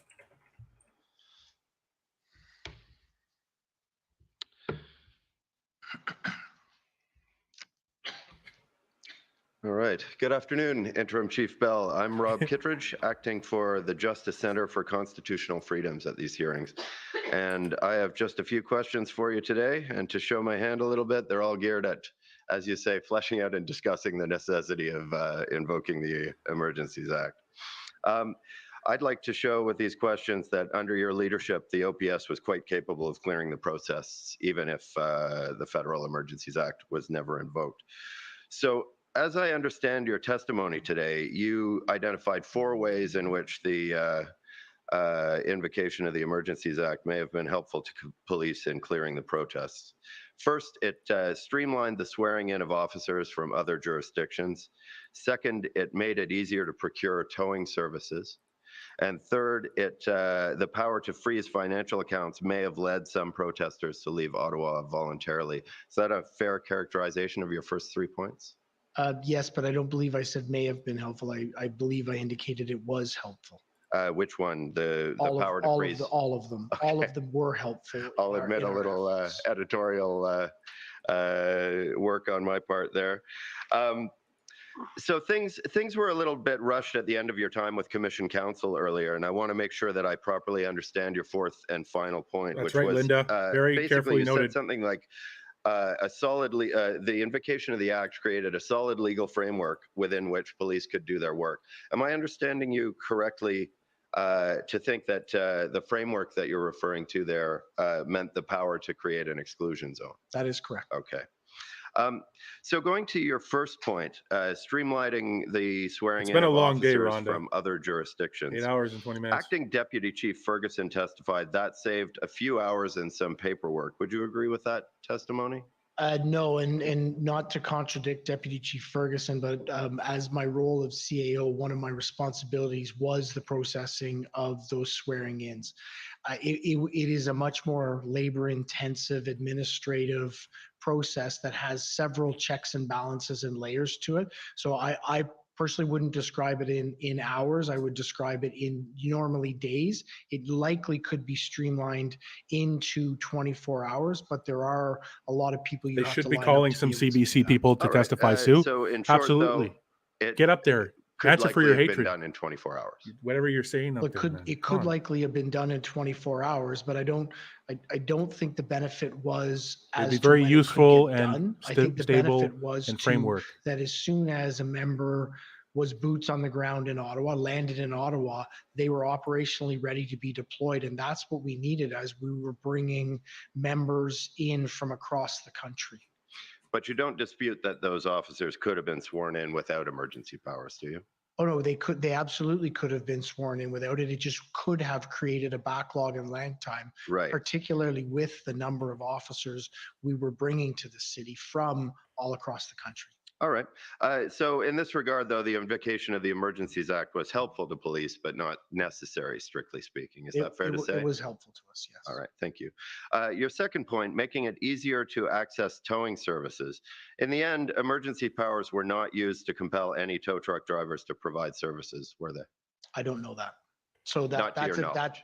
that's a better question directed at Superintendent Bernier, who directly interacted on that. Fair enough. And he is expected to testify to the effect that emergency powers were not needed to compel towing companies to supply trucks or drivers because by February 13th, the OPP That's had true. retained 34 tow trucks with willing drivers. Do you agree with that?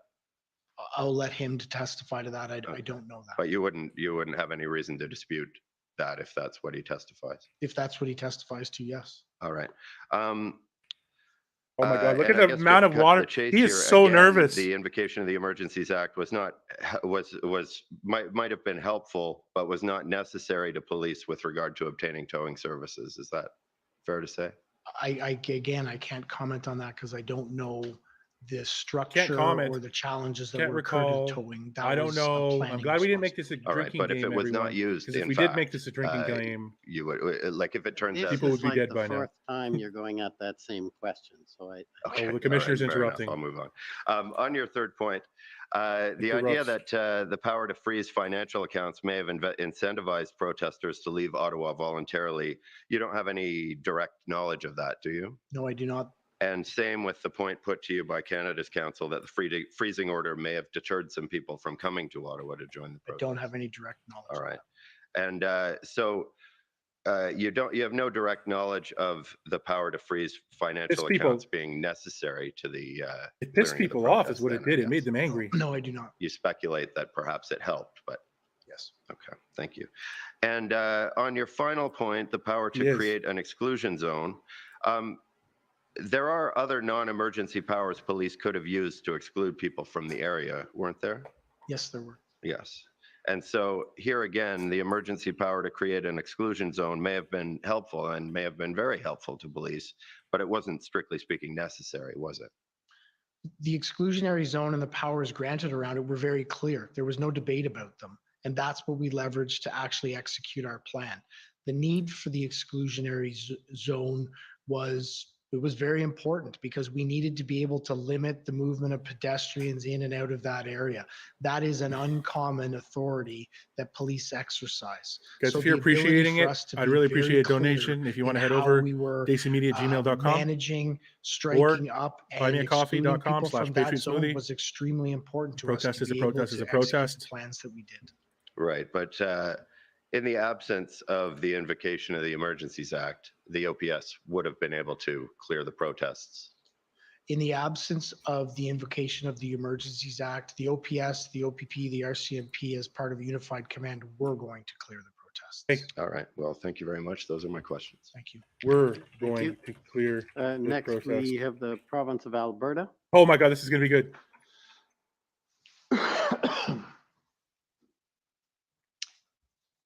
Good afternoon. Good afternoon. It's Mandy England for the Government of Alberta.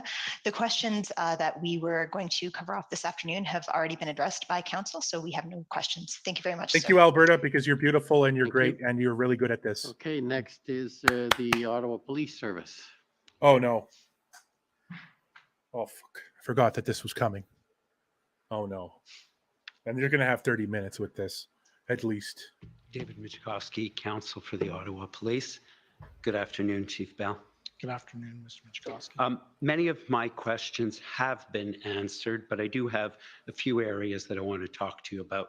One of the Because things we got to do some we damage heard control. last week was some information forwarded by Mr. Ball of the Mr. Ball, not to be confused Hotel with Steve Bell. Association. Yes. And I believe that was brought to the attention of the police. And did the police follow up that information to determine whether it was corroborated?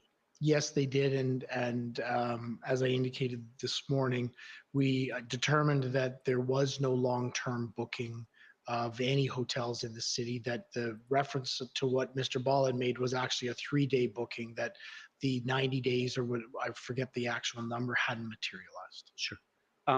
Could I ask you, please, Mr. Clerk, to turn up OPS 14525, please?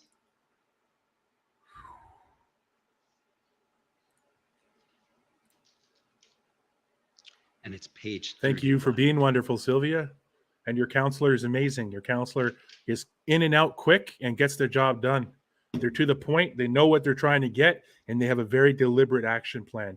And you know what I think they were looking for? They were looking for Bell to admit that the Unified Command were going to clear the protest without the Emergencies Act. That's what they were looking for, and they got it. So, I mean, how many times? These are your notes, Chief, of a update briefing on the 29th of January, 2022. So that would be the Saturday after the convoy had arrived. Yes. And you have a note about some information you obtained at that point from the hotels that day. What was the information that you obtained that day? What I obtained was that hotels had only been booked for Friday, Saturday, and that groups were leaving on Sunday. There was no long-term booking. Thank you very much. You can take that off. Thank you. I want to move on and talk about the question of temporary parking. We've heard some evidence in this proceeding about temporary parking or staging for trucks being arranged by the city with the assistance of the police. Do you recall that? Yes, I do. And can They you should explain, be, Asia, is that absolutely. something new, It's or an is that embarrassing, something sad that has been thing. done in the past with other demonstrations in Ottawa?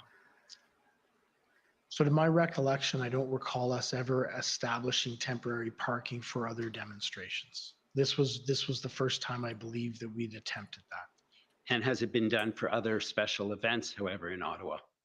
For other special events, yes, it would be a regular and common occurrence. And why was it done in this case? What would be the alternative to not doing it?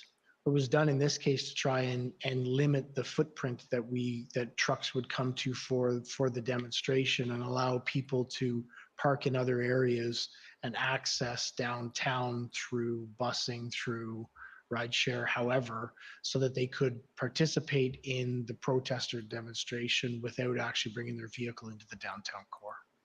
Thank you. You talked earlier in your evidence about heavy machinery, and there was reference to a crane being in downtown Ottawa. Well, And Nick, I believe you explained it's a boom truck. It was not Boom truck Ben. Correct? Boom truck That's Ben. correct. It was a boom. And can you just remind me what that piece of equipment was? That piece of equipment was a boom truck, a truck that would normally be used to lift construction equipment and deliver construction equipment. And what was it used for? It flag. was used for two purposes. A stage and a The flag. boom was extended and a flag was raised from it. And I also believed it was used as a temporary setup for stages for speeches and events. And was it used to cause any damage? No. And apart from that, We know that. piece of equipment, was there any other heavy equipment allowed into the red zone? Not to my knowledge, no. You've talked about the Ottawa Police's experience with demonstrations, and you've told us that you have quite a bit, or the Ottawa Police Service has quite a bit of experience. Can I ask you a question more specifically? Does the Ottawa Police Service have experience with protesters using vehicles? Yes. And can you tell me a little bit about that? There's had been multiple vehicle-borne protests every year in and around the area, and I can think of 5 or 6 different examples. One farm where tractors were brought into the downtown core, another truck-related one where tractor trailers were brought in, vehicle-borne protests in passenger vehicles around Indian farmers, East Indian farmers, protests around Sri Lankan and Tamil a Tamil conflict that is existing. There's several events that occur, several demonstrations and protests that had occurred in the past where vehicles were used and brought into the downtown core. Okay, guys, I have to start filming the summary video real quick. In a staging of vehicles on Wellington Street? Yes, it did. And prior to the Freedom Convoy demonstration, was it the practice of the city to direct the closure of streets and creation of exclusion zones prohibiting vehicular traffic to groups of protesters? No, it wasn't. And what is the impact? I understand that is now being done, correct? That is by the City of Ottawa, you indicated, has delegated authority, and in consultation with the police, those exclusion zones are being created. That is correct. What is the impact of creating these vehicular exclusion zones on the residents of the community or the people who have legitimate reason to travel to those exclusion zones? Difficult to assess because, as I indicated in my testimony before, community impact is one of the main things that we're looking at as we're looking to manage protests and demonstrations in that area. Give me a second, guys. So I think the impact could be twofold. One is it may impede their only 2 progress hours in to the left to area vote. That's at some right, Mary. points I in will some get it done. ways. Don't worry. But on the other side, it will eliminate the potential that such an occurrence would happen in their neighborhoods again. And what about the police resources needed now that you create these vehicular exclusion zones? The police resources and city resources are considerable to be able to execute that plan. And was your past experience or the Ottawa Police Service's past experience successful in terms of resolving protests, including those with vehicles, without the type of community trauma we saw in this case? Past experience since the convoy or prior to yes. I want to move on and talk about the Hendon reports, and I want to ask you some information about some questions about what information can be gleaned from the Hendon reports. And just before we look at some specific reports, just generally, can you tell me what the reports said about whether or not the protesters were expected to be peaceful and law-abiding? Yes, it did indicate all through it that the indications that had been received from the protesters, the protest organizers, was that there was a desire and intention to be peaceful and lawful. And we've heard that there was a traffic plan for protesters. And I wonder if we could please turn up OPP 0426, please.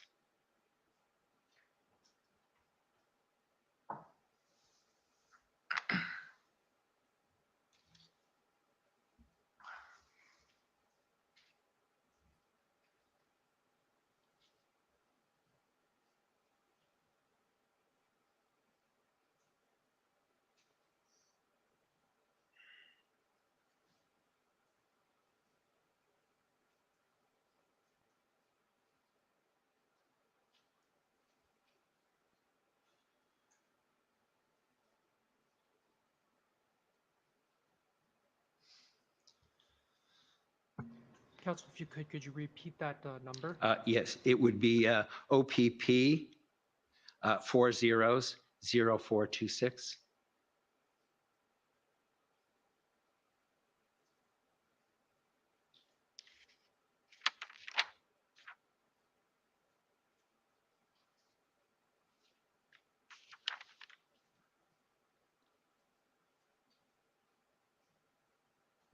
If I could just repeat that. I'm going to move on to, that's okay, that's okay. Council, it may be 4262.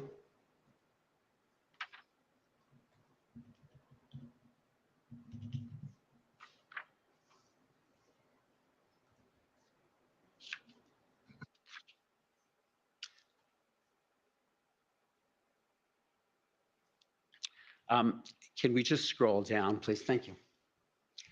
Can we just scroll down? And if we just go to the next, keep going.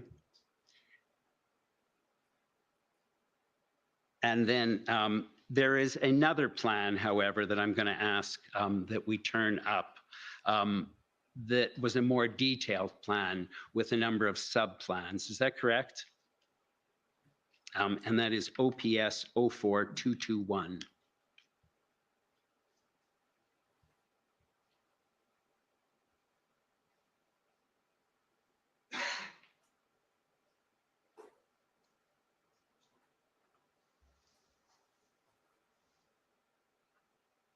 I'm going to move on. As I understand it, we've heard that there was an initial traffic plan, and then we heard that there was a more robust plan with a number of sub-plans prepared for that weekend. Is that your understanding? Yeah, that is correct. As the intelligence continued to come in and became more refined in terms of the size of what was going to occur, we moved from a traffic plan. The planners then pulled together a larger, more complete and fulsome operational plan. A question was raised last week as to whether that was something just pulled off the shelf. Do you have any comment in response to that? So while I wasn't directly involved in the planning efforts or the development of the plan, all of the information that I have seen, the back and forth between the planners and intelligence, the conversations that occurred around how to build it would indicate it wasn't just a pulled off the shelf plan. It was one that was fully developed and sounded out around the circumstances that were evolving and developing and coming towards Ottawa. And did the Hendon reports contain reference to the possibility of fringe groups and lone actors and the possibility of violence? Yes. And were those seen as significant risks? Yes. As significant risks? Were they seen as significant? They were significant risks if they materialized. They didn't materialize.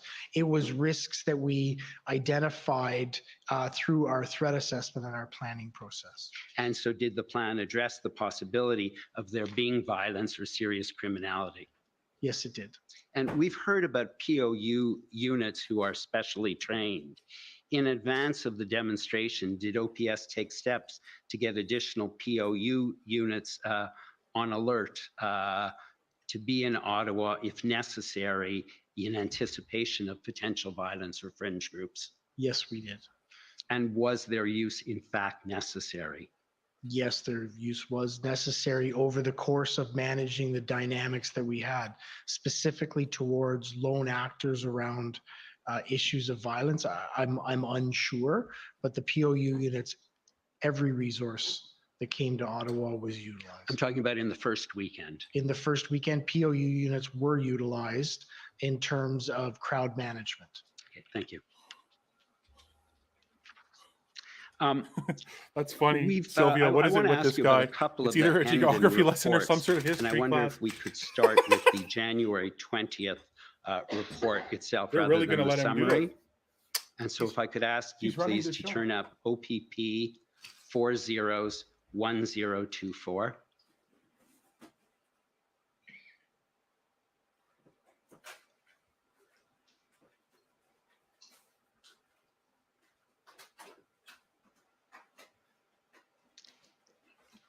And so you'll see that is the January 20th one.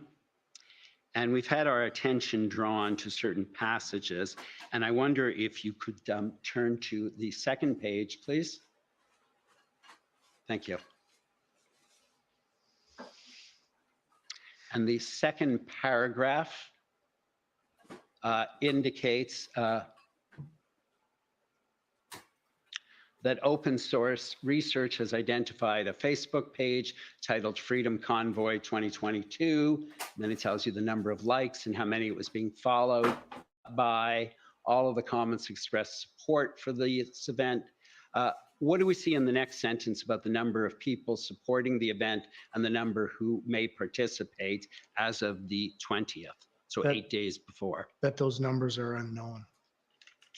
And I'd like you also to look at the third to last paragraph on that same page. So if we just,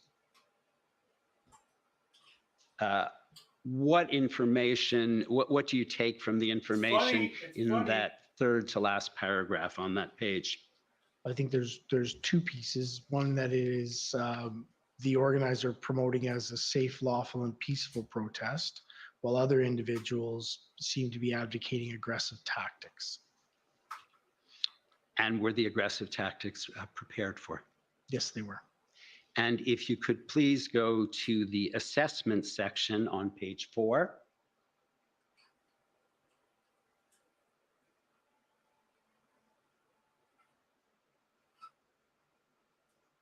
Oh, sorry. Perhaps, sorry, go back to the previous page. Page 3. Yes, just the bottom of page 3 and the assessment section. And then you'll see that each Hendon report has an assessment section, correct? That's correct. Right. And if we go then to the, I just want you to see the heading. If we then go to the next page, under that heading, the second paragraph, the available information suggests that the convoys may comprise thousands of tractor trailers. It's possible that a large number of smaller vehicles, including private vehicles, just setting may up my join new. them. Did that in fact materialize? Hi. There were thousands of tractors. There were very few, and I don't believe any tractor trailers that made it down into the red zone. They did. They did. Remember the F. Trudeau truck? And does the January 20th report tell you how many Nobody people going to hold are them going accountable to for that? attend and how many vehicles? Tractors with trailers How made many it down. will Quite a few. stay? No. And whether they will engage in the type of criminality or antisocial behavior we've heard about during this inquiry. No. And so that's on the 20th. Based on what we've heard here, that ultimately the Ottawa Police Service needed, I think, several thousand additional resources. Based on what you see here, would it have made sense to mobilize 2,000 additional officers from somewhere else at this point in time and bring them to Ottawa based on this information? No, but I also think it's very important to note as we go through these that I understand the challenges of gathering this information and intelligence, and I understand that it's imprecise and unrefined, and that's why I tried to make the point that the experience we have is so important in assessing these. So I believe every best attempt and great work was done by the Ontario Provincial Police and all the partners So there they go again. Bringing together this information to be able to share with communities, other police services, to be able to conduct planning. Can I ask you please to turn up OPP 401476 on the first page? That is the Hendon report from the afternoon of January 23rd.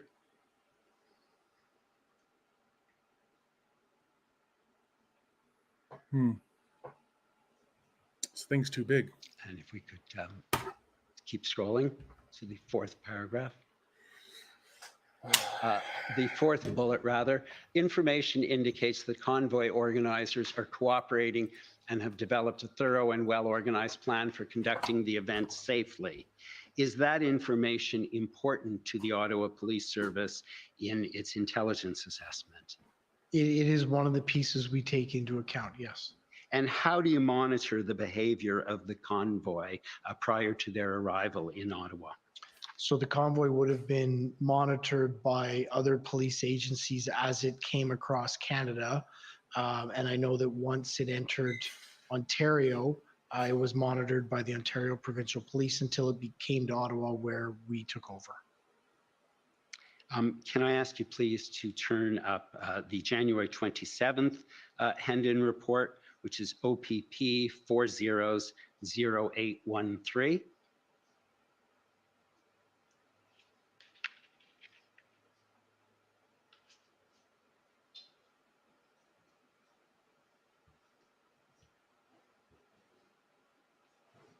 So you'll see this is on the Thursday. Is this the first time we have an indication of numbers?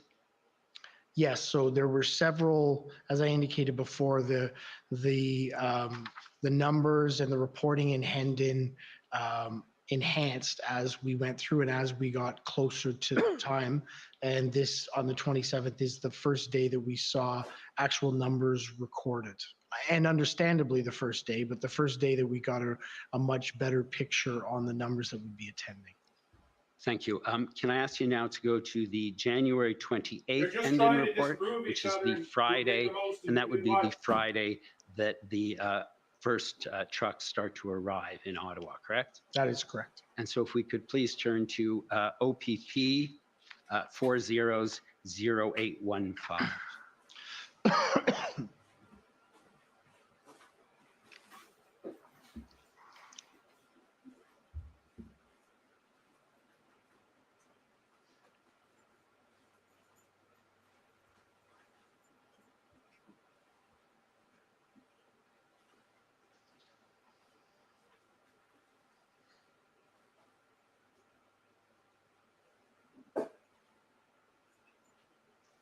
Thank you. And so now we have, so this is the day of, and there is an estimate of the total number of vehicles. That's correct. Which indicates that they are estimates and subject to change. That's correct. And when it says they're subject to change, does that mean it might go up, might go down? It could mean either. And if you could please turn to page 7 of the document.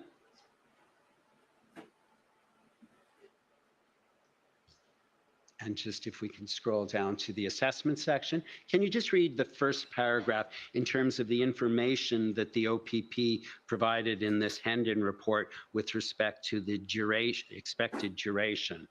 Can you just read that out loud? The available information indicates that protesters plan to remain in Ottawa at least until 2020. They're just trying to fight each other. He is the OPS lawyer. Continue to identify indicators to support at least some protesters remaining. I'm back, kind of, John. Weekend Hi, everyone. of 2022-01-29-30. These indicators include collecting donations of cash, food, and water from supporters along the route. Thank you. And so what do you take from that sentence in which there's an indication that some protesters will remain beyond the weekend in the second sentence, and the first sentence, which talks about them remaining until the 4th of February? So what I would assess from that is that there is an indication that at least some may remain beyond it, and that those remaining would remain, the intelligence at this point would remain up until as late as the 4th of February. Just to, thank you very much. Just a couple more questions. I want to talk about the events of the first weekend. And am I correct that the Ottawa Police did not simply allow an endless stream of convoys or vehicles to come into the core?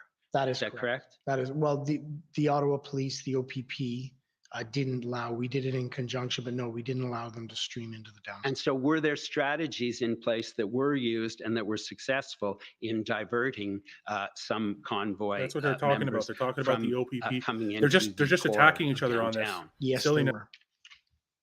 And on that first weekend, in conjunction with your policing partners, were there periods of time where other traffic mitigation measures were taken, such as dealing with bridges? He's just trying to cover the OPS's behind, as you would say, because the OPP put them in the hotspot. But when he read that document, it says until at least at least the end of the weekend. It didn't say it would end there. We've heard some individuals during this inquiry talk about officers not coming down hard enough or not taking enforcement actions. I just want to be clear, was there any direction given to police officers to ignore criminality? Absolutely not. And what I will say, and I've said it before and I want to say it again, Our officers, the officers of the Ottawa Police Service, the OPP, the RCMP, and every other agency that came in worked in exceptionally difficult and challenging circumstances at an exceptionally difficult and challenging time. So to criticize their activities is challenging for me because they did absolutely everything they could to help support this city and remove this occupation. And so just one final question. So are there circumstances, however, where in the exercise of their discretion, it may not be appropriate for a police officer to take enforcement action? Yes, that's correct. And I think I've highlighted a couple of examples today. Thank you very much. Those are my questions. Thank you.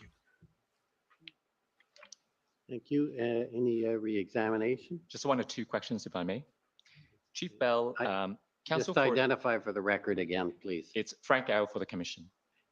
Chief Bell, my friend, Council for the City of Ottawa, put to you the document OPS 408418. We're calling up the document. If we can go to the first page so we can look at the title. My first question will be to ask if you can help us with the nature of the meeting. So sorry, can you go to the top, please? So it simply says convoy briefing number 18, Tuesday, February the 8th, 10 a.m. to 12 p.m. So by this point, we had a regularized briefing schedule, and I believe we were at 2, if not 3 a day, where there was a briefing where all of the heads of areas would come together to get updates and plans, operational targets or issues would be addressed there, and everyone would then go and execute on what they needed to do. So this was one of those updates. All right, if you could go to page 4. So scroll down a little bit. Do you see the comment attributed to you in the middle of the page? Says Bell, concerns that city has are political concerns, not day to day. If city sits at table, is concerned about sitting down as city, feds will back down and leave it to the city. What does that mean? So one of the concerns that we had, and this wasn't confirmed from any discussions with anyone in the city, but one of the things that we were speculating about around the challenges with engaging different levels of government and potentially negotiating or potentially having discussions with convoy leaders was that when the first one went, and if it was the city, then they would be the ones who would be responsible for conducting the negotiation. This was never confirmed. We were just wondering or whiteboarding what some of the concerns about different levels of government would or could have in coming into negotiations. Thank you. Those are my questions. Okay, thank you. So that terminates your evidence. Thank you very much, Acting Chief Bell. Thank you very much. We will adjourn until tomorrow morning at 9:30. Are they done with them? La commission is adjourned. La commission est adjournée. Oh my God. I'm just having dinner. I'm tired. It will be hard for me to comment. I missed a good chunk of the afternoon, unfortunately. I have to make a summary video. It was, I imagine it was probably a little different than the morning that I watched. We got a lot of good points. Okay, good. A lot of good points. Miller made some really good points. Hashtag Miller time. The community, basically the community. So Steve Bell clarified that when he says the word violence, he isn't talking about the criminal code. He's talking about the violence that people in the Ottawa court felt. Yeah, okay. I did catch your commentary on that. Yeah, so instead of violence doesn't mean what it used to mean as defined under the law. It now means how people in downtown Ottawa feel. Something like that. Like, so if it felt like a purge, it is a purge. Mm-hmm. You got any videos to play before we go off? Just the ones I had before. Might as well play that. Everyone was here. Everyone heard it. Did everyone hear everything that was said, or does anyone want a quick recap of that?